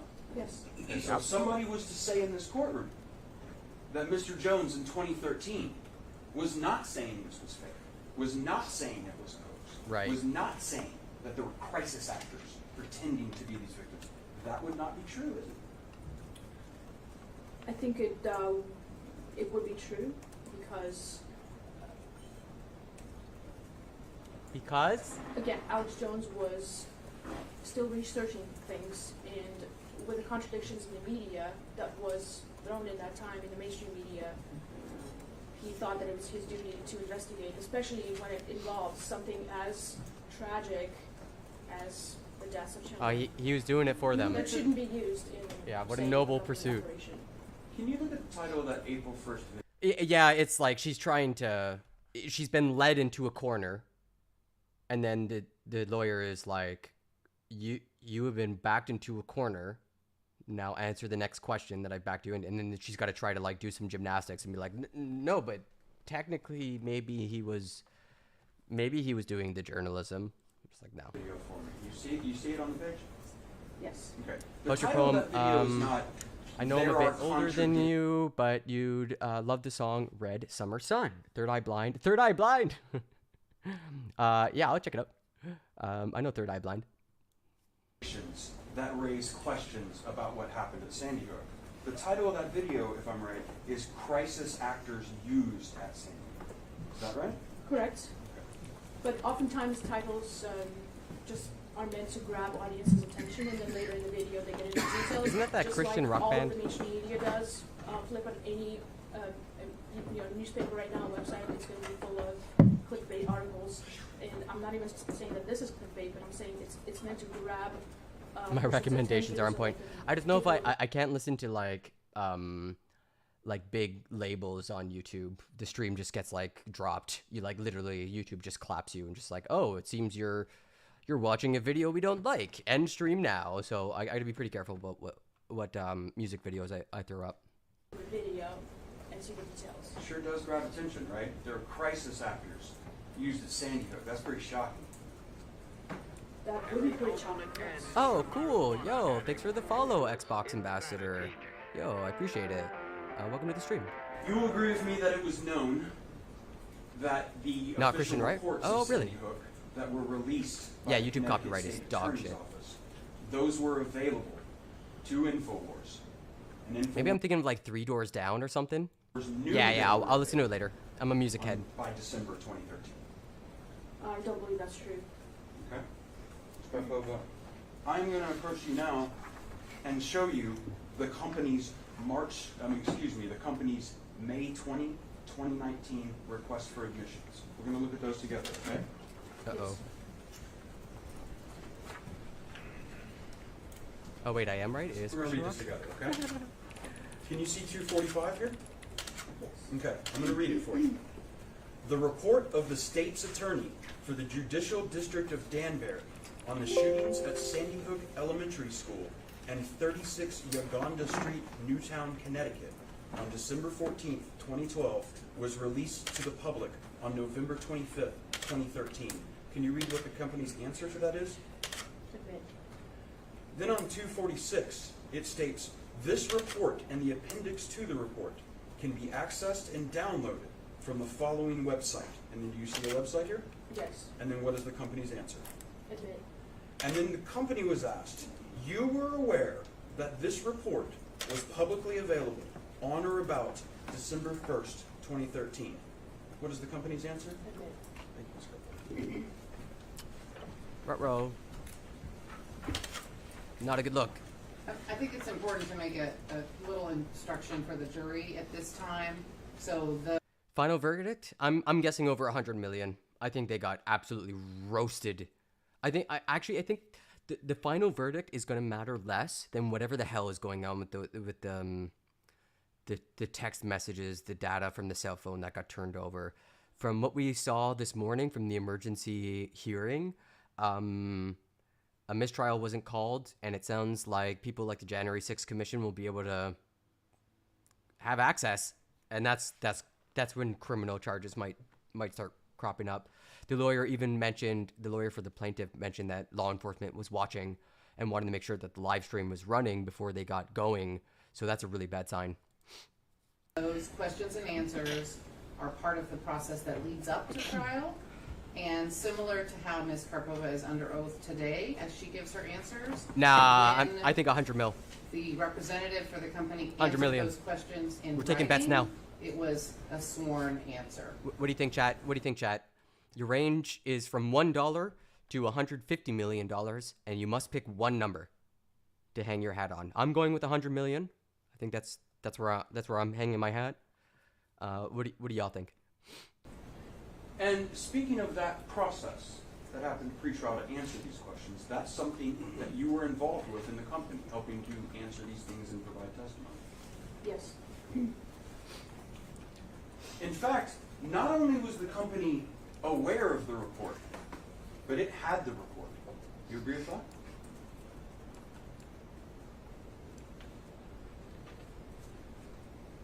$1 million? Just an even mill?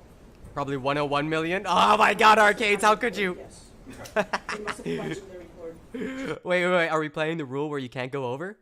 Where you can't go over, or is it just whoever's closest? Which is why Alex continued to dig into the story. Right, so people at InfoWars, editors at InfoWars, had access to all of the material that was in the state's attorney's report. You agree with that? Wait. Is anyone taking the position that Alex Jones gets away scot-free? That it's zero damages? No bust? Yeah, this one, yes. Okay. That makes more sense. Now, I want to talk to you a little bit about Wolfgang Halbig. You know who he is. Wolfgang! Right? Yes. What a great In name. fact, you, personally, Daria Karpova, you're someone who has an understanding of Mr. Halbig's, what he calls his questions about Sandy Hook. You understand. I do have a general understanding that this person who had the credentials to question this event did have several questions. Okay. On the list that were not But he answered. didn't have the credentials. That was my understanding. Oh, you are going What I'm for zero? specifically asking you is not just you had an understanding that he had questions. No way. You have an understanding of those questions. I can't recall the specific questions right now. But I think Alex Jones owns. He's like the sole owner of the company, so he's screwed. Sure, but if I bring any of these questions to you, you have a knowledge base and an understanding that you can talk about those questions, can't you? I'm not sure what you mean by that. I'm saying you, through your personal knowledge you've gained, if I were to ask you about any of Wolfgang Halbig's 16 questions, you have done the research that would allow you to answer in detail on those questions. Right. Your Honor, That's a fair question. Object, it calls for hearsay.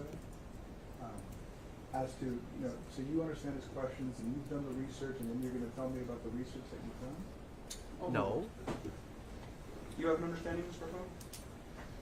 Well, It was my sustained, job so- is comprised of doing a lot of things, and since Sandy Hook was not the focus of our broadcast at all, I have a lot of duties to take care of and research, so I didn't really spend much time into digging in depth of these specific questions. Right. Because that wasn't my priority as the producer, having to take care of a lot of things, and it's a live broadcast, so there are a lot of things to take care of before and after the show.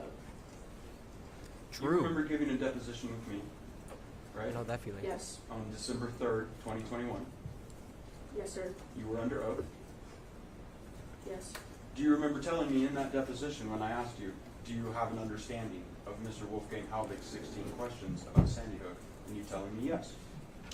Again, it's just the very vague questions. I generally have an understanding, but as exactly what you mean by that, I'm That not you understood his sure I know what claims. you mean by that. Well, let's find out. Okay. Let's go to the next video that I want to talk to you about, which is March 14th, 2014. Do you see that? Yes, I do. That video is entitled "Sandy Hook: False Narratives versus the Reality." Oh. Yes, sir. Okay. I'm going to show you a clip from that video so we can talk about it. Okay. Yes. At this time, can we play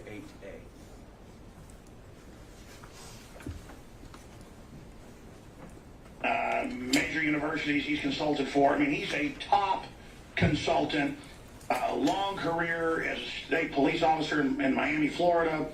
If you're just joining us, then in customs, and then he got into being an educator and then security. And he's looking at it and dissecting it like everybody else did. I mean, folks, we've got video of Anderson Cooper with clear blue screen out there. He's not there in the town square. Green screen. We've got people clearly coming up and laughing and then doing the fake crying. We've clearly got people where it's actors playing different parts of different people. Clearly. The building bulldoze, covering up everything. Adam Lanza trying to get guns 5 times, we're told. The witnesses, not saying it was him. People out in the woods. But we've got the investigator here, Wolfgang W. Albig. I'm going to give you the floor, sir. Go over your 16 points, the problems, the issues. 16? I can see how he doesn't have to pay. For example, if you said something here to a small audience, that's one thing. But if the MSM picks it up and rebroadcasts it and then you be held. Yeah, the problem with that is that they were publishing it on... it wasn't a mainstream media site. It was like truth.video or something like that, right? Like they had either worked with a different distributor or rented it or whatever the relationship is. They got their material out there that they themselves published and produced, right? Or they themselves produced at the very least. They might not have published it on their own platforms, but if they wrote it, then yeah, they're in trouble. Do I know anything about this Wolfgang Halbig? Only what I've learned today, which is not much, and that he got into a lot of trouble, like legal trouble, because he had information that could dox someone. So I already have a dim view of him. I don't like doxing. It's part of the reason I'm not going by my real name. The internet is full of insane people. So yeah, I got a pretty dim view of doxing. So I don't like this Wolfgang guy, and it sounds like they didn't vet him. He was just some rando who's trying to use the right, culture jamming terms to get onto InfoWars and bring a lot of attention to his perspective so he can make some money. And InfoWars didn't do their job. They didn't act as gatekeepers that they were. Break down what you believe is a total hoax.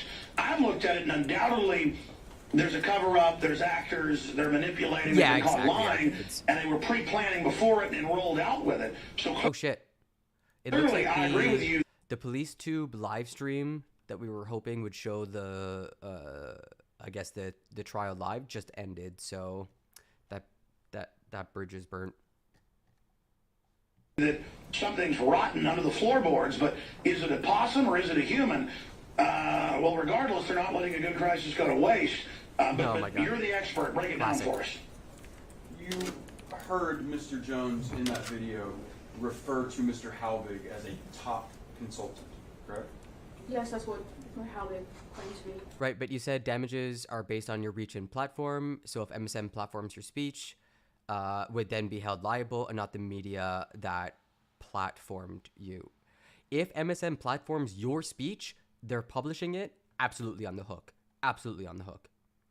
I would agree with you. I think they would both be on the hook, right? Like the publisher and the distributor in that case. Because the publisher had a duty to make sure that they're not spreading false information, and the distributor has to make sure that they're not producer and publisher. Producer, Alex Jones's company, they're the one who hired on the guest. They didn't check his credentials. They just took him at his word that he was a security analyst or whatever. Big mistake. And because of that, they allowed his false information to get through, allegedly. Anyone who sort of rebroadcast that would probably be on the hook as well. I don't know if MSM did do that. They might have said Alex Jones had on this conspiracy theorist and allowed his views to be on, and that's not defamatory. That's describing what another news organization did with their guests. But yeah, let's take the simpler example. CNN just throws up the Alex Jones clip full bore. Absolutely, they got a massive audience, totally on the hook for sure. That's what he claimed to be, right? Yes, we didn't have any reason to doubt it at that time. Really? No reason to doubt it. So would you agree with me?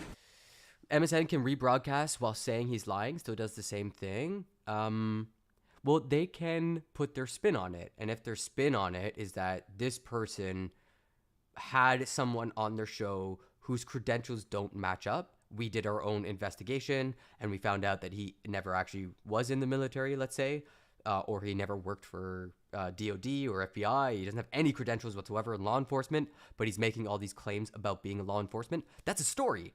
That's a massive story. Person who is in the media is led on this random person. Like, you can put that story out there, and that's journalism. You're explaining to the public that one of their news sources might not be trustworthy. That's a scoop.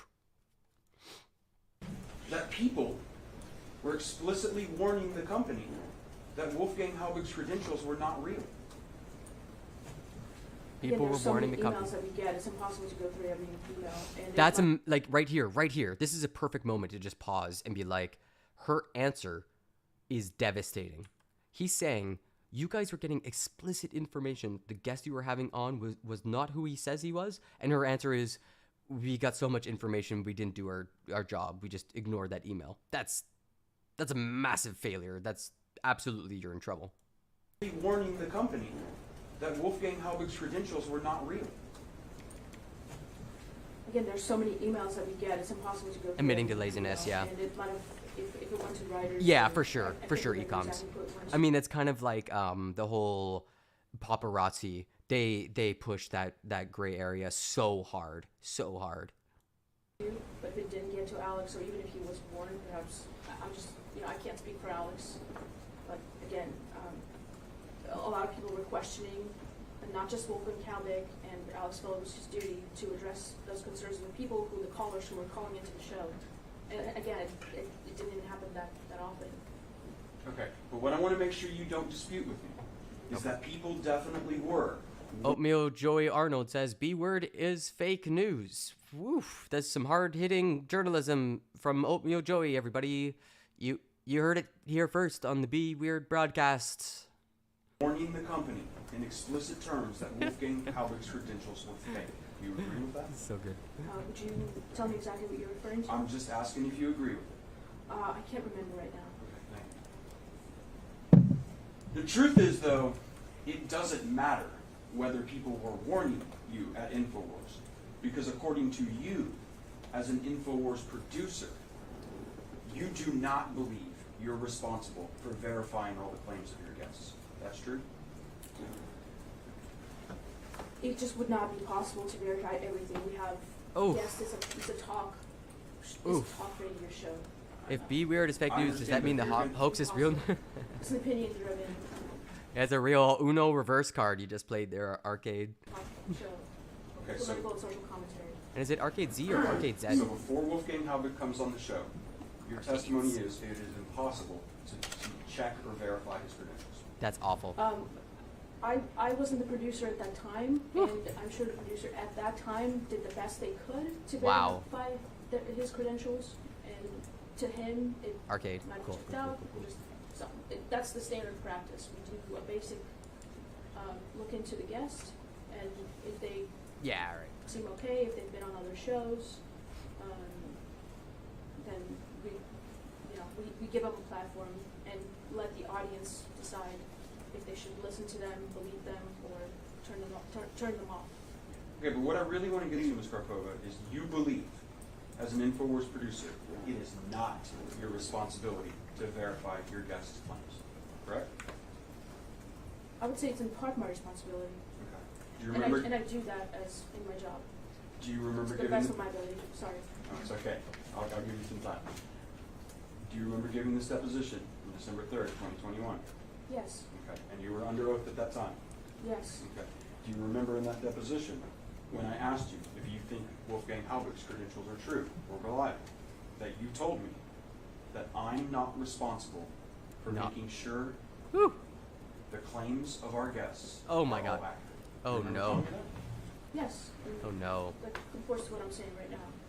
No, it's not. That it's not your responsibility to verify any of this. That's a crazy thing to say. It is absolutely. That's my ability. Well, I mean, at least what I'm saying to you, different it was things. your testimony under oath last year. So that's what I was. That you had no responsibility. Yes. Well, I don't think I said no responsibility, and I'm sorry to be interruption. Right. Only one person can speak at a time. Again, my yeah, she's in shambles. This is not a good look. Smoke him if you got him. answer is that it's my responsibility to do my best to research the guest and the claims. And I've done that before, and I think you actually have an email that I authored referring to a guest that I didn't think was credible at the time, another guest. So I do that on a regular basis, and that's what I was referring to. It is my responsibility to the best of my ability, but beyond that, it isn't. Okay. I'm not the arbiter of ultimate truth like the claims. Well, I'd like to show you that question and answer from your deposition. It's a tightrope she's trying to walk. I was platforming these people, but I also wasn't responsible for all of their views. Which is different from this. Risky stuff.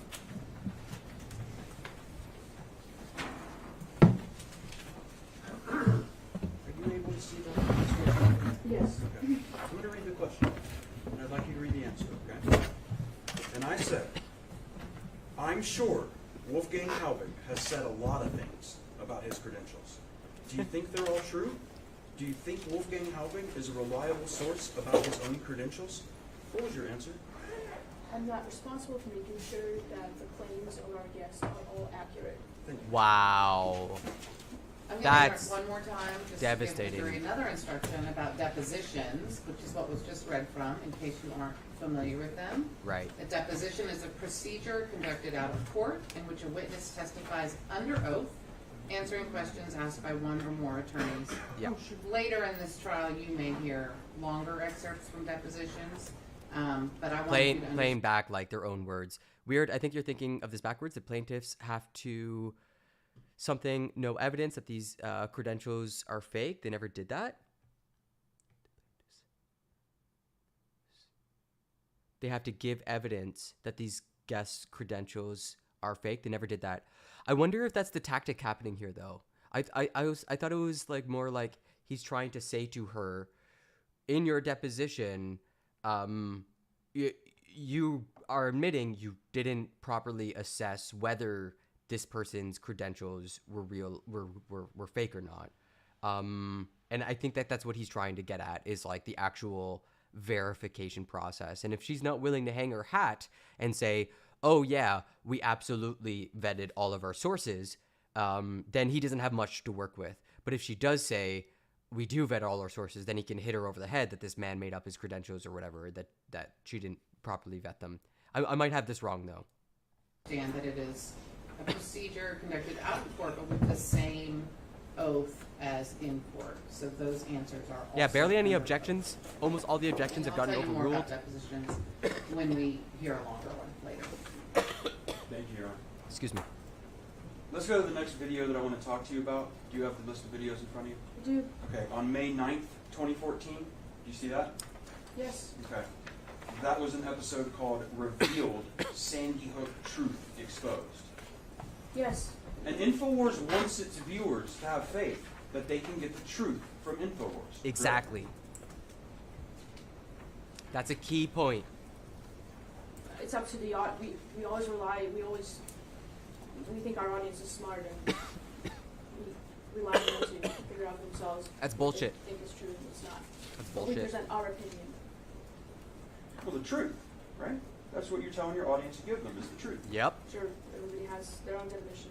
No. Everyone's own definition of the truth is what we call opinion. And then news organizations are in the job of producing something called capital T truth, which is like public record, official story. This is what our journalism organization thinks really happened. You don't get to play both sides. You don't get to say you're a journalist doing capital T truth and also, oh, these are just our opinions. No. I don't think that's true. Gotta start vaping, get a good mod. There's no reason to smoke anymore. I tried going down the road of vaping weed, but it gets all gunky. I do need a vape. I do need a new vape, but like the option was like a Volcano, and they're like $1,000. It's way too expensive, and the little handheld ones, I like go through them in a year or two. I just like I'm constantly at it and like not barely getting high. But yeah, I should probably get off the joints and stop coughing into the microphone like an asshole. I'm sorry. Scarpova, isn't there a truth and anything that's not Soon. true, or are there people have other truths that compete with each other? How do you view that? And when do you think I need a mod? I think I'm doing good as a mod. I can probably handle being my own mod until I get like maybe 25 concurrent viewers. I'm sitting at around 10. 5 to 10. Well, because a lot of things that you've said in the opening statement weren't true. Well, if they weren't true, they weren't true. I'm sure somebody's going to prove that. Okay. But what I'm saying is that we've watched on these videos, and you've seen the tagline up on those videos where it says InfoWars, the front line of truth journalism. That's true. You meant like vape mod? Truth in a way that we believe what we're saying. Absolutely. Okay. I stand by that. On May 13, just a couple days later, May 13, 2014, InfoWars aired an episode entitled Sandy Hook Officials Caught in Cover-Up. I think he wants... Running Scared. I think he means a mod. Mod. That's the title, yes. And that meant that the town officials... Wait, a mod is good coil battery combo? What is happening? A mod is a moderator for a Twitch channel. Wait, what? A mod is good coil battery combo? What? Wait, what are you talking about, ecoms? What do you mean a good coil battery combo? Is that in reference to a vape? Because like I don't like vape tobacco. I vape weed, which is like a chamber or whatever. For hiding the truth, right? This is Canada, Again, baby. I'm referring to a previous answer where it's the title that's meant to catch the audience. Maple syrup and weed. Watch the video. Maple syrup and marijuana. Let's talk about another one of those titles. Okay, no, I didn't know that. I didn't know that. My bad. A mod is a moderator in Twitch speak, YouTube speak, you know, live streamer. He was on the same day. Do you see another video on May 13th, 2014? Yes. And you see it's called Bombshell. Sandy Hook Massacre was a DHS illusion. Wow. Says school safety expert. Yes, sir. DHS stands for Department of Homeland Security? Yes. Okay, I'd like to play you a clip from that video. Okay. Let's go ahead and play 9A. So I guess the point they're trying to make is like, okay, you had on these people who were making wild allegations. Are you not responsible for any of that? And they're like, well, it's their opinions. We're just reporting on it. We're just reporting on the reporting. Yeah, worlds definitely collide. This is why you should never get too upset by any misunderstanding. So common. This will be the clip from Bombshell Sandy Hook Massacre was a DHS illusion, says school safety expert. But look, let's say you got 3 minutes in a nutshell of what's going on here to the lay person out there as a school safety expert, renowned nationally, Mr. Halbig, of what really happened here, and what would you say to that school board? Well, the first thing I got to say before I get to that is that thank God I've had 67 great years of great life. I got a beautiful family. You know, I mean, I'm getting threats all the time. I got some crazy people out there. You know, they're attacking my wife, they're attacking me, and everything else. But you know what? All they have to do is answer 16 simple questions. You and I wouldn't even be talking today. It's unheard of, okay? And I think the school board members and the superintendent, they have a responsibility of telling the truth. Alex, I cannot believe that a public school system, and you know, when you look at the school... You notice one thing that keeps coming up is the argument from incredulity. I cannot believe that X, therefore Y. I've been hearing it all stream over and over again. You're not going to tell me that this is true. Just argument from incredulity. It's like such a... Oh, smoke. Lol. Yeah, of course. That makes sense. Itself, when you look at Sandy Hook, it is a filthy school. That's what I wanted to talk to the board members about. Filthy school. Yo, that's like what one of its chatters said in today's stream. Waste them. When you look at the data, and here's what they didn't realize, they put it in their own newspaper before they demolished it. Sandy Hook had the highest level of lead paint throughout the entire school. Sandy Hook had the highest level of asbestos in the ceiling tiles and the ceiling floors. It had the highest level of PCP, and the groundwater is contaminated. Now, here's the question. Connecticut law requires that every parent must be notified of those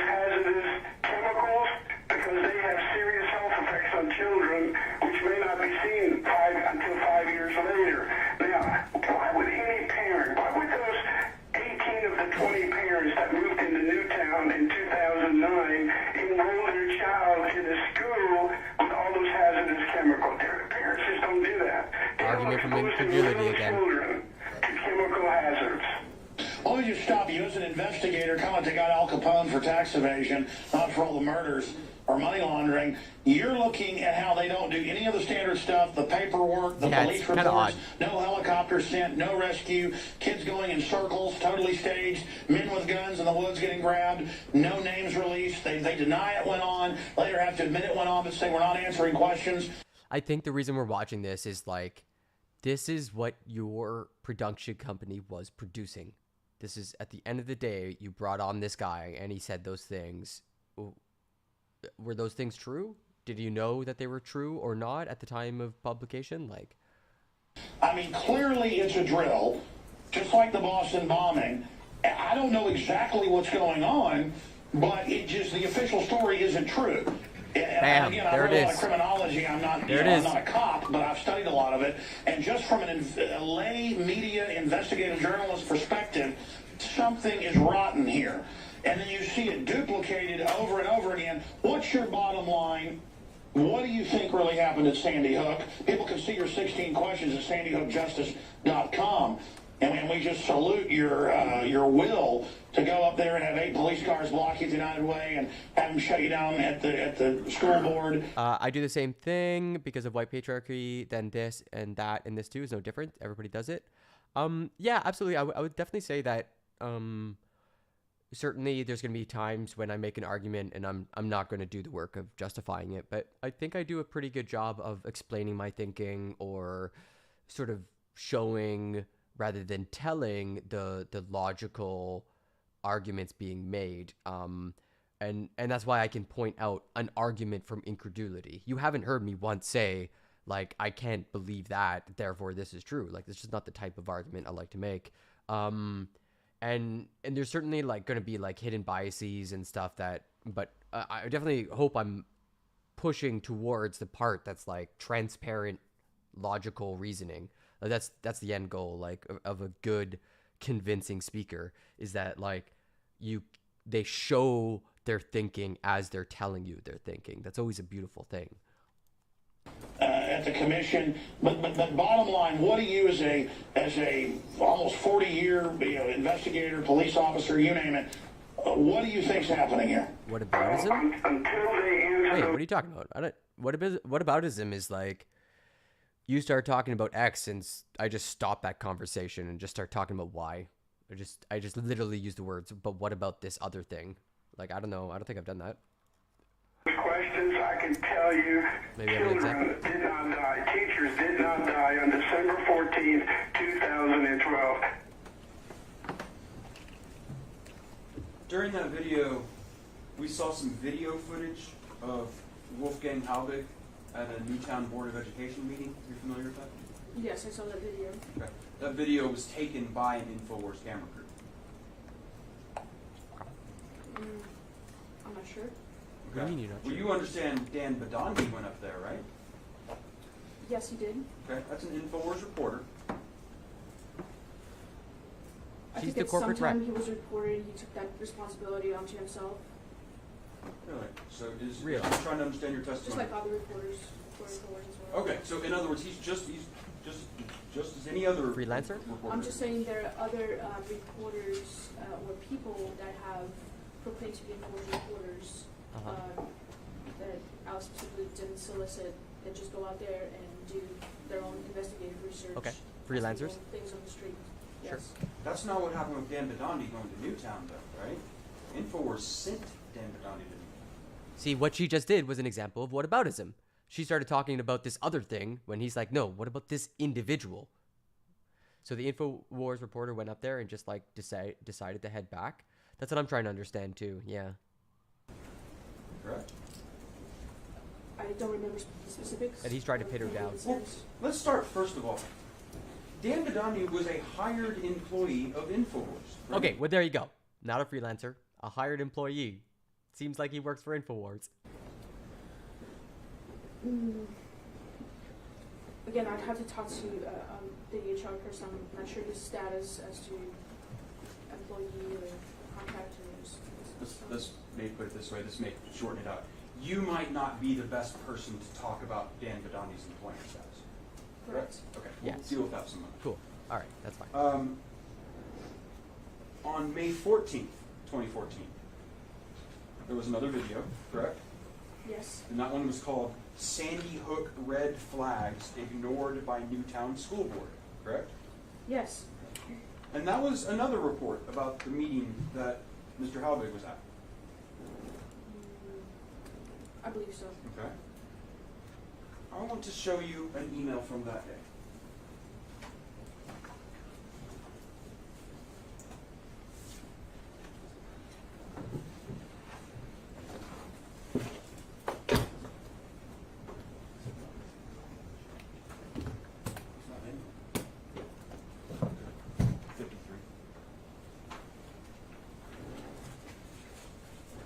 Wait, is this a real unironic?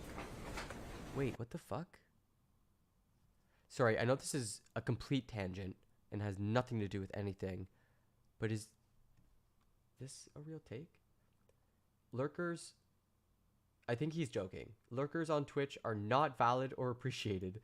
They're terrible, they destroy chats, they ruin careers, and worst of all, they're ghosters.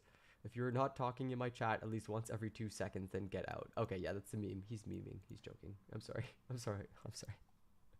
I'm sorry. Lurkers are, of course, welcome. No objection. Your Honor, at this time we move to admit Plaintiff's Exhibit 53. All she had to say was, to my knowledge, he was a freelance reporter. Do you have a document to prove that otherwise? Terrible coaching by defense. I mean, I think it's one of those situations where he's asking a question he already knows the answer to. There would have been a discovery process, and he probably would have got employee records and would have found this guy and been like, oh, that's an employee. That's why he's able to say, this person is a hired employee, and you don't hear an objection. There's no objection to that, like, declaration of fact. That's a bad situation. We put 53 up on the screen. I don't know how you defend against it. He's getting mixed answers. Yeah, she's squirming. He's really having to nail her down. And again, I do apologize to the jury. I know on these emails, lettering is very small. So we're going to read this together, okay, Ms. Karpova? Nice. Okay, so follow along with me here. Oh, they got the emails. And what we have the is receipts. an email at the bottom. And that is from Matt at Infowars.com, correct? Correct. And it is to Louis S. at Infowars.com, correct? Yes. Okay. Now, Louis is somebody who handles a lot of the website and social media stuff. You agree with that? Always. Yes. Okay. The emails are where the Matt, dirt is. an Infowars employee, writes to Louis, and he says, "Hello, Louis. Can you do me a favor? Just got a phone call from my friend Johnny Walker. Some people are posting some bullshit about how he was involved in the Sandy Hook school shooting last year, including some personal stuff about John. They did the thing about a year ago. Apparently there are more than one Johnny Walker in the world.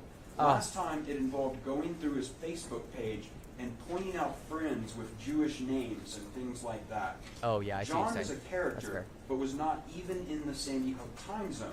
If you see it, could you take care of it for him? Thanks, Matt W." Did I read that correctly? Yes. Okay. And then Louis says, "The site has been acting weird and not letting me search." I think we can make a fair assumption he's talking about the Infowars website at that point. Sure. I believe so. Okay. And he says, "If he can give me an article or username involved, let me know. Otherwise, I'll see it I'll get on it." And then a little winky face smile. Now, More than it's one true Johnny that Walker? Infowars website has I know. portions of it where Imagine. viewers can participate in forums. What an and uncommon post name. things on the website. John? There are comments, which is a typical of a video hosting site. or John is the article most common hosting name in the site, world. Where underneath the article, the registered users are able to post some comments. And what's being said here from Matt to Louis is Matt's telling Louis that one of his friends is getting caught up in this Sandy Hook hoax stuff by users of the website. And he'd like Louis to delete that stuff, and Louis says he will do that if he finds it. That's correct? Correct. Okay.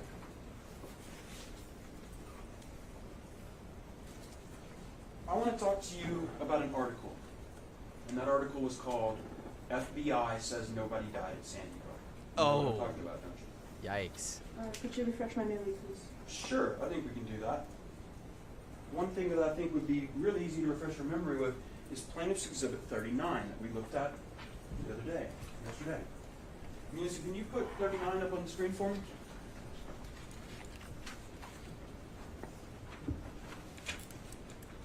And Musa, can you zoom in on the entry for number 14? I love how the witnesses, like, face gets darker and darker over testimony. Like their faces close in on it. Like, more and more strain is required. So we were looking at the analytics of the InfoWars website before, correct? Yes. Okay. And here we have an entry for a landing page, a website for an article at InfoWars, correct?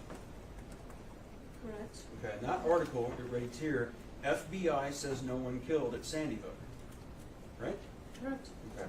And the number of people who saw that, the page views on that page, 3,646,000 people. That's the number of clicks on that story. Yes. That's how you quantify damages. If anyone was curious how they came up with that $150 million, we just saw how. They got the analytics. They could see exactly how many people clicked on that information and heard this information they're saying is false. So, pretty cut and dry. I'd like you to, if I can put this in front of you. GG, no Go read. down those lists on the list of 1 to 14. Most of the things on the list of the top landing sites on InfoWars are things just like Infowars.com/ or Infowars.com/videos, right? That's another one. Or there's another one for the sections on the website, the various sections of the website, right? Yes. Okay. But we only see on this list, this one right here is a story, number 7, right?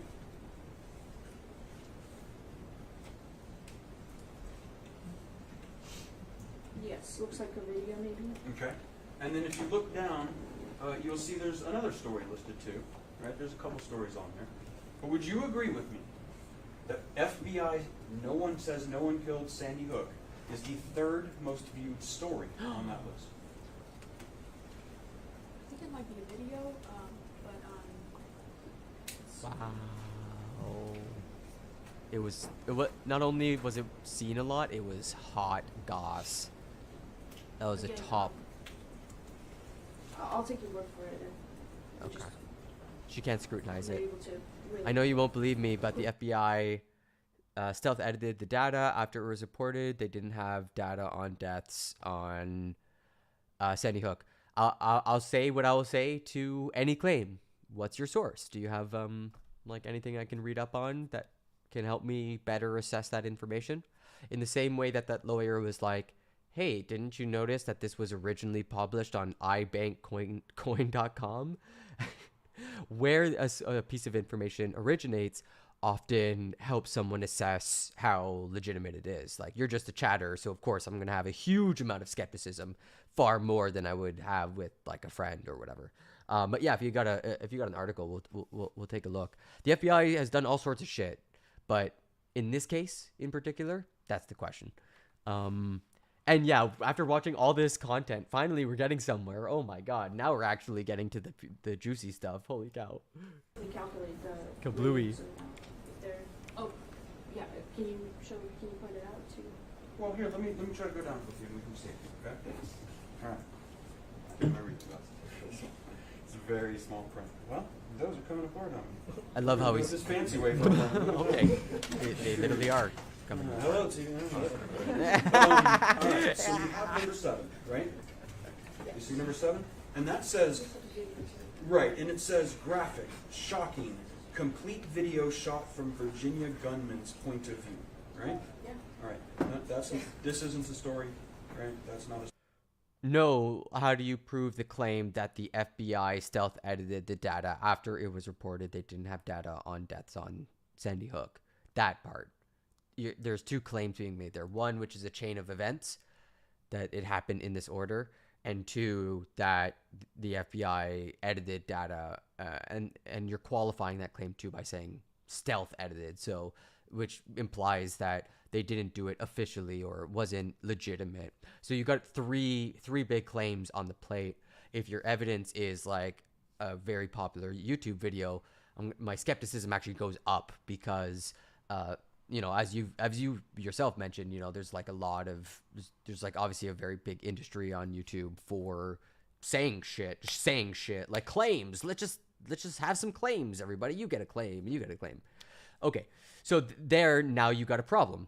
Like, if you were making a claim that is like, I can't prove it to you because the evidence has been destroyed, then you must withdraw your claim.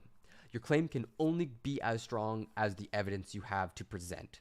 And usually, because of thermodynamics and stuff like that, nothing is ever really gone. Like, even right now, the big talk is how the texts were deleted from the Department of Defense, from the Secret Service in relation to January 6th. And that is true and also not true, right? Like, in order for some of that information to be gone, especially at this level of like data, you gotta scrub like a mofo, and you have to take the actual hard drives and like acid wash them. It's like a very long, months-long process. So gone usually leaves traces of other types of evidence, secondary evidence that something happened, that people worked on this thing.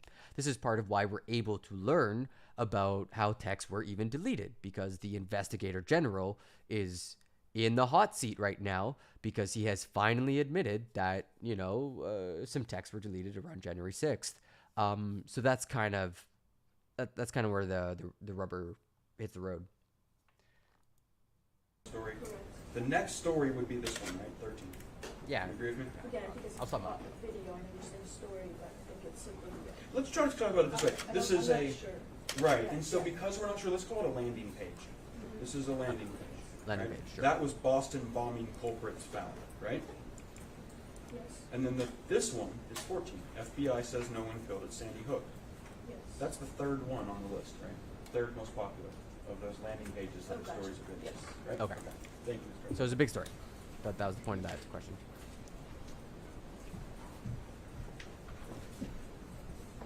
You're gonna give me just a second to pull in here and replace my Yeah, I was gonna defective say, I eyewear. keep a pair up here for witnesses, Wow. which we can share, but if you have more, that's great. I'm good. You'd be amazed how many witnesses don't bring their reading glasses. Not a That's bad kind of trick, an I odd, but I guess it makes sense. You're in a different I never environment. thought of that. I really just thought they forgot them because they didn't know they'd be reading something. All right, I want to talk about the following day, Ms. Crupper. We talked about this article, FBI, or video. I don't know how it was presented. But I want to talk about the following day on September 25th, 2014. You see a video on that list? Yes. Okay. And let me ask you this. Do you see a video? Okay, but if I gave you the YouTube link to the video with 15 million views, the link wouldn't work because YouTube deleted it. So that should tell you something, right? That's information that should help you assess the claim.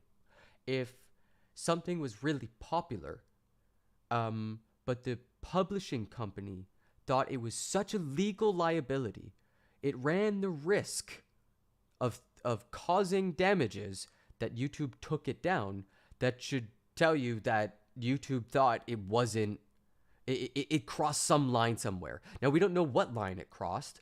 Arcade thinks it's about misinformation. I think that's a fair assumption to make. He doesn't know, or they don't know, I don't know Arcade's gender, but they don't know for sure whether it is because of that reason. But it is a fair assumption to maybe make.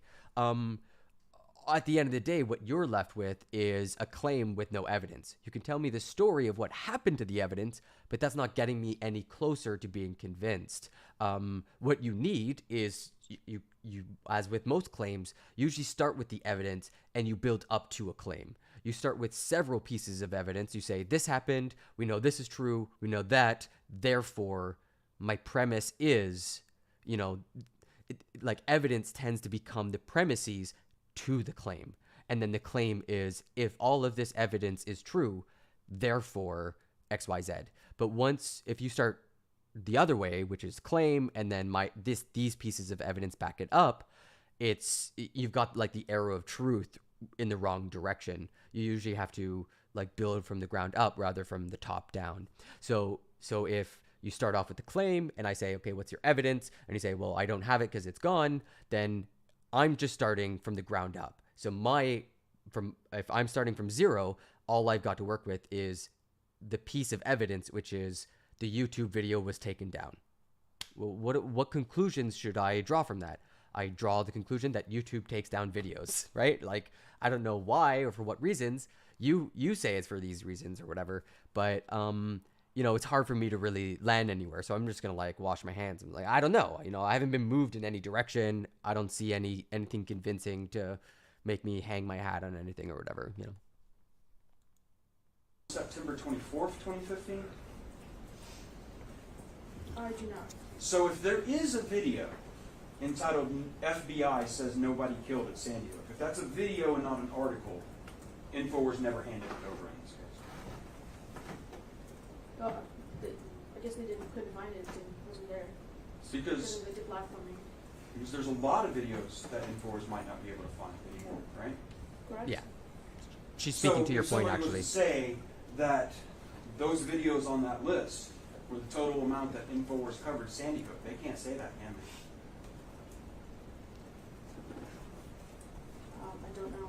Okay. I want to talk about that next day, September 25th, 2014. There was a video called Sandy Hook Deaths, Missing from FBI Report. Do you agree with that? That's the title. Okay. I'd like to show you a clip from that video. Can we play 10A?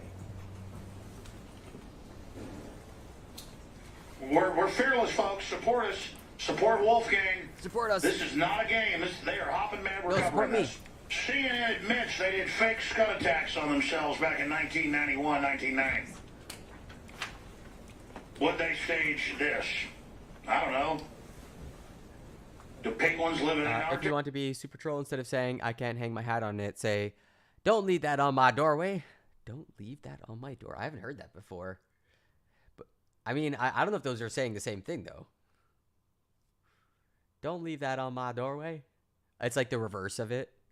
Like, yeah, okay, I see what you're saying. Yeah, I see what you're saying. It's like the aggressive version of I can't hang my hat on it. It's like, okay, that's actually really funny. That's actually really funny.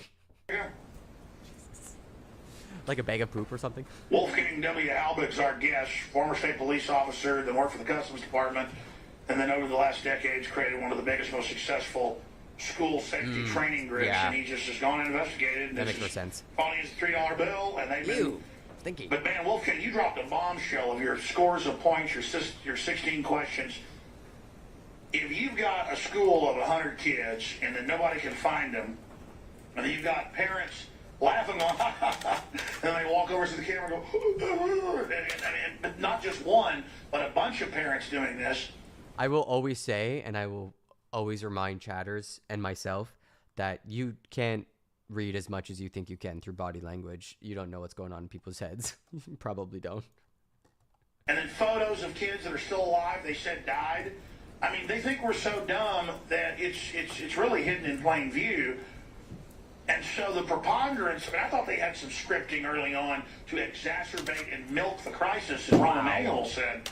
Wow. But when you really look at it, where are the lawsuits? There would be incredible lawsuits and payouts, but there haven't been any filed, nothing. I've never seen this. Argument from incredulity again.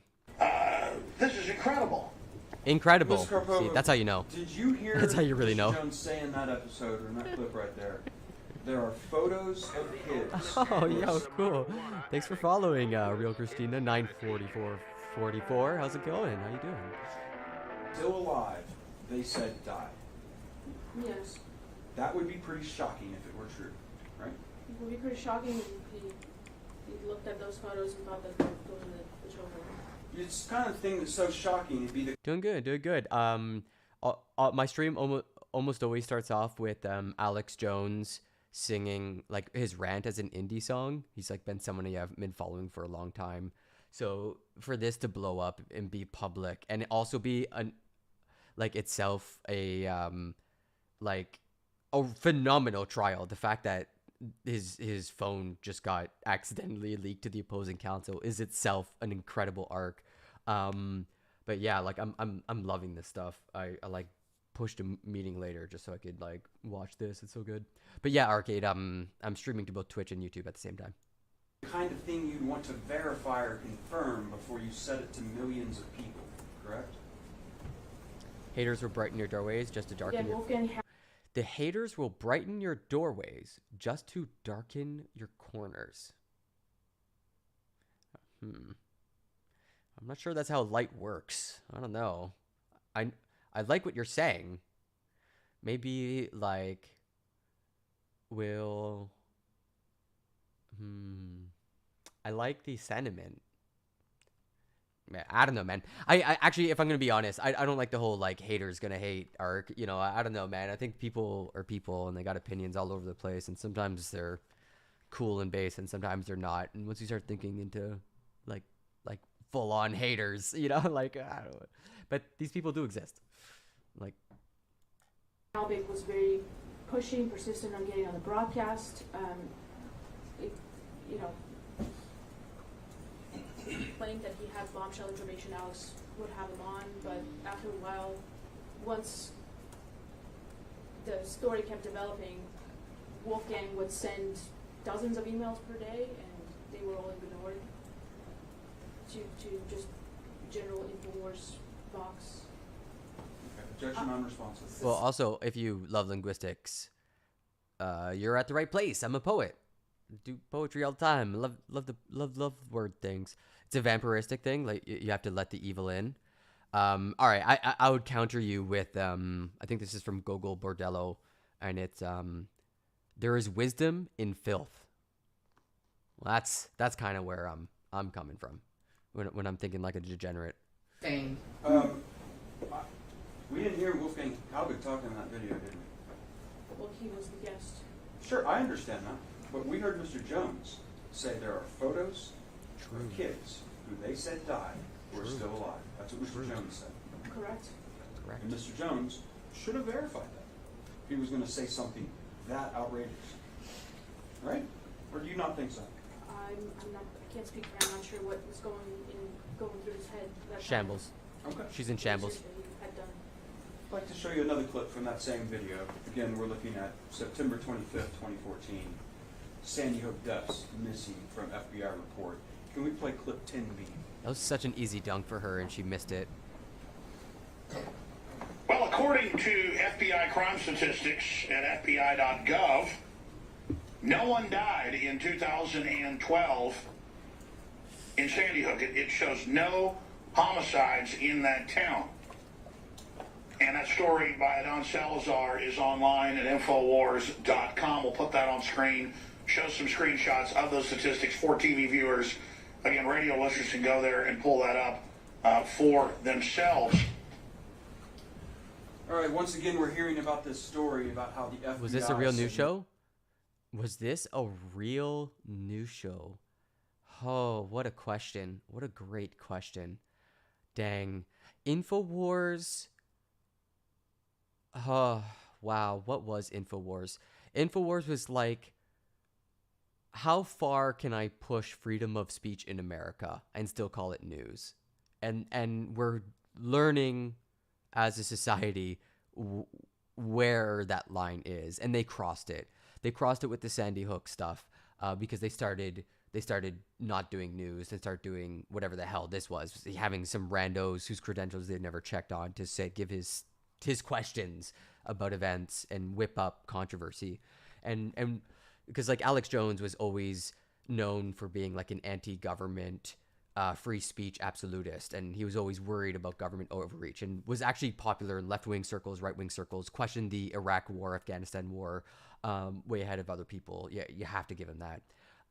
But over time, yeah, and you see Arcade saying in the chat like they went from, rugged individual journalism to Nobody died at Sandy Hook, right? Correct. Okay. And that'd be pretty lying shocking about it, if was massacre. true, wouldn't it? Yes. Might be the kind of thing you'd want Yeah, to verify with off the the FBI, map. isn't it? Well, Alex was relying on the writers, like he just mentioned in the video. But imagine doing a story where he's saying the FBI you're calling yourself a journalist, and you're like, the FBI, XYZ, and you never even called them to ask to verify the story. That's not journalism. That's like the most basic thing. Alex lets the writers do their own research and post a story, and he doesn't really control what they write.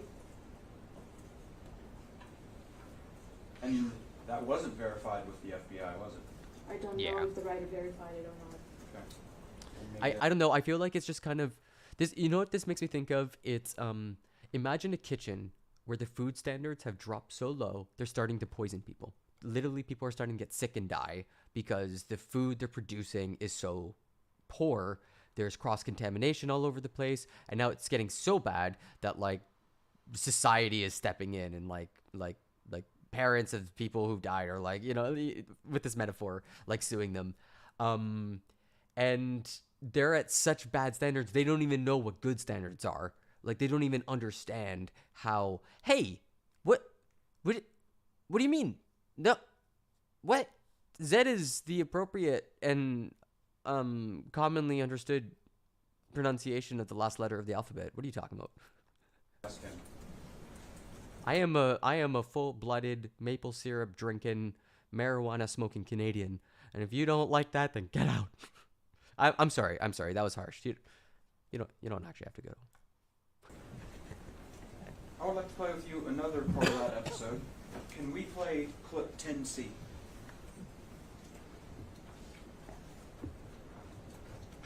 I've got a cousin in Black Ops, and he said, your show's absolutely accurate. Our orders come from the State Department, not even from the Pentagon.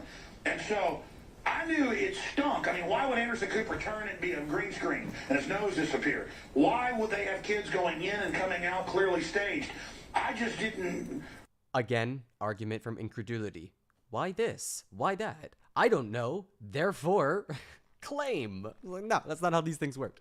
Early on, I said, well, they Please had stop to doing have killed that. somebody. I mean, this doesn't make sense. Then parents come out and start laughing and then turn to the camera and cry. I mean, this speaks to high heaven. This is doesn't make what sense. you do. Tell us why you question up front, recapping for new listeners, and then get into it. I know you went back and visited recently, and tell us what happened. Well, the big thing that we found is... I don't know if you all are watching the rehearsal with Nathan Fielder, but he has to work with child actors, and he can only like employ them for a maximum of 4 hours at a time. And I'm like, trying to imagine like how this could. It's so insane. If I have one positive thing to say, Alex Jones is entertaining, but not in the way he thinks he is, though. I mean, I know him. The reason my understanding of Alex Jones, and I don't know how much of this clip I can show. I'll show little pieces of it. Comes from Waking Life. Waking Life, which is an old like art house movie where there's like actors and then they like colored over it. This is my understanding of Alex Jones. Death and taxes. Don't talk about politics or religion. This is all the equivalent of enemy propaganda rolling across the picket line. Lay down, Very different. Very different. A man in a car. He's trying to speak directly to the people. He's using the technology that he has to amplify his voice and his message, and he is speaking the way he's driving, erratically, but with a purpose. It's great. It's awesome. GI, lay down, GI. We saw it all through the 20th century. And now in the 21st century, it's time to stand up and realize that we should not allow ourselves to be crammed into this rat maze. We should not... The rat maze, anti-government, don't be constrained by society. Be a free thinker, an individualist. Submit to dehumanization. I don't know about you, but I'm concerned with what's happening in this world. Don't let corporations squeeze out your human element. Concerned with the structure. I'm concerned with the systems of control. Those that control my life and those that seek to control it Hell even yeah. more. Truck yeah, buddy. Truck yeah. I want freedom. That's what I want. Freedom. Did we not just have a big movement in Canada about freedom? That's what you should want. It's up to each and every one of us to turn loose of just some of the greed, the hatred, the envy, and yes, the insecurities. Because like when I first watched this, when I was, I don't know how old, like I was young when this first came out, but it was a big moment for me. Like it was huge for me. So like this is where I'm coming from. Like I at a point in my life, Alex Jones was definitely a positive influence, and I hate to say it, but it's true. All right, where were we? We actually found the only footage, live footage, shot by a helicopter. It's the only footage, Alex, that has a timestamp. Yeah, Canadians are doing the whole. We're getting infected by right wing politics, and normally that stuff doesn't fly here, but it seems to be of late, and it's a bit concerning because Canadians are pretty even keeled, and we're known. Our politics are known for voting against someone. The only reason we have any politicians is because we were voting against a different party. You know, we had the Harper years because we were yada yada yada. We have the Trudeau years, yada yada yada. Same thing. Voting against the When Conservatives. you Voting see against the Liberals. people chasing each other in the woods, remember that's what CNN really did. They try to hook everybody, and they're showing these people running into the woods because guess what? They announced that a teacher just reported seeing two shadows running by the gym. Well, Alex, that footage was not shot till 12:23 in the afternoon. Now, why would you chase somebody in the woods after lunch? The school was safe and. And now that I've pointed it out, argument from incredulity again. Like, I cannot. If I listen close enough and I'm paying enough attention, it's just a string of the same argument from incredulity over and over and over again. Just like reshaped. And I don't know if it's like hacking someone's curiosity or why it's so effective, but yeah, look at it go. Secure by 10:35. These are all Same scripted story. events. Yeah. These were events that were specially shot, filmed, choreographed for CNN to have fun with it. Absolutely, and we caught him on the blue screen. The green screen. Ms. Karpova, in this video, they talk about this helicopter footage of some people being detained in the woods. Correct. And that it was taken at 12:23 hours after the shooting. Okay. Claim The of fact. company now understands that's reporters that were trying to get too close to the school. Correct. Oh. Understands that was fully documented in the final report. Oh. Correct. Uh-oh. And this is a live show. Wolfgang was a guest, and it just spur of the moment. They didn't pre-plan. You know, it's not the beauty of Alex Jones show is that it is not a scripted show. So whatever the guest says is what you get, and this is why people actually tune in to Alex Jones versus CNN. Unfiltered. Describe that as beautiful. Sounded like it was from reporters. It's one of this. Yeah. It's the genuineness of the broadcast and Wasn't a helicopter, it was reporters. Alex presenting what he believes at that time is what people are attracted to. He's not lying about what he's saying. Now, you will agree with me that over the next few years, that Mr. Jones, despite knowing from Wolfgang Halbig that video was taken hours after the shooting at 12:24, that Mr. Jones has repeatedly claimed that video depicts second shooters dressed in SWAT gear being detained in the woods. You understand that? I don't know if he knew that was a false video, and again, because it's comprised of Sandy Hook comprises of very little of his attention. You know, I don't know how much, you know, I don't know. I don't know if I know for a fact that he wasn't lying when he was presenting that video. If he remembered it wrong, that's another story, and again, I don't know. You would agree with me that around this time, anyway, the term crisis actor was frequently being used inside of InfoWars attached to this event. That's a Yes. big word. Was it the InfoWars reporters in the woods? Oh, I missed that. I don't know about that. I think it was just reporters. Yeah, I thought it was just reporters. And the distinction was whether it was a police helicopter. InfoWars was claiming it was a police helicopter and therefore had some different sort of legitimacy. Yeah, I don't know. I'm honestly getting kind of hungry. It's 2 o'clock.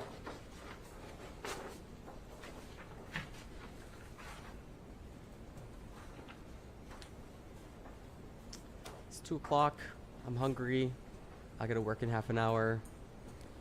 I hate to say it, chat. I hate to say it, but I think I'm gonna call it. I think I'm gonna call it, everybody.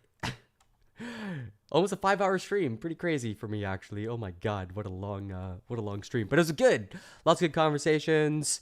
Lots of different perspectives. It's been lovely. Of course, welcome to the new follows, Izavek and Xbox Ambassador and the Real Christina. Thanks so much for hanging out. I'll be here. I'm gonna be on that grind set, probably here every morning at 9. It might not always be news and politics. Might also play some music, do some poetry, maybe some gaming. I got a lot more free time next week because I'll be on vacation, and I'm going to be trying to get on some politics debates or whatever. There's some like right-wingers that are pretty chill, like Half-Baked Takes. If you want to check them out, check them out. So yeah, I want to see what that's like. But yeah, it was really great hanging out with you. Drop a like, a subscribe, let people know about it, show up tomorrow or whatever.